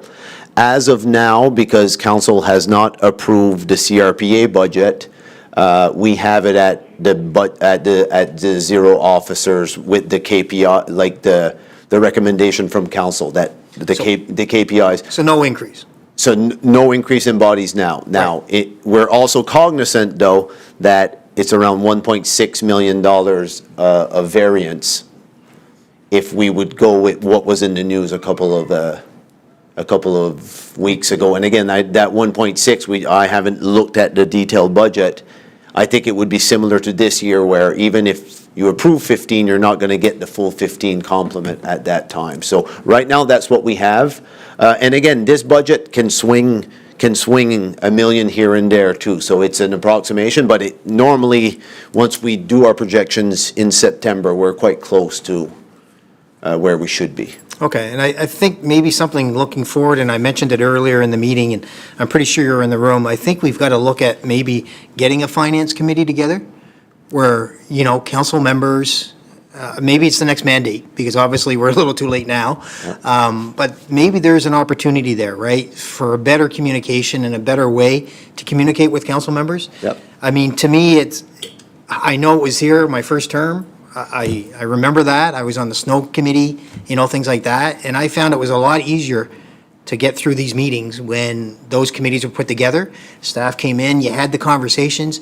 You were able, as a council member, to get feedback from your other councilors to bring to that meeting, right? So that you could communicate it better. So I think maybe that's the way forward. But just a suggestion. No, absolutely. I think a committee is one thing to consider. There are other municipalities as well. It just came up when you talked about it, where they will create a long-term financial plan. And it will set out normally for the mandate, 4 years, some will even go at, and for them, it's all about the revenues needed, and it's independent. If you receive more assessment, you reduce the tax rate. If you don't receive the assessment, you increase the tax rate, and they let it flow more, almost like a private business. Of course, there's discussions every year, because things do change, where you would have, your 5-year capital layout. Okay, this is what we're doing in the next 5 years. You'd have your operations. Okay, this is where we're going. Police is going from this staffing unit to this staffing, and you do that for all of your service area. But it also provides less flexibility for the one-offs or things like that too, right? So there's always pros and cons. So I think they're all good suggestions that we will certainly come back to council with. What can we do, right? I think you're right, because you've got to know your money in to balance, to understand, right? So you know what's going out, you know what you got to bring in. You've got to somewhere be balanced. As you said, you can't run a surplus, can't run a deficit, but you still got to offer all those services, right? To the citizens. So just food for thought. A finance committee may not be a bad idea in their next mandate, I don't know, but I'll put it out there as an idea. And other than that, I thought this was pretty good. I'm interested in the level 2s and 3s that you have here, because I know you allocated an amount to it. It'd be interesting to see what's in the budget book, and how soon will that become available? Don't say first week of November. No. So normally, we're going to be in the next 2 weeks or 3 weeks really refining all the line items, right? Because we look at every service area, what are the needs we need to update for contracts, new contracts that we've received. We also do predictive analysis. Sometimes we're like, okay, what is asphalt costing now? What is salt? What are we projecting? Like kind of those things. If NB Power decides to go with 1% versus what they had already communicated. So we're really going to get into the weeds of refining everything. That'll create us really a good picture, and then after that we'll sit and go through the level 2s and 3s.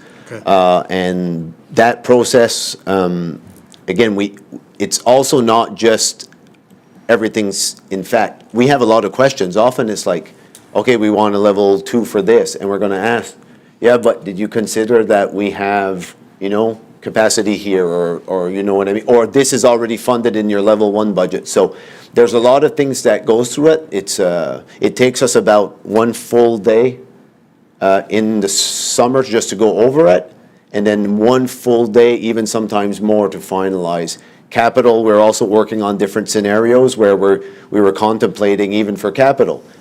The more we spend on level 2s and 3s, the less we can increase capital, or vice versa, right? The less we spend on level 2s and 3s, we can fit in maybe 1 or 2 or 3 more projects. So those are the things we're looking at. Okay, and I know you do it electronically, which is great. I really love that. So if that could come out before the budget binder, when we all have to come in and pick up our budget binder, that would be even better. For me, anyway, I prefer it that way. I can do everything off the laptop. Yeah, no, and the one thing also, and I failed to mention, again, I'm rusty.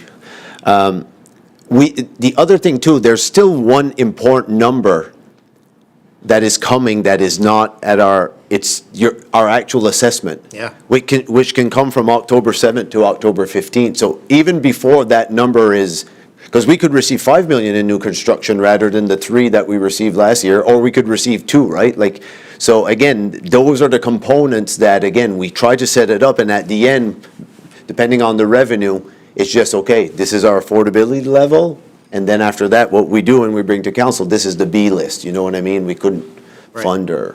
Good, great. Thank you. I appreciate that. You're welcome. Thank you, Your Worship.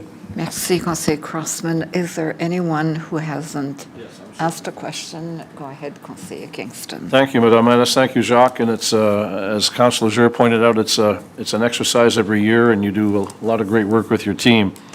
I took many notes, as I usually do. Just to recap, Jacques, again, 1 million deficit if it's maintained at the current level.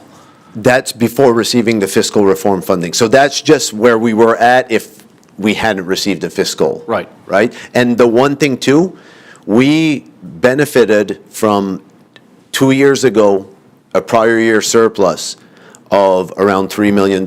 We received major savings because the WCB accounts provincially they hit over the threshold, so they returned some money. So that's really what's, if not, it wouldn't be as rosy as this. Like, we would probably need to, well, I mean, we're still getting that 9 million, which is really positive, because that 9 million almost makes up for any lost in revenues, period. But overall, that's where we would without the fiscal reform, yes. Yeah, it's important to know it's a draft budget, as you say, and that provincial assessment you just mentioned in October could affect the numbers again. Absolutely. It could be 1 million, 2 millions, one way or the other. Yeah, I guess my social heartstrings are maybe more exposed than others, but two things you said today which really resonate with me. The 70% of Canadians that are a couple of $100 shy of making tough decisions. And that applies to a lot of our citizens in Greater Moncton. Property tax increases passed on to renters. That also resonates. We have many renters in the city of Moncton, and heaven forbid they have to go over an automatic rent increase, which most landlords do apply periodically. So those things certainly resonate with me. I'm comfortable with the recommendation at this point, and again, things could change in the next few weeks, but thank you for all your hard work. Merci beaucoup. Thank you, Jacques. Merci, Madame Ennis. Merci, Conseiller Léger. Merci, Madame Menace. I'm just going to end on this because I think I'm still fixated on the fact that, you know, I can't see why you wouldn't be able to work with 1 or 2 or 3 options, and without giving a recommendation. That might be your preference, but giving us the ability to see what does the no tax increase look like, and this is what we're able to have. This is what the next scenario looks like, so that you understand. And then here, maybe it's the other one. That way, it makes it so that, you know, as all of us are elected, we hear from a lot of people, as you do too, but we hear it in terms of some of the challenges, and it would just give us the ability then to do what we do during a budget deliberation, but without having a preconceived idea that we're moving in one certain direction. And that's sort of where I'm coming from. It's just having those options, that's all. And so I think, you know, I think it would be beneficial, because really when you think of it, when you came, correct me if I'm wrong, when you came to us and gave us your budget update the last time, were you factoring anything in terms of equalization or not in that one? Because that one you were suggesting that unless I misunderstood, without anything, you could basically present a budget without any tax increase. But were you factoring in the equalization at all when you said that? No, that one, to be honest, is, again, if you look at the option where we keep the current tax rate as we are at a $1 million deficit, right? Okay. So at the $1 million deficit, and again, for us, very simple. If we have a surplus from this year, you're balanced. Number 2, 1 million out of an operating budget of 230 million, you're talking 0.3%. So for 1 year, to find $1 million and a 230 million, it's doable, right? It's doable. If it was 10 million, no, we probably would not be because we need to impact service levels. 1 million for 1 year, I think we could ask the GMs in each area, okay, let's find 0.4% in your budget and tell us what the consequences are, and it'll be for 1 year, and I think we'd be able to adjust, right? Anyway, I think it would lend itself really to maybe a better perspective and feedback from us as well. Yeah, so one of the things, I think we can potentially look at what you're talking about because they're scenarios. Now, the one thing that is, there would be some pros and cons if we were ever to go through that. So number one, we have one budget system that runs one budget. So again, if we created 3 budgets, in scenario basis, we totally could do it. That being said, our document that we win, like the budget award and that stuff, we'd have to get rid of that because we wouldn't have the capacity to do 3 budgets. The other thing, there are some complications though to those things. So I'll give you an example. When we add capital budgets, right? When we add a capital budget, we have to remember, we have to pay for the cost upfront of that item. But then after that, if we add trail kilometers, if we add this or that, if we add a new recreational facility, then after that, there's operational cost too, right? So it's not just, okay, we prepare kind of your static budget at home or so on. If we decide to add a pool, that comes with $300,000-$400,000 of operational costs, which impacts your affordability versus if you don't. So like when you're running those scenarios, and remember, we receive our numbers October 15th, and the budget, everything has to be prepared and submitted to council a week in advance. We have like 2 to 3 weeks at the most, and it has to go to the print shop and to hit our deadline. So, but no, I think we understand. I think we're going to look at different options where we can potentially, okay, this is, if we do this, this is kind of what we could do, but I think we're... And maybe what you mentioned in terms of maybe a 4-year projection, this is what it looks like, and then you know, as you're going along, if you get more money, this is what we can do. If we don't, like maybe, but just something that makes it such that we are involved in the conversation. Otherwise, I mean, we just, you know, I mean, you guys do a great job, don't get me wrong, but it's just that I still feel like elected officials should have a role in terms of at least, you know, and sometimes we're the bad guys, and we need to be the ones that bear the brunt of that, right? So if you were coming forward and saying, you know what, we're recommending you know, let's say a 2.5% increase, well, now you're the bad guy, and so it's, you know, anyway, just something to think about. And I think, like, to be honest, even for this year, a 2.5%, you're within inflation. Like, it's not, it provides additional money. So even during budget, if we get there, I don't think that's a bad news story, because last year council approved a 4.5% increase. So it would be almost half of what was approved last year, right? So. Thank you. You're welcome. C'est bon, merci. On a une motion sur la table, donc on va passer au vote.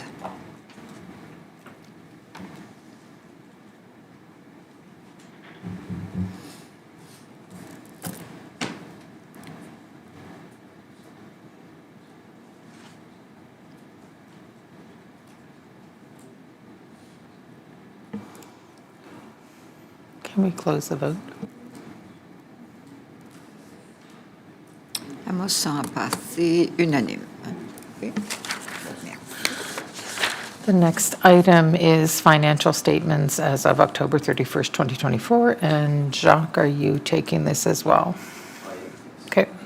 Just push a button and I'll give you the floor. Right, my computer's just unlocking here. So I'll start the conversation and hopefully my screen shows up. But so what we have in the package today, we have the purchase acquisition report from the last 2 months.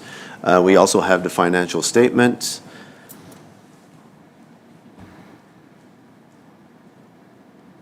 And my screen is spinning. What's that? Oh, yeah, if you could give me your e-scribe, I can do it from there.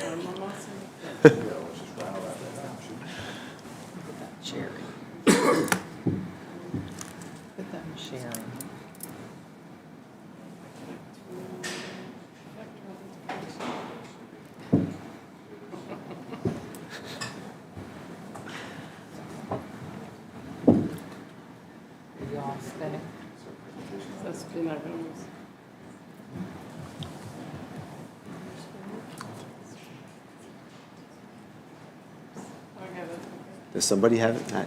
Yeah, Lati? Thank you. All right, perfect. All right, so in the financial statements, the first line item is our general fund. You'll see the monthly variance versus budget, month over month. So currently, in August, we're almost 1.3 million better than budget. If we go to the next page, and again, this is really when we start projecting at year end where we will be. This, of course, can change with an early snow year, right? Because again, if it starts snowing in October, normally this number will change, but we're in a position where we're better able. So on the revenue side, we are 723,000 better than budget. We have the details of the areas that are either over budget or under budget in terms of revenues. And on the expense side, currently we're 546,000 better than budget. I won't necessarily go into too much details. We've been here for a long time today. The comments are there. On the utility fund, we're 384,000 better than budget. One of the things that's a little bit different than past years here is our expenses are over budget. We had some water main breaks this year, and normally once those occur, especially on weekends and on evenings, it can impact your budget, especially when your budget is not that big. But overall, we're in a good position there, and we project a good surplus at the end of the year of 639,000. Also included in this package, we have the purchasing acquisition reports, and I can take questions on those ones as well. Any questions or comments? Est-ce qu'il y a des questions? Non. Merci. Merci, Jacques. Il n'y a pas de motion. Non. 5.7, présentation sur les droits et redevances. I see that Janice Robichaud is here to give that update. Jacques, are you introducing? No, go ahead. Yeah. Conseiller Bourgeois. Si là, je te conseille, on commence à manquer de temps, là. Moi, j'ai pas de problème avec ça, mais je serais prêt à faire la résolution qu'on approuve, j'ai l'impression que tout le monde l'a lu, là, qu'on approuve le document, sauf que je pense pas que c'est à ce conseil ici de s'engager de façon définitive pour 2027 et 2028. Il y a certaines choses là-dedans. Ça fait pour 2026, j'ai pas de problème, c'est notre responsabilité, mais il y aura un nouveau conseil d'un an. C'est beau, merci, conseiller Bourgeois. Donc, vous appuyez la motion, vous proposez la motion, mais on élimine 2027 et Pour 2028. 2026. Pour 2026. Est-ce que je peux avoir quelqu'un qui appuie? Can I have somebody to second? Conseiller Richard. C'est beau. Donc... Bon job. Merci beaucoup. Votre travail est excellent. Hein? Donc, conseiller Légère. Yeah, okay. Thanks. So the motion is to only approve the fees and services for 2026. Okay, but I do have a question regarding fees. And so when we look at the different categories, I was wondering about fees for fire alarm calls commercial. And where is that captured? And if it's not, why not? Your Worship, through Councillor Leger, basically what we did, we went through the service review that Conor has presented and really keyed in, most importantly, on the expenditures, making sure we had those captured, that the service is being there. In his service review, there's 1, 2, 3, 4, 5, 6, 7, about eight or nine optional items for looking at, and many of the details talk about explore fees for responding to motor vehicle collisions, explore fees for, consider source of revenue for false alarms. What the intent is in 2026 through the year is to explore and evaluate. Some are very viable, some are more difficult to enforce, also difficult to manage and administer. So the intent is to work with the fire department and work through those and say, okay, these are the ones we want to put in the bylaw. These are the ones that, and most of them, there's very little revenue. It's more about deterrence and that sort of thing. And really make sure that we have the process down, because the process of issuing invoices for some of these things to insurance companies, to individuals who are doing, for false alarms, the collectability of them, it's really want to make sure that process is established well in advance of putting it in place. So it definitely will be in the 2027s. 26 is really the year we want to work through and sort out those issues. Which ones do we really want to do? Of the menu of 8, is there 4 we want to put in, including fire alarms? And that's really why they're not listed in there. If it's council's decision that they'd like to add these in, we can add them in as part of the bylaw. I know from inquiries we've done, there's not a lot of revenue to come in. It's more the deterrence to put it in play. I'll try to hold back on my frustration. I mean, it's not a lot of revenue. I think it's over 3,000 calls in terms of false alarms. I don't have it in front of me, but I don't know, the chief, but it's a large number of calls. And the city of St. John already has it in place. So why is it that we have to sit back? Do we need it in the bylaw, or do they have the ability to? Do we have the ability to collect it? I don't. The reason I guess for my frustration is I don't like seeing a large fire truck, and in many cases 3 fire trucks, drive down St. George Boulevard, approximately to where I live, going to the industrial park for a false alarm. And I guess the bottom line is, if we have the ability to change behavior, then why don't we do it? And so why can't we just do it now? Like, why can't we just enact what they have in St. John? I asked that probably 6 months ago. And so here we are, and we're going to go to 27. So the question I would... understand. No, I think it's okay. I think all we need to do is we basically, if you make that motion right now, we'll implement it as long as council is okay with the risk that we haven't reviewed everything. But absolutely, we can put it in. It's not, we can go to St. John's, the same amount that they charge. We'll put it in, and then we are totally okay with that. So we put in a fee and schedule for fire alarms, maybe whatever the process is you want to use of St. John, and then you pilot it and see what it looks like. Oh, and that's absolutely Okay, constructive. We can do that, but the intent was to answer your initial question, is why it wasn't there. There was make sure it was done appropriately, but that's okay. The thing was, though, it was in 2024 as well mentioned, because it was there. Now it's 2025, and it's going to be 2026. I'd like to have it in 2026 and then see what we can do. Okay, so I don't know. So Perhaps maybe I can do you want to come jump back to in. council, maybe? Yeah, so I think if we could approve the fees and charges now, we'll take that away and we'll add in an element around fees and charges for false alarms to bring back for council's consideration before the end of this year. For budget. Okay, yeah. Before the end of this year. Fair enough. That's right. And then we could implement it in 2026 if possible. Okay, understanding that it's not about the money, it's about changing behavior and making it safer on our streets. Appreciate it. Thanks for your patience. Absolutely. I'm not angry, but I'm just frustrated. I We needed to put that out. MS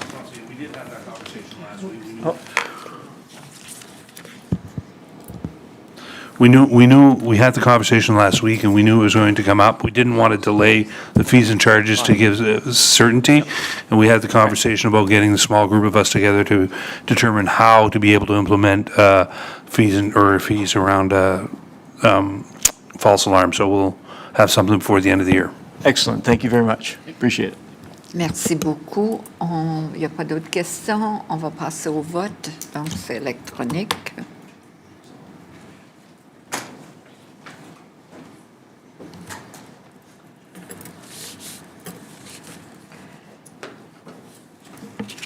We can close the vote. Merci. Motion carried unanimously. The next. Donc, last item, Madame la greffière. The last item is under Councilor's item, and it's Councilor Bourgeois would like to speak on crime reduction plan.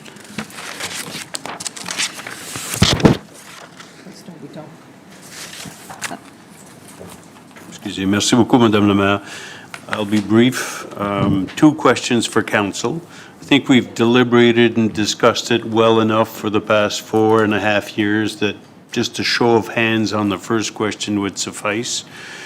First question, should council adopt and implement a crime reduction and prevention plan versus the status quo, which is piecemeal intervention? So just a show of hands to show whether I'm completely foul or if you agree with me that we need a plan. Show of hands, nod of heads. Okay. Is the second question. How do we do it? Is it a council committee? Is it hiring an expert consultant? Is it a liaison counselor that Councillor Richard and I proposed 4 years ago and again 3 years ago, but it's okay, it was shot down, but maybe some things have changed that's a good option now. I don't know, is there any other better way? But we would like to have this plan, hopefully ASAP, but how do we get there? Job description, Councillor Bourgeois, for the person. Job description? No, Conseiller Steves, go ahead. David, go ahead. You're shouting across the hall there, Marty. That's what happens after 6 hours. Councillor Bourgeois, is this, I know it's a follow-up of 4.5 years, but is it also a follow-up on the shoulders of the priority exercise that clearly came across with us on the whiteboard? And so just as long as it's in conjunction with what was talked about upstairs as well, just wanted to make sure that's all in line there. Yeah. Merci, conseiller Steves, conseiller Bourgeois. Est-ce que avez-vous répondu? Il a répondu. Oui. Donc, c'est beau. To me, it's a question of after discussions over and over and over again, are we ready to make that plan? Because nobody else is volunteering to do it. So council has to take the lead. How do we want that plan? What is the next step in order to get the plan within ideally 3 months, but maybe 4 or 5, in order, especially for the social issues of coming up next year, that we have some sort of plan in preparation to deal with those issues as well as the minor thefts, which are not caused by social issues, they are caused by petty criminals. How do we tackle? That's it. Merci, conseiller Bourgeois. Conseiller Leblanc. Est-ce qu'il y a peut-être d'autres villes qu'on fait ça? Comme, Excuse-moi? est-ce qu'il y a d'autres villes qui ont... Je ne sais pas s'il y a d'autres villes qui sont dans notre situation, mais on est constamment dans les... C'est à travers le Canada, là. Ah, c'est partout au travers du monde. Oui. Mais Donc, est-ce que d'autres villes qui ont des plans? Oui, Il doit y en pourrait... avoir, justement. Oui. Ça serait partie de la réflexion de ce comité-là, de dire, OK, qu'est-ce que les autres font? Pas besoin de réinventer la roue. Il y a des choses qui font peut-être en Saskatchewan qu'on est capable d'emprunter ici ou en Ontario, je ne sais pas, là, ou en Europe, peu importe. Est-ce qu'il y a quelque chose? Mais à la fin, moi maintenant, là, on est comme des 11 ou 10 têtes, poules sans tête. Tout le monde veut de son idée, ça prend quelque chose, on a les courriels, on ne sait pas comment réagir parce qu'on n'a pas de plan. On ne sait pas jusqu'on s'en va. C'est ça qui est notre problème, là. Oui, merci, conseiller Leblanc. Ça va? Conseiller Steves. Yeah, thank you. Maybe some of the long-term counselors could suggest what is the most effective example, not necessarily for crime or prevention, but what is the most effective example of a condensed time where something moved along at a very efficient pace? I would love to know that. Well, this council, 2 years ago, a bit less than 2 years ago, when the Perryvale and Taylor report came out, we established a committee, Councillor Butler, Councillor Léger, and I, to deal with that Perryvale and Taylor report. We sort of started going, well, okay, if we do keep the RCMP, this is the public safety, not plan, but approach that we should need, social workers and everything else, but there was no plan. So that sort of ad hoc committee was probably the best way to do it, in my opinion. I don't remember any liaison counselors in the past, but there must have been some as well. And I'm open to any third, fourth options as long as we get her done, right? No other questions? Oui, conseiller Léger. Oh, conseiller Kingston, go ahead. Thank you, Madame Mattis. With a microphone, Danielle, this time. So I guess the framework, it's a good concept, and I'm sorry I didn't push for that 2 years ago. You do mention that fairly frequently. Personally, I was comfortable with the P&T report. I voted the other way, but that's because we read it back to front and front to back, and the ad hoc committee did come back with a whole bunch of other questions pertaining to that study. But I guess the framework, then, is what I'm looking for. Once we get the committee established with a lead person or a lead counselor, what is the, and that's what we're going to talk about basically, is what is the formula? Do we engage the nonprofits? I think you mentioned that earlier. Then how do we get the province involved, and maybe at the federal level? So it's not like these sort of things haven't been attempted before, but what I'm looking for kind of it's not a new concept, but the framework is really important in my view as to where we go. To me, it's a question of passing the baton. Council says we have a problem. We want it addressed. We want to know what we're going to do moving forward about this issue. Who do we pass the baton to? Is it a three-person committee? Is it a one-person liaison counselor? Is it an expert that we hire? Is it a fourth option that I can't think of, but maybe you can, anybody can, to say this is the best way to get within 6 months at the most, a plan? And that plan would be determined by consulting the stakeholders, consulting the experts, doing the legwork that would come up with, I don't know, 10, 15 recommendations. Now we have a plan. Now we know what we are going to do to address family violence, because we're high up on the charts on the Canadian average. What are we going to do about minor crimes? Again, we're higher up. If we can lower family violence and minor thefts and social issues, we go back to below the national average. But right now, we're above the national average. So that would be sort of the goal. How do we get there would be the plan. Right. Who is going to prepare that plan? Right. I'm open to suggestions. We've already discussed some of them, refused, it doesn't matter. How? Who? So, Merci, Danielle. Thank you. Clarification. merci, conseiller Kingston, Merci, Madame Mattis. Thank you. conseiller Léger. I think it's important to, for all of council to have a plan. I think one of the things that I've thought about is where so much is happening in one particular area of the city, and that's St. George Street, and we see what's, and it goes down to Gordon and so on. And some of the successes that have been done in the past has been to have, as part of this overview would be, what should that neighborhood look like in the future?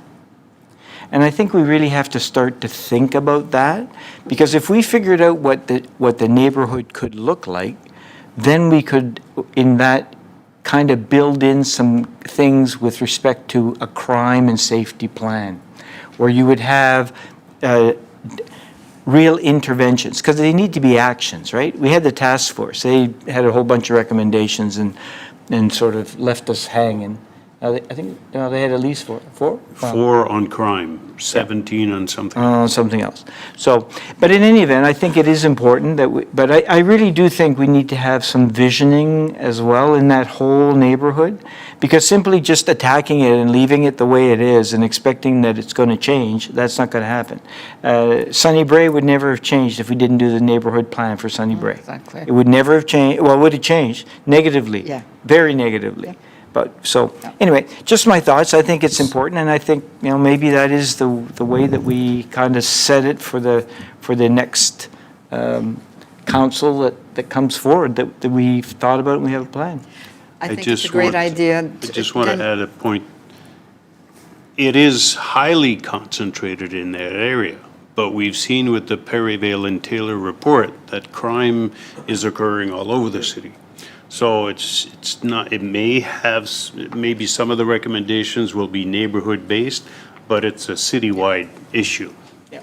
So, Excusez-moi, Conseiller Madame. Bourgeois, so how do you propose, do you want us today to give you directions on how to move ahead? I've given you three options. I can propose a Yes. committee, that we Yes, establish a please, committee. If you have please, a better idea, shoot it down. Please do. Three-person committee. Oui. Allez-y. Donc, c'est ce que vous voulez, Yep. un comité de 3 personnes. And who are these 3 people? Who is going to choose them? You? No, I mean, I can raise my hand, I'll volunteer to sit. That's about the best I can do. I can't force anybody else. Monsieur le gérant. Merci, merci, Madame la maire adjointe.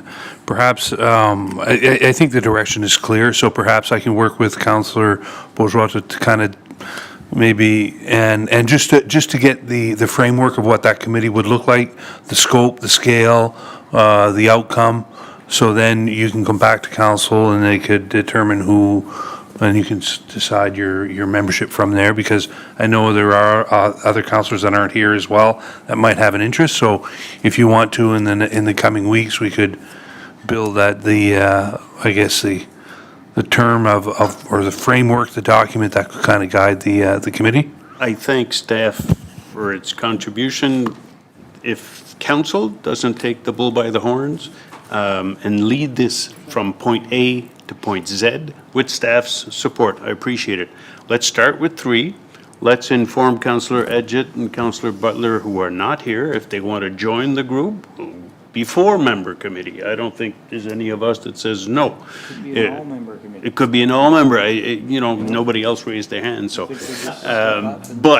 But let's start with those 3, and whenever we fix a date between ourselves and staff can assist, and then we'll figure out with the 3 of us, I can do a one-pager quick, Will the deputy mayor be ex officio? or the mayor.